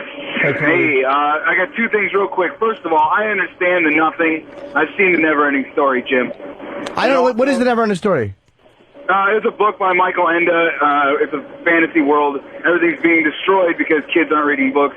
They have no memory of things. So in the story, it's living in real time, so nothing exists where the kids' memories are, because there's no fucking memory of anything. Oh, I actually did not see that or read it. All right. Great. Well, it works. I like getting my knowledge from movies, too, though.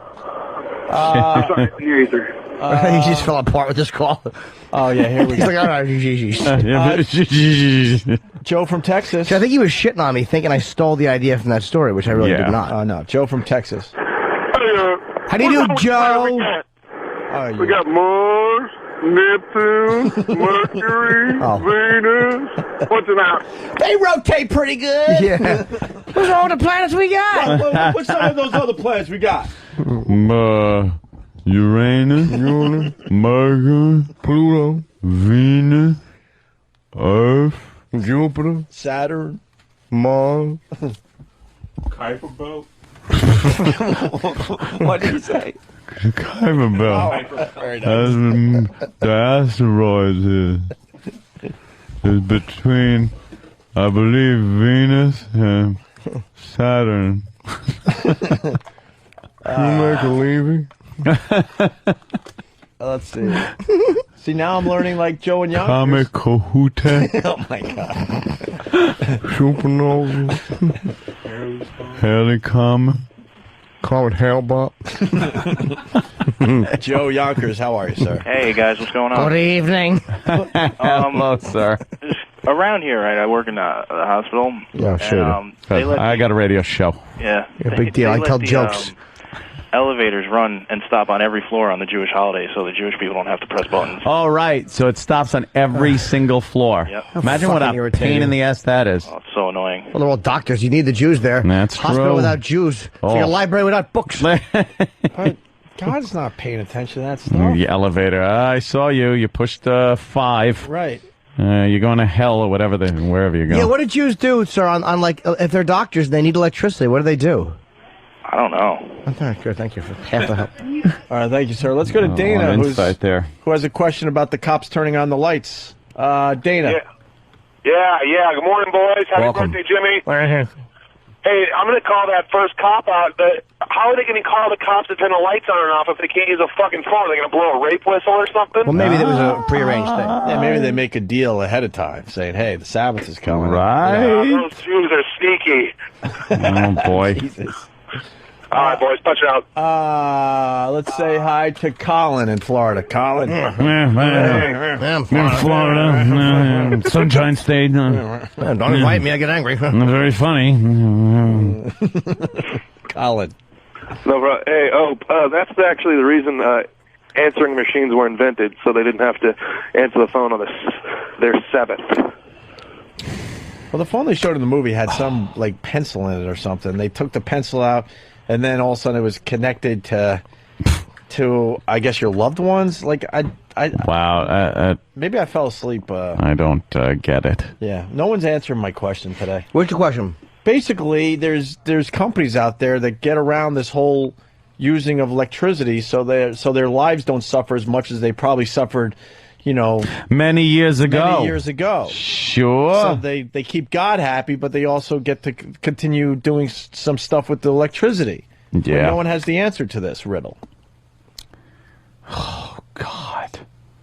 Answer. Let's go to Adam in Jersey. Adam. Hi, how you doing? All right.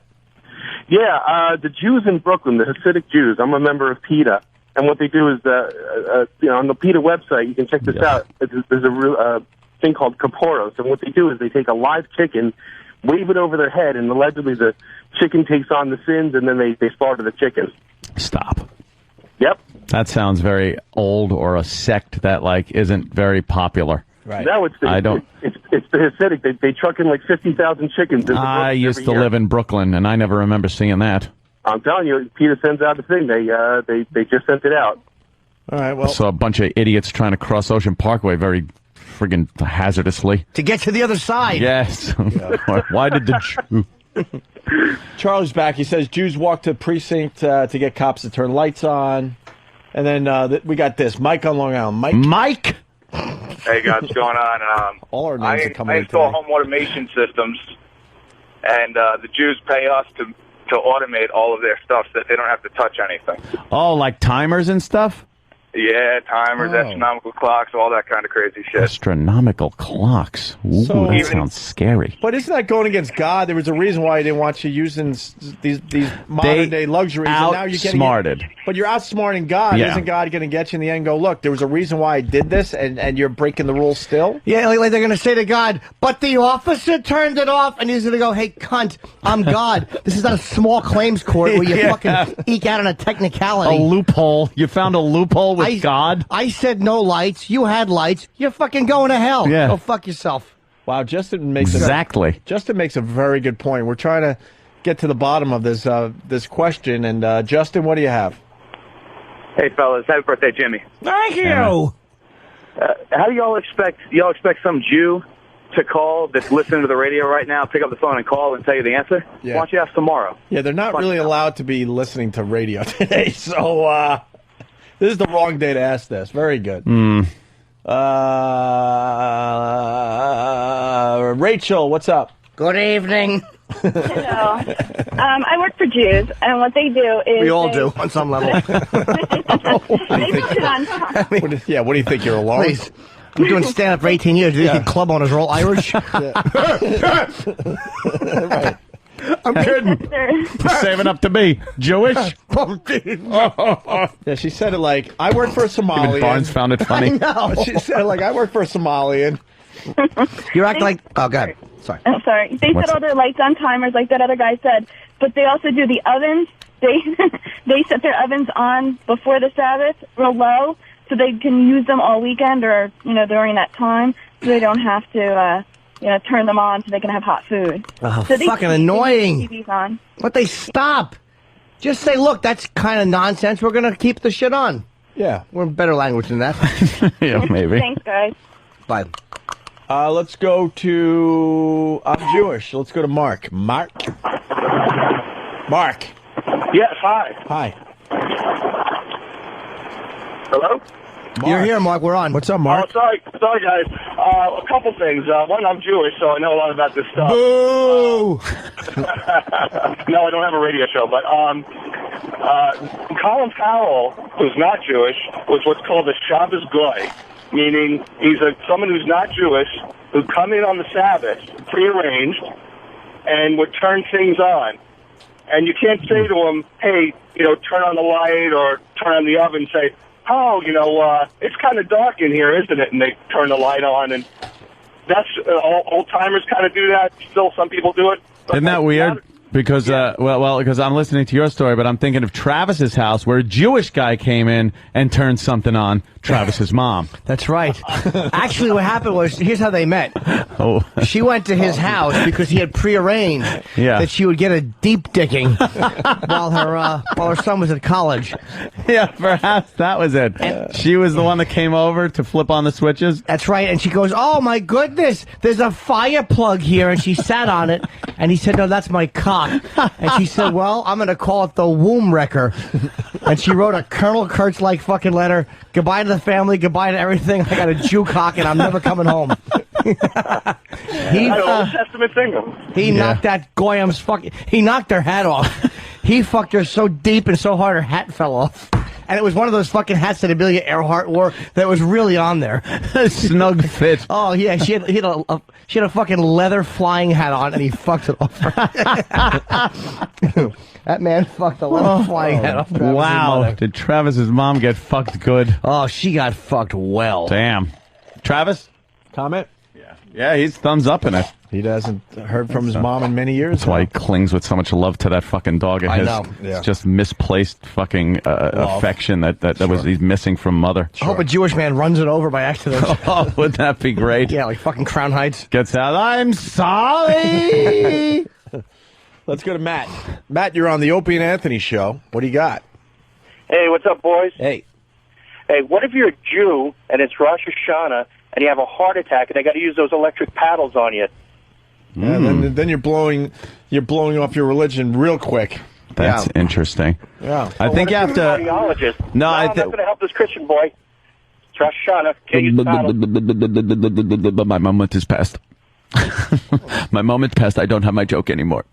It was a good one. He took up time. No, it was just, better than a throwaway, but not as good as a real zinger. Well, what you should say it then if it doesn't matter now because we know the moment passed. It won't count as a bomb. Okay. It won't count as a bomb. If it bombs, it won't count. You can't even keep a straight face. I'm not even kidding. I'm not kidding either. The guy stepped on you. The guy stepped on you, so it's like understandable. Jimmy's right. It's in the Opie. I totally forgot it already. I really did. All right. It just slipped right out of my head. It's in the handbook, though. Jimmy was right about that one. Like I would say it. We got a Jewish doctor, Derek, Long Island. Hey guys, how you doing? I went to school with a lot of Orthodox Jews, and you get special dispensation if you're doing things like saving lives, etc. So you're actually allowed to do that. Oh, special dispensation. Yeah, punching out. And who decides that? Well, I don't know. Probably the rabbi or something like that. Whoever the Pope of Jews are. Who's the Pope of the Jews? Well, what if the rabbi decided that he decided wrong, and now this rabbi everybody's got to pay. Now this rabbi fucked up your eternity. See, that's why the Pope is infallible. He says things. If he makes up a rule, and then the Catholics follow it, like they still go to heaven, because the Pope's infallible. But I don't know if the Jewish Pope, whatever that is, makes up rules. I don't know if they have the same thing, where God will just go, look, the Pope said that. Yeah. I guess, he's infallible. I don't know. It's an odd thing. I work for the sanitation department. All right, well, we got to go back to Brooklyn. It's a hotbed of Jewish activity. It really is. Yes, it is. Joe, how are you, Joe? How do you do, Joe? Why the delay in the phones today, man? Something's up. How you doing, boys? Hey. How you doing? Now I'm commenting about one of the callers who called about the chickens, killing the chickens and stuff. I work for the sanitation department right there in Borough Park, and they actually have a truck that goes around and to all the synagogues and all the designated areas to pick up all the chicken guts and crap. Real nasty stuff, man. Yeah, that is fucked up. So they are doing stuff with chickens. Savages. Fucking killing animals. Why don't people just stop? All right. My whole statement on that. Why don't people just stop? My childlike observation. I ran out of steam immediately. Fuck the animals. I eat chicken all the time. You want to slaughter? Go ahead. Fuck it for all I care. That is an animal holocaust going on with chickens. Yeah. We've talked about that, believe me, and had some very entertaining animations done about it. Oh, the chicken slaughterhouse, one of my favorites. Eric, D.C., how are you? Hey, Eric. The rule is that if it's a matter of your life or your health, you don't have to follow the other rules. Why? If it's a rule, it should be good. Your life or your because health? Because they don't want you, if you're starving to death, you can have a pork sandwich. They're not going to get on your case about for eating like swine. But I just don't dig on swine. But you decide that, then God goes, you know what? I looked at I looked at all the paperwork, and you really weren't starving. Well, then when Yom Kippur rolls around, the thing you're atoning for is anything you did to violate your promise to God. So why not just flick the lights on, have a ball, then Yom Kippur comes along, you're all right, you got me, sorry. That's why they're Yom Kippur and Rosh Hashanah Jews, because that's what they do. That's okay. Oh, so you're rock and rolling. You're rock and rolling all the way to Yom Kippur. Yep. And then it's a make good. Yep. I love it. Good. We're learning about the Jews today. Yeah. A make good. Thank you. Wow. Who could think there'd be make goods? I know, it's like confession. Yeah. Confessions are make goods. They sure are. You can pretty much do whatever the fuck you want and then get in that little phone booth and then and it's a make good. You tell the man who may or may not have diddled a child's penis, and then you have your act of contrition, and then you go home and do it all over again. Sure. Now we learn about the special toilet, or what we like to say, the turlet. Ooh. Mike in Boston. It's the mouth of a lucky boy. Mike in Boston listening on BCN. See, I say that every morning knowing everyone's listening on XM. Good morning. How you guys doing? A little bit. What's up, Mike in Boston? How are you? Good. I'm a civil engineer with a firm just outside of Boston. Yeah, we sure did you a are. Jewish elderly housing project, and we came up with the design, the cost, and then they said, oh, by the way, he said, we can't use an electricity Friday and Saturday, and we had to go back to the drawing board, increase the tanks and the pumps. When they got the extra cost for the increased size capacity of the tank, the guy, the head of the association says, well, you know, maybe if we couldn't hear it running, it'd be okay, so we don't have to spend the extra $30,000. So as long as they couldn't hear it running, it's all right to use electricity so their toilets don't back up in their living rooms. Oh, boy. The second they want to spend extra money on it, it's an issue. Oh, boy. The spaceman's going to be really mad at that one. That's not good. No. All right. Thank you, sir. Take care. Boss of Jews is Grand Revi. How did Jews know about electricity so long ago? I'm an Orthodox Jew. Here we go. Steve in New York. Steve? Happy birthday, Jimmy. Thank you very much, Steve. It's appreciated. Yeah, I just wanted to comment, add on to what Eric said before from D.C. is the number one law is that life and health supersedes the other laws. Nobody's looking for anybody to, kill over and pass out to follow the rules. So that's the number one rule. Oh, okay, so that supersedes all other rules. Yeah, and as far as who makes that judgment call, I mean, you got to make some personal decisions in life. And, we do have traditions, and we do have our rabbis, and you don't run to the rabbi and say, I'm starving to death. That really doesn't happen much in the 21st century. No, what if you screw up, though? Make the wrong decision. If you screw up, you feel bad about it, and you try to move on and do the right thing. Is there a holiday or some kind of thing where you can atone for that? Yeah, well, Yom Kippur is a day of atonement, but it doesn't work like you say, I'm going to screw up and I'm going to go get it fixed afterwards. You really need to have the right intentions, and if you happen to screw up, then you try to fix it afterwards. Okay. You can't just walk into it and say, I'm going to the confession booth and I'm going to go eat a ham sandwich and go fix it afterwards. That's what Catholics can do. You know, in the end, we all end up in hell because no one's going to have a perfect scorecard. No! We're all going to, think we're doing the right thing. It turns out we weren't You're doing right. the right thing. And if you don't need a perfect scorecard to get in, then why try to get the perfect scorecard? Right. And if you make one mistake and you're out, then oops, right, no one's getting in. No one's getting in. And my problem with my Catholicism, when they changed the rules, right? The Vatican the Pope changed the rules. And, you get scared with this health thing, burning forever and ever. But I think if you burn forever and ever, it just becomes what it is, and you deal with it. You're just like, ow. How much screaming can you get done? You're like, all right, this is my eternity. You tell the new guy, the first fucking 3,000 years really sucks. Right. It really stings. Right. But then it's it kind of gets a little easier. Like anything else. Then it's not so bad. Look at me. Right. I'm bubbling away here. I'm boiling. But what about all the people in hell, doing some serious tough times, and then the Pope or whoever, changes the rules, and now you don't go to hell for this anymore? Do you have to stay in because the law was the law like that, or do you get to go to heaven for a rule that you broke that the Pope all of a sudden says isn't a bad thing anymore? Or does someone post your bail and you're out? Yeah. And are there levels of hell, for a mass murderer, child molester, killer guy? Mm-hmm. Is he in the same agony and pain in hell as somebody who ate, meat on Friday or something? Right. Yeah, do you think the guys complain, like, if you're next to a kid fucker, and all of a sudden you're like, but I had ham. Yeah. Well, could I get somebody in here? I got to talk to somebody. Yeah, can I be represented? And, of course, everyone there is a lawyer because that's the joke. They're all lawyers in hell. Oh, here we go. Boo-hoo. Boo-hoo. B-double-O.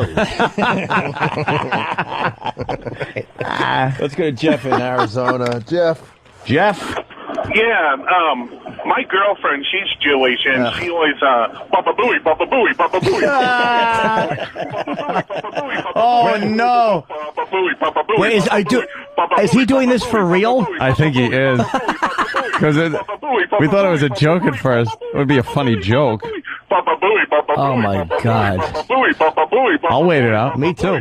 I got a smoothie in front of me. Papa Booey, Papa Booey, Papa Booey, Papa Booey, Papa Booey, Papa Booey, Papa Booey, Papa Booey, Papa Booey, Papa Booey, Papa Booey, Papa Booey, Papa Booey, Papa Booey, Papa Boo, boo, boo, Papa Booey, Booey, Booey, Papa Booey, Papa Booey, Papa Booey, Booey, Booey, Booey, Papa Booey, Papa Booey, Papa Booey, Booey, Booey, Booey, Papa Booey, Booey, Booey, Booey, Papa Booey. He hung up. Oh. Was that all you had? What's the matter, faggot? You run out of breath? Call back and do it some more. Yeah. You had the ears of everybody there. Yeah. You had the radio station. It was all yours, and that's all you could do. My favorite part is when they eventually have to realize we're not going to cut you off. Yeah. Oh, no. We're really not. Can we take a break then? I have to piss. Yeah, I got pee too. Yeah. Okay. We go pee-pee. We'll be ready to pee.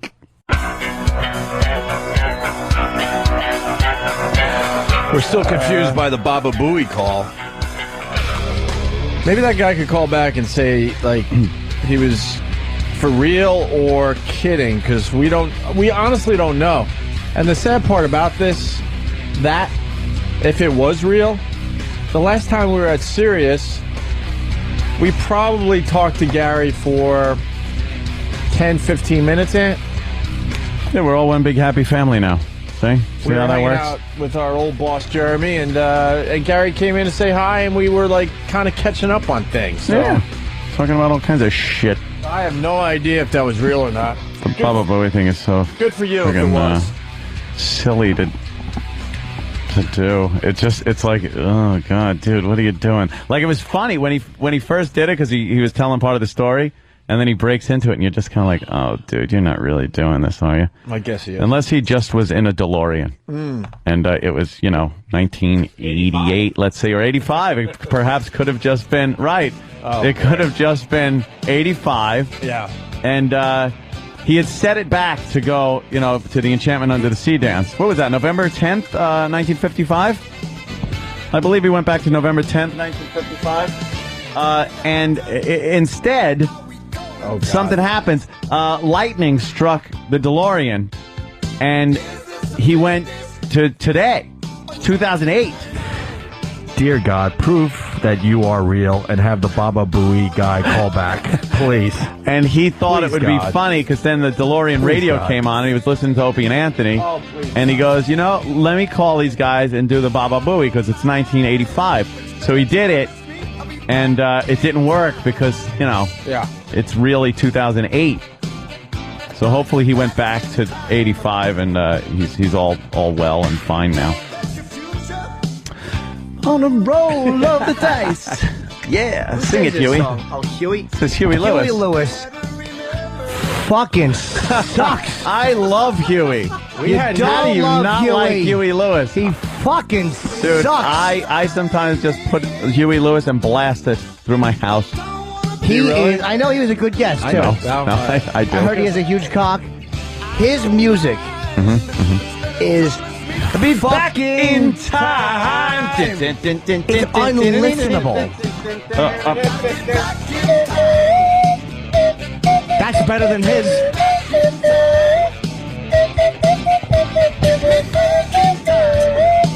Oh, here I go now.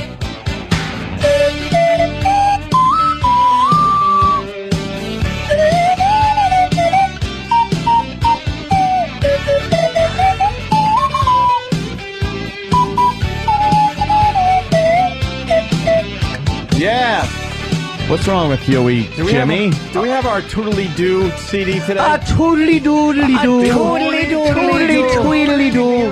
Hey, Jeff in Arizona. This is the Baba Booey guy, Jeff. Baba Booey, Baba Booey, Baba Booey. No, Jeff. You get that part. Were you real or fucking with us? You know what it is? I absolutely love your damn show. Okay.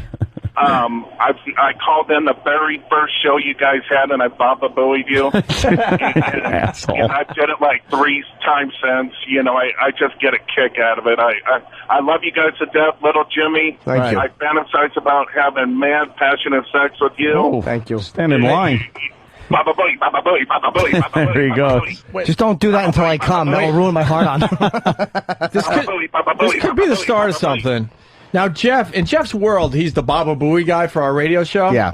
I want to hear from other people out there what is their thing that we have no idea about? That he's the guy. Like Jeff, in his world, he's like, yeah, you know the Baba Booey guy from O&A? That's me. It's me. So what else do we got? What else? What other budding stars are out there? Out there that we have no idea about. Like, I'm the ransom guy from the Ramsey household. Let's get that cut up on. I'm the garrote guy. I'm the Johnny Ola character from the Ramsey crime. Hey, the answer to the question, by the way, with 1 day, 2 days left, whatever it is, we're still working on it, Popeye. Oh. That's the answer. Yes, you bet we are. Hey, which Toodly-Doo do you want today, Anthony? Toodly-doodly-doo. Toodly-doo. Well, surprise me. I love hearing a good song remade with nothing but a fucking Toodly-doo in honor of pan flute. In honor of our God discussions today. Yes. Why don't we do this one? This is our Toodly-Doo song of the day. How funny it was, because Ant was so mean to Gray. It was because Ant's not a mean guy. No, And the minute he was playing this song, and I kind of liked it, and then they obnoxious belch. I just belched, and he was just awful. I never do that. It was really funny. It was just how fucking belligerent he was being to Grey Wolf. Poor guy has no home. I know. And every time he'd play, it'd be like, oh Christ, it's horrible. It's like, oh, here he goes again. It's horrible. People out there they're not even close to knowing the members of this show. The fact is, he is the most horrific one. Yeah, he's a piece of shit. On the air. And let it be known that I'm pointing to Anthony. Now, if you did a poll, most people would say me. Yes. Right. 9 out of 10 would say Opie's the biggest dick on the show. You're right. Fuck no. Not even close. Yeah. Well, it's close. All right. You don't get carried away. All right. I can know you. You Mother like Teresa. I'm not even in the stratosphere. Yeah, you are. Yeah. All right, well.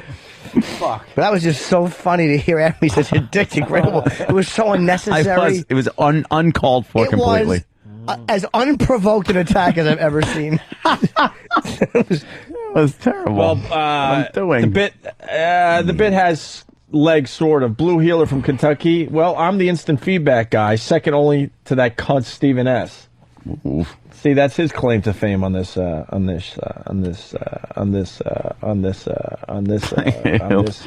hit him in the head. Freddie from Mercury, you're on the phone. You've lost a lot of weight. Here's the Toodly-Doo song of the day.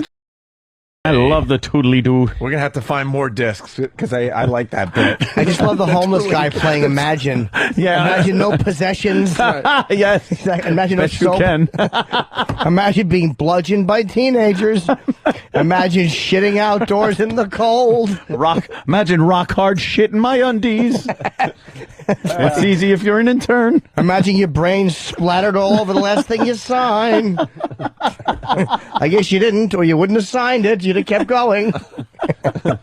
Let's say hi to Dave in Massachusetts. Imagine no hat, because it got shot off. Imagine your friend is a puddinhead. He's got hat with gutters. Still makes Anthony laugh. Toodly-doo. Imagine your friend's wig has tapioca in it. A bowl cut. Dave in Massachusetts. Hey, Dave. Yeah, you know Opie's nicer to the homeless by the treat yourself cake stomping incident. Linger longer. What can I say about that? It's true, you did. Blah, blah, blah, blah, blah. You did. Toodly-doo. Holy mackerel, what's that noise? What happened? Just It was. I hear that noise when I come in my own head. That's the sound I hear. And you come in your own head? Yes, I do. I drill a Ted Kennedy hole and arc a load into it. I sent it on Wednesday, and then I resent it on Friday. You resent it. What did you resend on Friday? Hope it's a stool sample. Hey, my bad, guys. Give me a second. Yeah. Sorry about that. Hey, look, I'm the jerk-off that's been calling WFAN, ESPN Radio, calling up these guys on here and telling them I want to slap their butt cheeks. I'm not sure if you guys seen that crap on YouTube. Yeah, but that's you? That's you. Claim to fame. That's me. Why have you been doing that? Get that audio. I want to see how it sounds. What's that? Yeah, we're going to go find We're going to find that. Thank you. And sir. if you would be a dear, if you call one of these shows, if you would plug Down and Dirty with Jim Norton, it would be very appreciated. Oh, well. Not a problem, Jim. Thank you. Hey, Jimmy, I want to slap your butt cheeks. Thank you. Oh. I would like some guerrilla advertising. If the fans would help me, it would be very appreciated. Literally. Get a gorilla. Yeah. And run around With a sign on him. Yes. Love that. And people could just punch it. Oh, and he's just ripping people apart like Yeah. gorillas do. Oh. They get all angry. What a bad advertisement that is. He bit my face and then shit on me. He climbed a building. Bit my genitals off. They tend to like doing that. Yeah, he ripped my testicles off. Where was I supposed to go? What was that plug that it was written on his sandwich board? A sandwich board on a gorilla. You're trying to read the plug, and all of a sudden he just pounces on you and fucking plucks your eyes out, so you can't watch it anyway. Shits in the holes that are left in your head. Oh, gorillas are horrid. Let's say hi to Todd in Grand Rapids, They're rough Michigan. and tumble. What's up, Grand Hey there, Rapids? Ted. Morning, boys. I want to be the guy who's the first to call Aunt a toodly douche. A toodly douche. A toodly douche. Let's go to John in California. John? Yes. I haven't said Frunkus in 2 years. No, it's been a while. Frunkus! Wow, people are going to think it's a best of. John, California? No, they're not. Hey, what's up, guys? Saying that word. I just want to say I woke up on the wrong side of the bed, and I was looking at my little XM receiver when I got in my car, and it said toodly-doo. I was like, oh, all right. Turned on the radio, and got to say, Anthony, you brightened my day, and now I'm ready to go to work. Oh, well, that's great. I'm glad I could All help right, brighten your function day. out, guys. Love you guys. I hope he toodly doos into a fucking abutment. So do I. On his way to work. He should say turtly do because he's shit. Stephen S. from Bayshore. He has sent this line in 100 times. He loves this line. He just wants us to say this. It is a good line, by the way. Oh, Jesus. I'd like to plug Jill Nicolini's new HBO show, Brown and Squirty. Oh. Jeepers. Because, you know, I feel bad. Stephen S. from Bayshore. It's Down and Dirty with Jim Norton, HBO, this Friday night at midnight. Or is it Saturday night at midnight? It's Friday right after Bill Maher show. Friday. Florentine's on this episode. A couple of the comedians and Artie Lang. It's a really good episode. But those are Howard guys. How does that make sense? What are you doing, Jimmy? That doesn't make sense. Well, Florentine's not a Howard guy. Florentine's a fucking Jim Norton guy. Florentine got Jim Norton his first paid gig in comedy in 1990. You guys were roomies. Fuck yeah, man. I remember recently I saw that Cribs. What? That from Jimmy's house with the mold on the word, walls. And yeah. Yeah, it was great. Yeah, man. Fucking, that was my 30 years old. I finally moved out of my house. Yeah, 30. Let's say hi to Mike in California. I was older than that, Jim. Mikey? Hello? Hey. Hey, this is Mike in California. What's up, man? I sent you guys some Apple help desk questions last night through the onaradio.com. Yep. Did you? Is this actually you? Yeah. Well, no, it's not me, but I've had those for years, and I thought they were hilarious, and I thought you guys would get a kick out of them. That shit's hilarious. So what, you, how'd you get these? Just years and years ago, my friend built a computer for me and threw them on my hard drive, and they were just funny. All right, how many we got today? Couple? I sent you guys maybe like 6 or 7. He sent a bunch, but this was one that was good. One out of the bunch? All right, hold on. One of them is good. All right, hold on, Mike. Okay. I can do anything for you that a supervisor can do. I'm telling you that there's no one here who can help you. Supervisor, please. No, sir. You may not talk with the supervisor. I can give you the number for the Customer Assistance Center if you wish to file a complaint. I do wish to file a complaint. Okay. Their number is 1-800-776. And I will file a complaint. Okay, you're more than welcome to do that. I believe anyone you talk to will tell you that if you need help with software that Apple does not make, you have to call. Don't talk to me like some stupid idiot. I know what I'm talking about, and you don't know what you're talking about. Okay, sir. Well, and you should learn to be nice to people. You shouldn't be nasty. You should be cooperative. I can't help you if I don't know how, sir. Listen, don't talk to me that way. I'm a human being and I'm a person. And you don't have a right to talk condescending to me. And don't talk down to me. Who the hell do you think you are? I asked to speak to your supervisor. I don't have to tell you why I want to talk to your supervisor. Who the hell do you think you are? You got some nerve. Well, I apologize if I upset you, sir. Guy, I love how his anger just built. The guy who's yelling is an ass, but I hate these fucking customers. Even though Apple, let me tell you something about fucking Apple, who I love. Always saying, we don't support non-Apple things, then don't, like certain things, then don't fucking promote them on your fucking website. Oh, shit. Like Shit. Like certain apps. Yeah? Don't sell them from my fucking iPhone if they're not ready. What happened? What Just app like did you get? just like the AIM one that sucks. Or how about Mobile Me? Apple does certainly support that, but you can't get phone support for it. Only online support. Oh, shit. How about this? Before you fucking sell something like Mobile Me, Steve Jobs, how about you make sure it's fucking ready?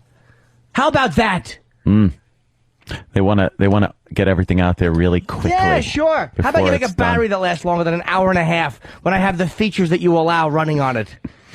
They've gotten so much better with that with video games, but it used to be they used to want to hit their launch date to the point where they would put games out that were broken. Fucking broken.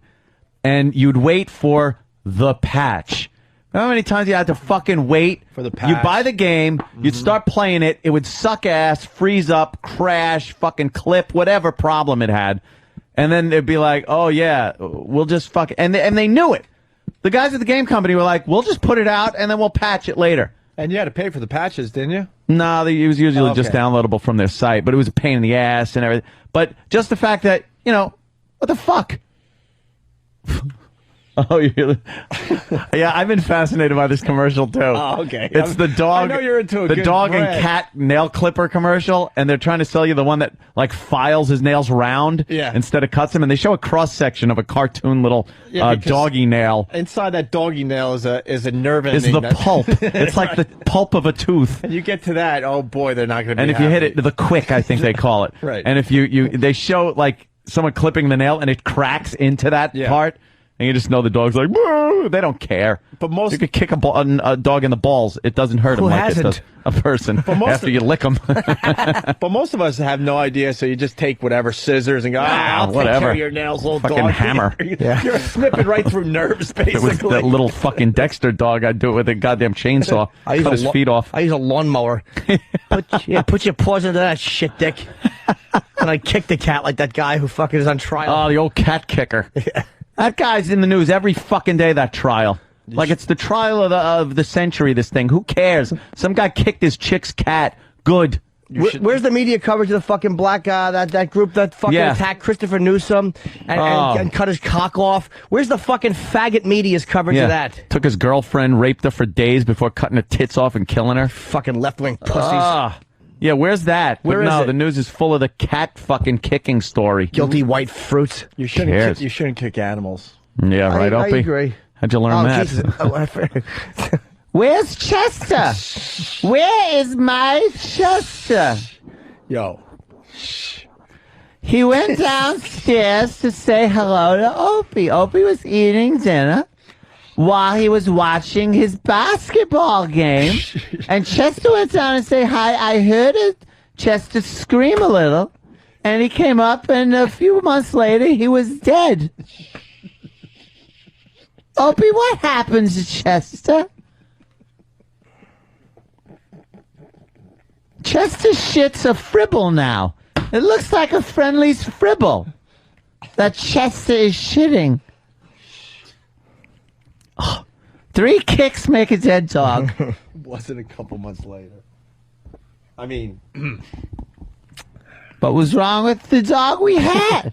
Kicking the liver. It begged pretty good. Liver cancer. That fucking other dog. What was Tiffany? What was the other one? Tiff? The little fucking pug nose thing. Remember we would take turns bopping it on the nose under the table back in the day? I would. What you was know the how name of that little thing? I can't remember the fucking name. Tiffy, right? Was it Tiffy? Because that was Dawn's little Yorkie's name. Oh. Tiffy Toodles. Toodly-doo. Tiffany Toodly-doo. You know how you flick something that's on a table? Let's say there's a little crumb, and you kind of get the power up with your pointer finger by flicking it off of your thumb. It's very, that. We would do that to the dog under the table so fucking hard. I couldn't build up enough power in the finger to snap this dog in the nose. This dog. And it would go like, I'd be like, oh, Chester, I'm sorry, I stepped on his foot by accident. Oh, he'll be okay. And it happened 3 more times during dinner. Dude, believe it or not, I love animals. That thing was a night. Here it is. Man. Try to eat. Watch. Okay, you trying to eat?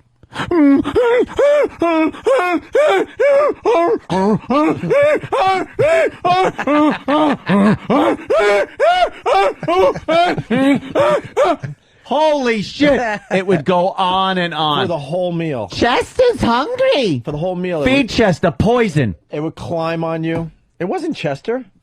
That was Chester too, wasn't it? But the replacement dog was way worse. Way worse. Yuck. Stupid ass dog. Stupid ass everything.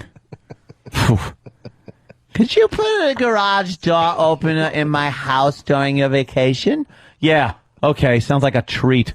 I'll be out in a fucking Massachusetts cold. Your ex-mother-in-law, like, God bless her, I liked her. But she had a 50 to 100 foot phone cord. Oh, the phone cord was the reason you broke everything in her fucking house too.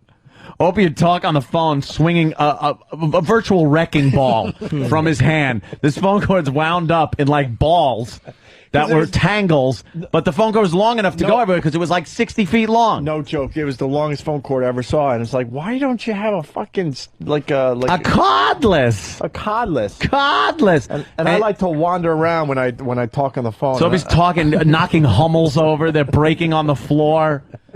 You broke some, like, precious fucking things. She had precious moments, and she didn't care. She loved Opie. Forget about it. Opie could do no fucking wrong. Like, that's okay. I'll just glue the head back on. I'll glue it back on.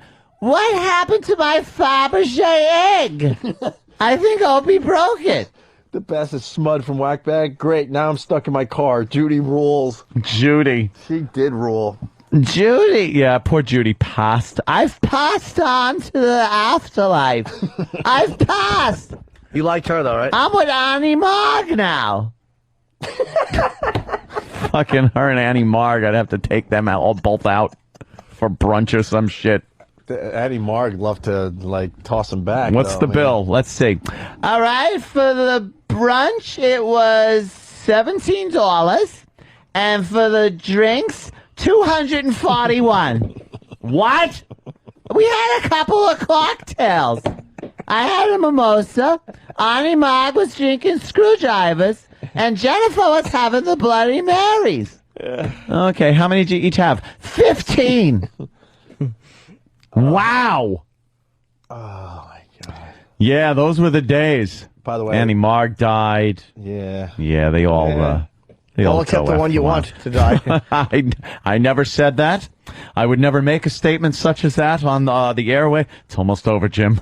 No, I'm saying in life. And I'm not saying exactly. I'm saying it's always the people you don't want. Yeah, it's true. Yeah. You know, they say only the good die young. Who says that, though? Billy Joel. Yeah. That's what I say. Jim. Only the good. Toodly doo. Toodly doo doo doo. Toodloo doodly doo doo doo. To do toodloo. Is this a bonus toodly toot song of the day?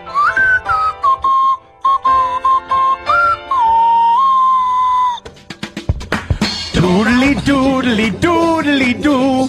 To doodly doodly doodly doo. To doodly doo doo doodly doo. A doodly doo doo doo.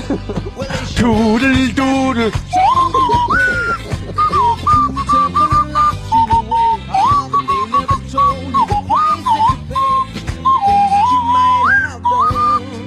Oh, darling, toodly-doo-doo, doo, toodly-doo. All right, enough of the Billy Joel. Thank you. Toodly-doodly-doo. Jim McSweeney says, my argument of being a nice guy is falling apart. Right before your very eyes. I'm a nice guy argument is really falling apart this morning. I didn't claim to be a nice guy. I'm just saying Anthony, has been under the radar as far as that thing goes. That's for way right. Too long. Hey, here's that guy. He says he's famous for doing this on the Fan, just to bring everyone up to speed. Right about the Jack on the cell phone. Jack, what's going on today? Hey, Mike, I want to slap your butt cheeks. Okay, I heard that from Jack on Saturday. Here is nicely produced Mike and Yonkers. Mike, what's going on today? Hey, what's the slap my butt cheeks, Mikey? People love the toodly-doo. I love the toodly-doo songs. One song a day, though, Ed. You could just toodly-doo. I'm sorry, I got a little overzealous with the Billy Joel. I just feel like toodly-dooing. Toodly-doo. It's amazing how addicting it is. The toodly-doo. Because that's the sound I hear in my head when my balls are being sucked. I hear like toodly-doodly-doo and doodly-doodly-doo. I must acknowledge the fact that I did get the toodly-doodly-doo from Jim. Doesn't matter. He toodly-doos. Now, you know what? I pulled it from space. We're all toodly-doers deep down. Yes.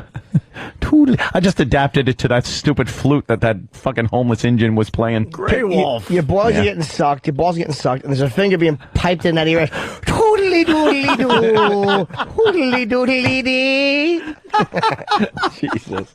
Guys, we gotta do the George Brett thing from Friday. We let the folks down. We did. George Brett talking about shitting in his pants, but there was a mic open. Really? Yes. Ooh. This is really good, Hear actually. this. We just didn't have time on Friday. What were we doing on Friday? I thought we were just kind of calling it in. Yeah, we phoned it in. All right. Then, to check how sick I was. Tell you how sick I was. And then I'm standing up.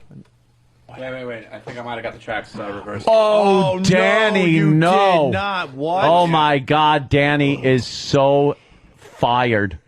Is Danny leaving the show? Wow. Let me look at him. Very interesting. Oh, no. Right side. Back to the right, gentlemen. Both hands. Right side. What's the setup on this, Danny? I need a little setup for the folks out there. I'm not sure who was filming or why they were filming, but they were filming. I guess the Royals doing their spring training exercises before a game, and he was wearing a mic, and I guess he forgot it was on or didn't realize it was. Oh, sorry. Yeah. Didn't realize it was hot, and he's just telling one of the rookies about how he got sick one day. Nice. Right side, back to the right, gentlemen. Both hands, right side. Pardon. To the left side. I shit my pants last night. I did. Went out and had a great meal, just a great fucking meal. I had to go to the bathroom so bad in the car. I'm going, travel, hurry up, man. I got to shit. I had fucking shit in my pants. And if you listen real closely at the beginning, the way that he remembers this whole "I shit my pants" story was because he farts and then turns to the guy. He goes, "Oh, I farted." I shit my pants. He's got to be happy that this got out. That's hilarious. He's really just, this is just some guy's story. Talking about fucking, I shit my pants. This is what guys talk about. Yeah, fuck, I had a good meal. This is why women are not fun to hang out with. You chicks have never told a good "I shit my pants" story.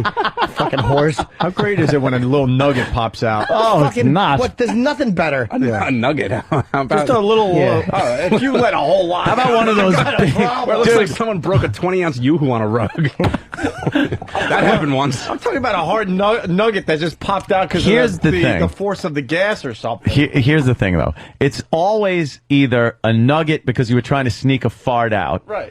Or you have such bad diarrhea that you can't hold it in, and that splatters. What about a nice tapered 1 foot long shit that you just decide to take in your pants? How fucking funny would it be to have to walk around with like a pound of shit in your pants? When it happened to me, you don't actually decide. No, it's just it starts out as a fart, and you realize, and at that That's point, just it. You might as well. All right. Because you know you're throwing everything away anyway. Shit your pants day. Right. We gotta have a shit your pants day on the show. What you're missing is the beauty of making the decision to do it. Like, yes. well, the bathroom's open. Nah, No. I don't feel like getting up. I'm just shitting. I'd rather just shit my pants. Without even thinking about it for 20 seconds, I have 4 stories that I remember. Really? Look, I don't want to be the only one, but I shit like a champ every day at 5:15. Oh, 5:15. I will hold it in and I will shit my pants, but I can't be the only one. Here comes the old 5:15. Right. Poop, poop. And then we'll have some boo boo. No. And then we'll have and then we'll have someone judge who did the best shitting in their pants. The best shit in their pants. I don't know if I could shit myself. You know what the worst is? Jimmy, could you though? Could you shit yourself? Could I breathe? No, would you though? Yeah. What do we wear? The tuxedo. Or a white tuxedo. That's what we ought With to do. tails. Let's get to get white. a brown streak on. Listen, here's what we ought to do for the radio show. Okay. We should all wear white tuxedos and go out to a restaurant and shit our pants in the white tuxedos. The whole fucking radio show should go out and shit our pants in white tuxedos with top hats. Diuretically evacuate. What the fuck are they going to do about it? Throw us out? You know how bad it would smell when the waiter came to the table and everyone's just got loads of shit How in their about we don't pants? even get to the table? We all do it while we're waiting to be seated. This way they can't accuse us of anything. We all shit our white tuxedo pants. Would you like to be seated now? Oh, my word. What is that smell? They'd have to mop the floor and throw us all out, and we'd all be standing on the bus back to the city because you don't want to sit. Your table is ready if you would come this way. Oh, my. In white tuxedos. Fuck, that's hilarious. Hello. Yes, yeah, hi, table for 5, please. Yeah, sorry about that. Yeah, I need a oof. Yeah. Derek, they're noticing you're on the board today. Wow. See, it's not a waste of time. That was a good pickup by Derek. All right, let's get back to George Brett. But I'll let a log out if someone else does. So I'll be honest right now. I'm not gonna shit, but the way I have gas, like this could, if I put like. That was it. All right, Jimmy, that was a good one. That could have been a problem, right?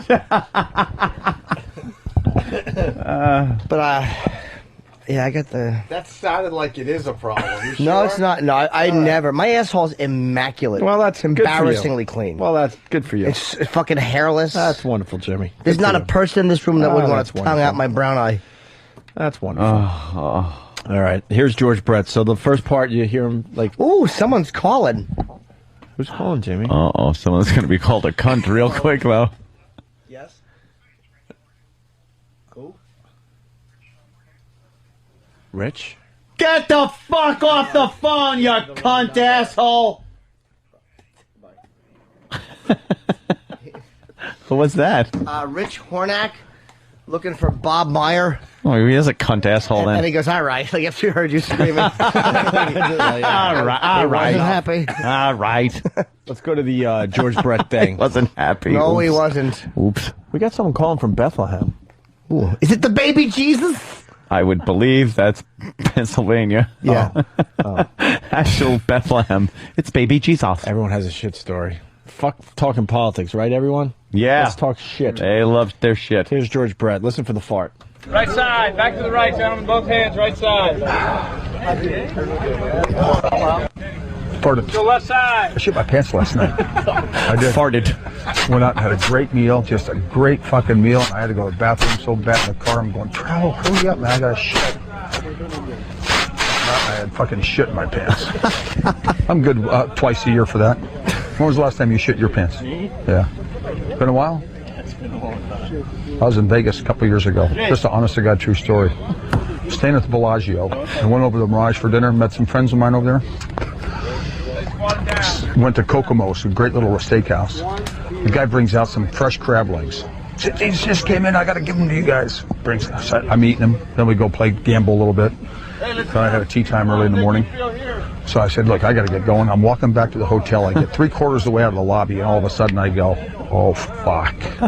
And I'm standing here like this. I got my butt pinched so fucking, I'm fucked. I can't move. All of a sudden, you know, felt all right. I went just like this. Water. I had some food poisoning from the crabs. Take off my leather jacket, tied it around my waist, and I'm just standing there, and it's just running down my leg. I got jeans on, black bucks, no socks, and I just start fucking walking. Every time I'm walking, something's coming out. It's water. Straight fucking water. Oh, God. It's a Hall of Fame player. No shit. His shit story. Can I tell you my... It's a good one. Wait, really fast before you move on, before we lose the moment. That guy didn't want to hear the George Brett shitting his pants story. Yeah, did you hear him? He's like, it's been a while. But he forced the story on the guy. He really wanted to tell him about the time he shit his pants. George Brett could not wait to tell this story. And like during the whole course of George telling the story to these players, they're like walking away from him, and like he's following them. There's a video? Let me tell you. Telling. Yeah, it was at the Bellagio. Yeah, having some crab legs. Now I understand why he was carried on so much. That wasn't pine tar. Yeah, no, on the back. That was his own special. Yeah, special gription. Yeah. Can I tell you Sorry, that? Jimmy, No, that's okay. The best part of that whole thing was the way it literally went far to shit my pants. Can we hear the beginning again, because you've never heard a faster transition? You're right, Dan. He wanted to get into that shit. Anything would have segued. You got a Buick? Shit my pants last night. Right. That's right. Yeah. Right side. Back to the right, gentlemen. Both hands. Right side. How fast? Pardon. Go left side. I shit my pants last night. I did. Went out and had a great meal. Just a great fucking meal. I had to go to the bathroom so bad. Well, who asked him? Dude. He probably didn't even fart. He just lied about it so he could seg into the story. Wilmington Wow writes, no wonder George Brett had hemorrhoids. George Brett shitting his fucking pants in the lobby. How helpless do you feel? Oh my God, really? You're just like, hey, and then when people come up, hey, George Brett, on the floor. Oh man, I want to shake his hand, and he's. There's another part of the story if you want to hear. Yeah, I running down his leg, of course. Right, here we go. God damn, I can't find it. What happened? I can't find the video. Then, to tell you how sick I was, and then I'm standing outside my car, get on my cell phone, and I call the guy. I said, Larry, you won't believe this. I'm standing outside the fucking Bellagio. I can't move. I got shit everywhere. I shit all over myself. And Larry's about a 48 waist. So he brings me over a pair of pants and some towels. And so he comes over and he meets me where I tell him where I'm standing. He finds the closest bathroom. When you go up the escalator to go into the I can't get in the elevator. Bet you up now. You lose. Baseball. So he goes in, he finds the closest bathroom in the lobby of the hotel, and then I get in the escalator, and he kind of pretends like he dropped something so no one gets behind me, tells me where it is. I go in there, he goes and gets the towel all wet for me, throws it over the fucking stall. I take off all my fucking clothes, just wipe off, leave my shoes, my pants, everything right there, the towels right there in the stall, and I'm walking barefoot with my shirt and his pants that are 48 waist through the lobby like this. It's midnight. Got up in the morning, took the most perfect double tapered shit I've ever had in my life. Double tapered. True story. True story. Who's the pitchers in this game? Back to business. All I want to do. I got to call Bravo Sierra. What was he doing? Some kind of prank? He just casually goes, "Who are the pitchers today?" At the end of that. Dude, he's just telling a story. Because, no, you know what it was? He was telling the story, and like the guys that he was telling the story to, they just didn't care, or like they were embarrassed or whatever by it. So he was done with the story. They were so uninterested. He had just had no one to turn to, so he just turned to someone else and was like, "Oh, who's the pitchers?" Yeah. That is fantastic. I like the fact that there's a fucking Hall of Famer, and you could have gotten his shitty shoes and pants and put them on eBay. All I want to do is hang out with George Brett and listen to shit stories. Shit stories from George Brett. He says it happens twice a year, so he's probably got a lot of them. Dude, how old is he? 50? There's 100 shit stories. I would hear all of them twice. Well, now that he's older, it's probably 3 or 4 it's probably times more. a year Yeah. at this point. So. Oh, that's fantastic. Because when you get older, you might love his shit stories. your pants more. Mm-hmm. You can't find it? Nah, it's been taken off of a few. Why would it be? Oh, really? Sites. Yeah, I don't know why. Oh, my God. That is really good. Farted. Let's say hi to Bob in Pennsylvania. Bob. Hey, Bob. Yeah. Hey, Bob. Call back. Bob, you're listening to the program, Bob, instead of your phone. I give up on Bob. Oh, Jimmy, Jesus.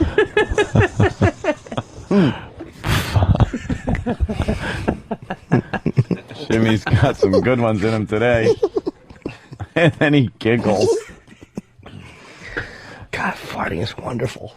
God damn it. I had to throw a pillow away this weekend. Did you? Yeah, I woke up in the middle of the night Dude, because there was a horrendous smell in my bed. Oh, no. And then I realized it was the pillow. Somehow, I guess, I have a lot of pillows in my bed, and I guess I must have been, like, farting into my pillow or something. What? And the smell that came from this pillow woke us both up, by the way. That is so You fucking woke a 10 up disgusting. fart pillow?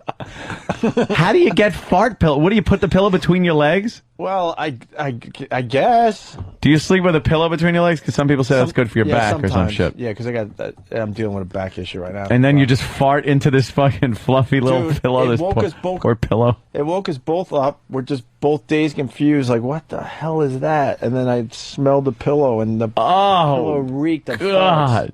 Why'd you throw it out instead of just washing it or washing it?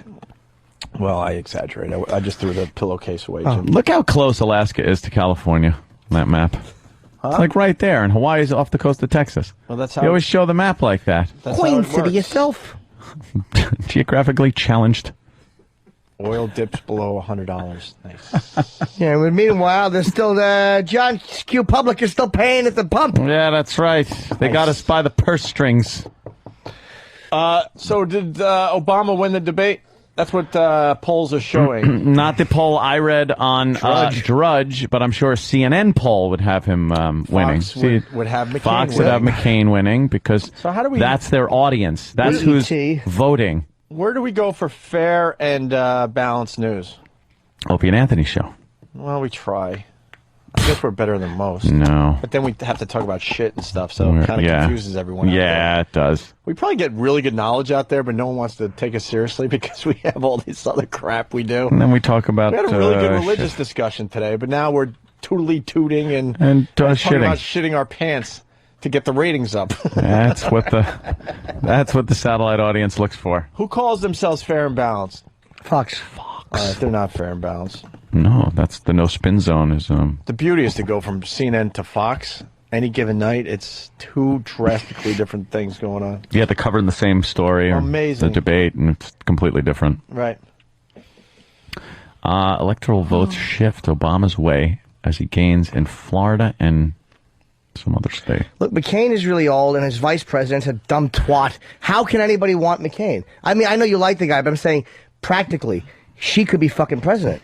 She is, I think, really bringing down the ticket now. stinks! Now, I mean, at first, she boosted it up because it's like, all right, she's kind of a mom thing. The moms are relating to her. And Yeah, fuck like I the said, moms. she gave a pretty good speech when she was first appointed or nominated. And then, holy shit, she's just an ass who knows nothing. So what does McCain do, Anthony? You're a McCain guy. She has to. The only way you can replace her. Yeah, big trouble. This really is big trouble for McCain. Wow, this is breaking news from Anthony Yeah, Cumia. I didn't think this is big last trouble. week. No. Now she's starting with these faux pas. She's stupid. She's a dummy. She's what they call a dumb broad. Yep. She really isn't. Not that worldly. They got video of her jogging in a Eagles jersey, looking really hot. What is she in Philly today? Really? She doesn't fucking do interviews because she's a fucking dumb cluck. Yeah. She's stupid. She'll get killed in a debate. Well, the debate is what? Thursday? I can't wait to Who's see that. not watching that? That'll be one of the highest rated vice presidential debates. But dude, if Biden can make her look stupid, It's easy. Yeah. She could just start crying.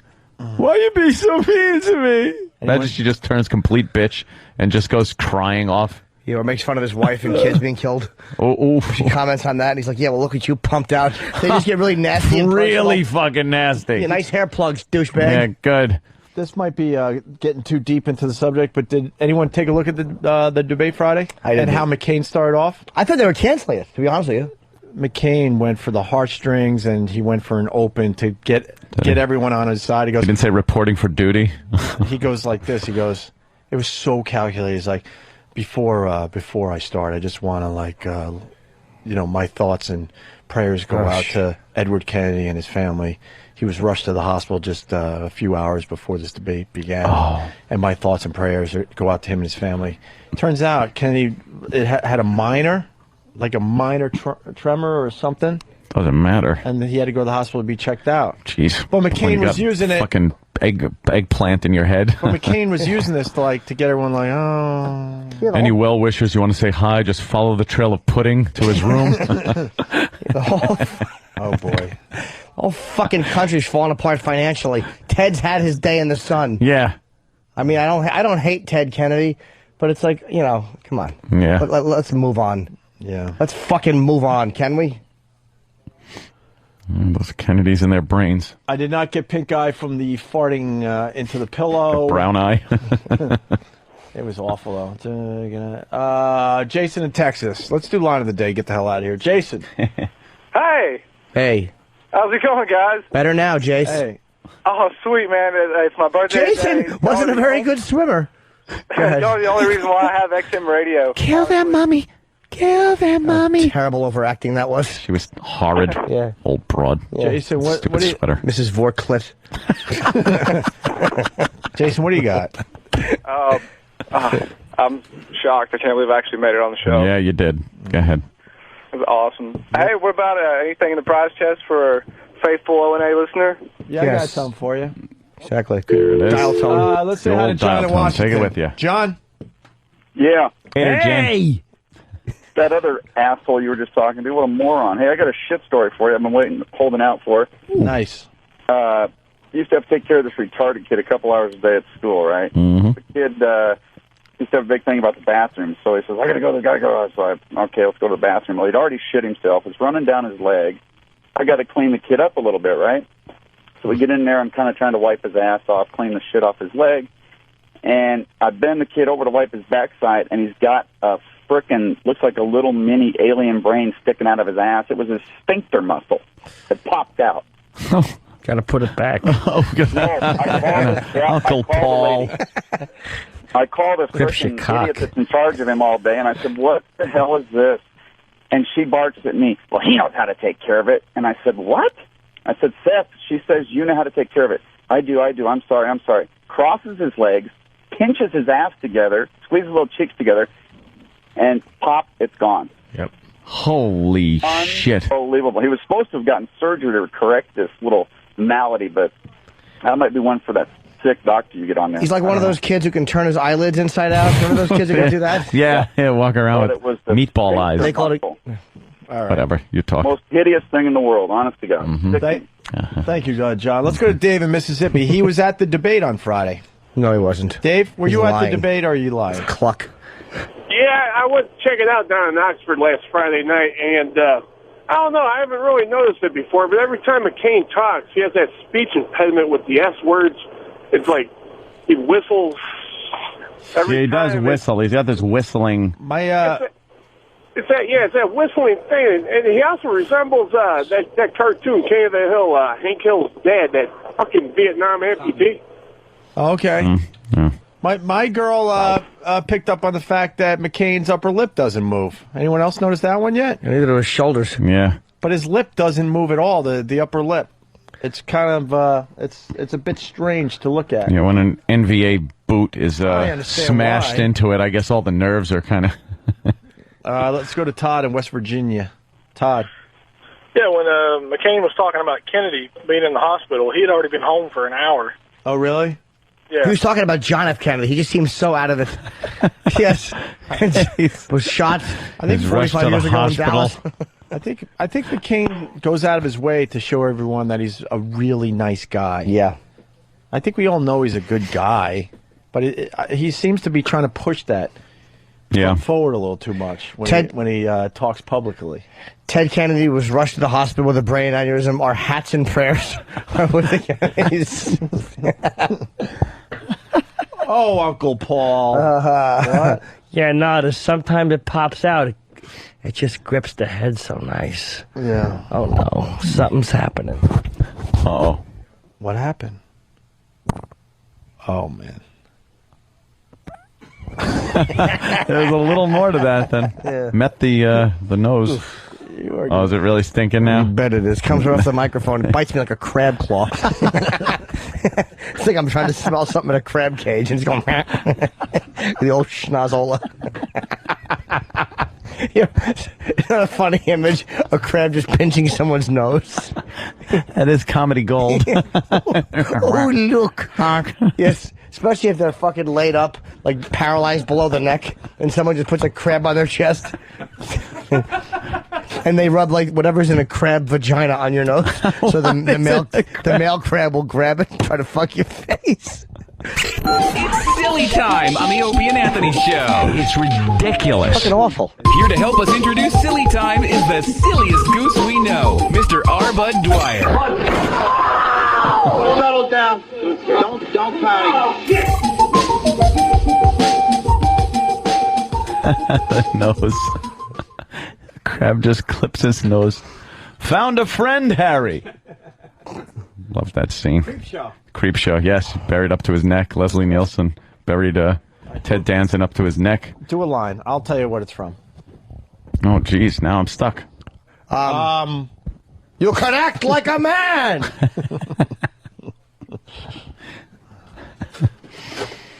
How about we do this? Shut your ass. We may decide to do something that is different from Barack Obama, but we should decide that based on our self-interest and what we think is best. And the only way that will happen is that if people are paying attention and neighbors are talking to neighbors and family members are talking to family members, people shouldn't make a decision this time based on, I like that guy. Or, you know, she's cute. You know, this isn't... Who's that? Michelle. Was that Michelle? Michelle Obama. Good. I like her. I don't.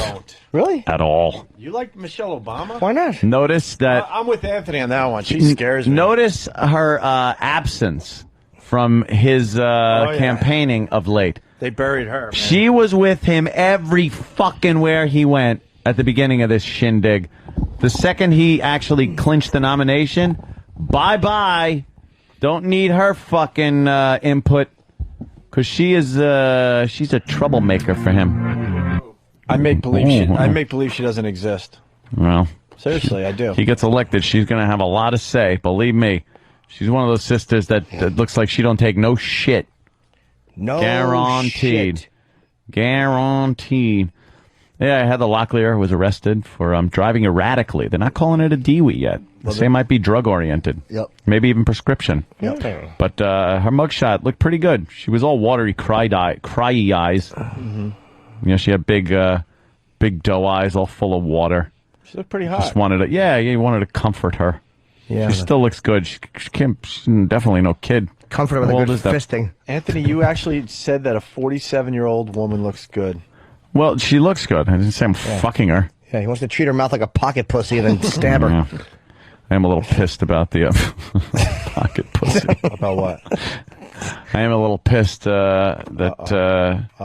Well, who got married? Scarlett Johansson. Yes, Scarlett Johansson married that fucking guy there. Ryan. Canuck.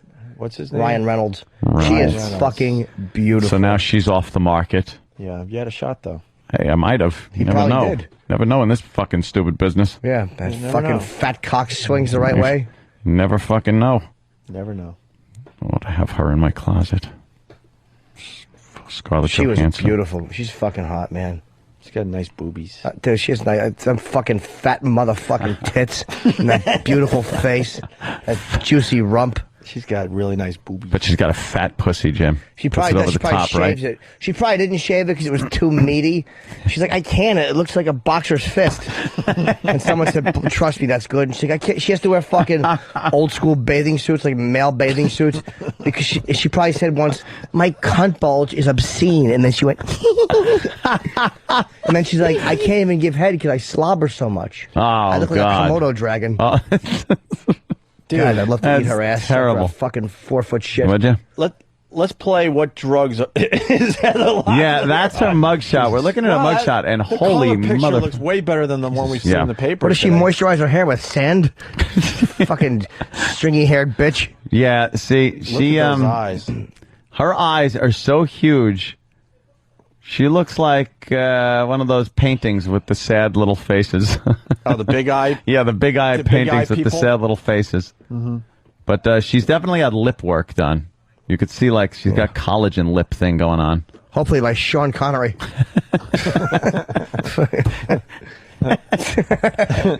Yeah, hair's a little a mess, isn't it? But her eyes are pretty sparkly. Oh, my God. The Dow. Fresh tears. We didn't even acknowledge that the Dow is down 262 more points today. Yeah, it went up 200 and something points on fucking Friday.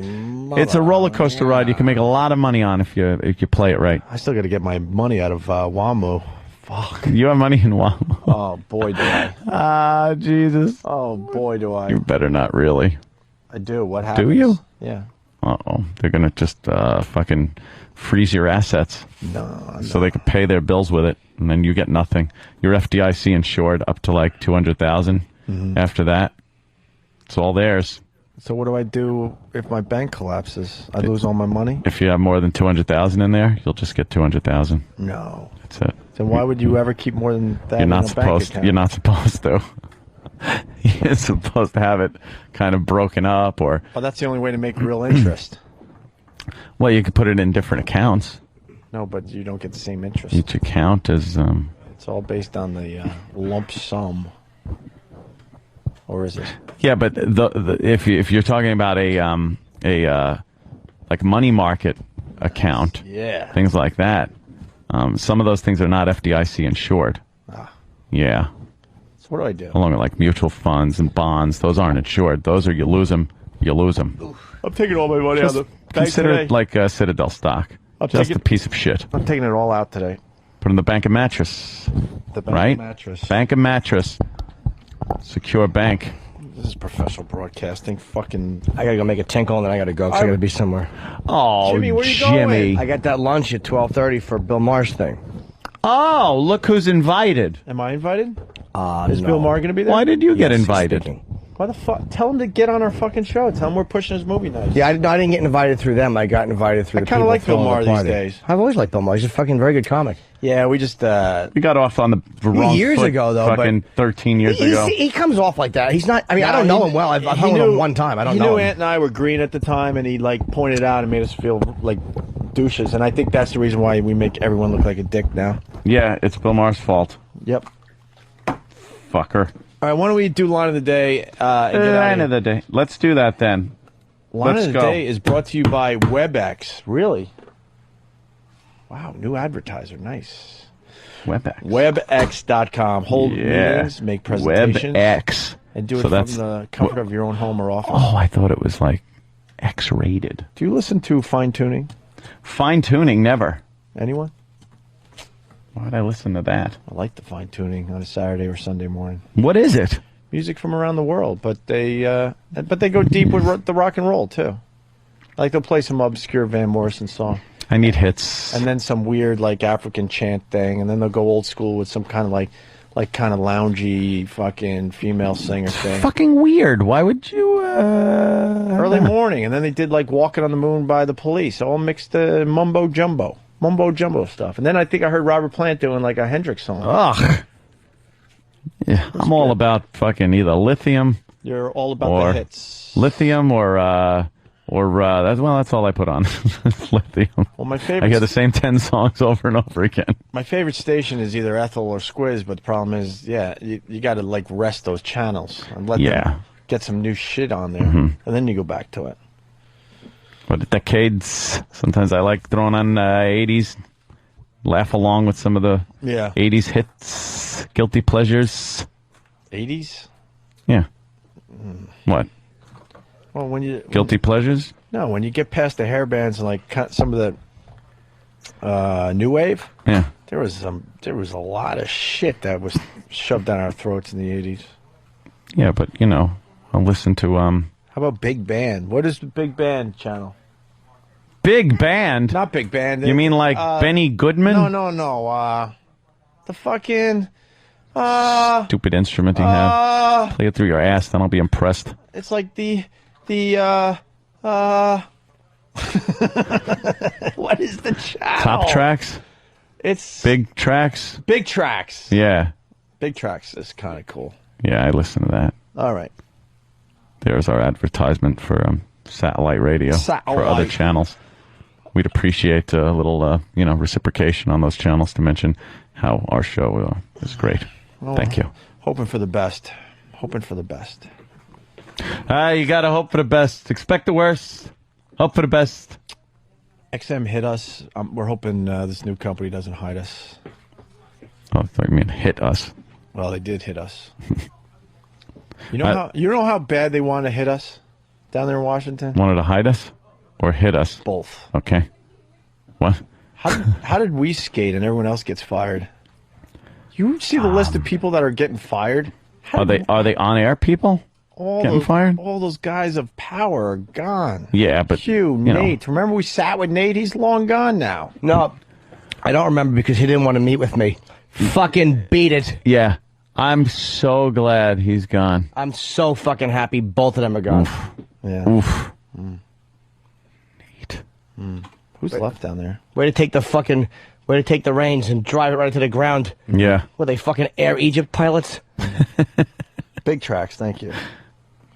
Yes. People aren't happy with the AC/DC channel because it took what station? I don't know. One I didn't listen to. Broadway. The Punk channel. I know. What was it Fungus, called? they took it off. I gotta go, guys. All right, Jimmy. I'll see you tomorrow morning. All right, James. I gotta go home and take a nice shit. Jimmy, do you get to see Religulous today, or you just... No, that was why I fucked up yesterday and didn't go to the screening, because I, for some reason, was thinking that it was today with the lunch. I just misunderstood. That sucks. I'll go see it this week. Because that movie's going to be a biggie. Yeah, I'll see it. I mean, I'll listen to them talking. We got to get Mr. Donahue on tomorrow to talk about Religulous. No, I would love to. All right, line of the day. We're just babbling. Yeah, let's get out of here. WebEx, yes. Hold meetings, make presentations. Who are they kidding? Wow, from the comfort of your home or office? But that's how they're selling it. No one buys this stuff Yes, it's for meetings. Yes, for conferences and meetings. Why don't they tell the folks what they could really do with this WebEx if they want to sell some? You know something? Some cameras. If anyone wants to use their very good software for other things besides just meetings, it says hold meetings, make presentations. You can do other things, Sure. but I think WebEx wants you to know that that is the option that is open to you. Ixnay. I love the guy. Well, we got a webcam, so you kids could talk to Grandma in Florida. The second you hear webcam, it's all over. Right. The second the word webcam comes into a conversation. Webcam. Well, so little Johnny and Susie could talk to honey, Grandma in Florida. They miss their grandma something terrible. Right. That's why I got this webcam. I'm going to be working a little late on Quicken tonight, honey. You go to bed. I got to balance our checking account. Right. That's when the webcam fires up. Just spanking. Well, they don't say what kind of presentations you can make, so that's entirely up to you. Right. Good point. Look, God bless this WebEx, and I know it's there's some fine advertising they're doing, but I just laugh when they sell webcams to keep in contact with relatives. Hold meetings. America. Hi, boss. McFry. No. Rumor has it, thanks to Bill K from Philly, fuck the Phillies, although I am rooting for them to go all the way because it is my second home. Oh, sorry about that, Philly. Donahue won't even watch the fucking movie, that blank bag. Oh, there you go. That jizz bag. Why wouldn't you watch it? Ourselves? They should at least watch it, right? Lithium isn't that good of a channel, by the way. I like Lithium. Fucking Alice in Chains, Nirvana, Soundgarden, Nirvana, Alice in Chains, Soundgarden, Alice in Chains, Nirvana. Jesus Christ. It's like Lucy. Lucy is like everything we played at AF, which is pretty cool. Where were we with the WebEx plug? Do it from the comfort of your home. I think we were there. Office. Check it out at webex.com. So you can do meetings. Meetings. My cock meets your pussy. Here's a runner-up line of the day. Remember Chaka? He was the cutest thing. Was he? Yeah. How great would it be if a Bic lighter and Chaka? Just to see him running around like a monk. Yeah, they were all protester. It was so nice to him, and he was supposed to be all cutesy. But you know, with all that fur, and he didn't have toilet paper. It's just a mess back there, like a bear. Looked like he was lugging around a bunch of coconuts. Why does Chaka always have a coconut seat with him? Jesus. Very nice. Jimmy sure can paint a picture, can he? Me. Toodly-doo tomorrow? Well, if I feel like a toodly-doodly-doo. If there's a good toodly-doo song. Or maybe a toodly-doo song that has something to do with what's going on tomorrow. That's always good, tied into a current event. Toodly-doo. Yeah. Another runner-up line of the day. And then I couldn't find Slapshot anywhere. I thought I had a copy. Well, you got to pick up the Paul Newman box set. They have all those? Well, it's at the Hollywood Funeral Home. Jesus. Whoa! Whoa! His pine box set. Comes with a little satin pillow in it. all the movies are resting gently on it. That was in bad taste, wasn't it? Too soon? Just a bit. Iraq, they're requesting Bob Marley's crap instead of jamming. Justin Metz from Hoboken in honor of the shit stories we did today. Meetings. Ron R. writes meetings. MEATINGS. Line of the daytime. Thank you, WebEx.com. Here comes line of the day. Line of the day.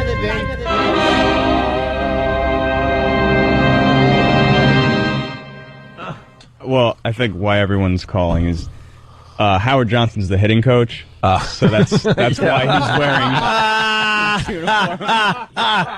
wearing. Jesus Christ! Travis goes. That's why they're all calling, and here I am going cuckoo, cuckoo. I shit my pants last night.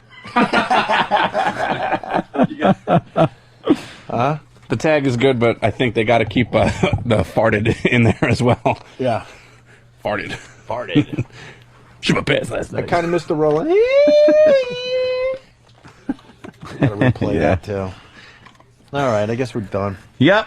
Let's mosey, as they say. Mosey. Another one in the books. Good. That Monday's done with. Tomorrow's our last day. We have some special plan. We'll see you tomorrow.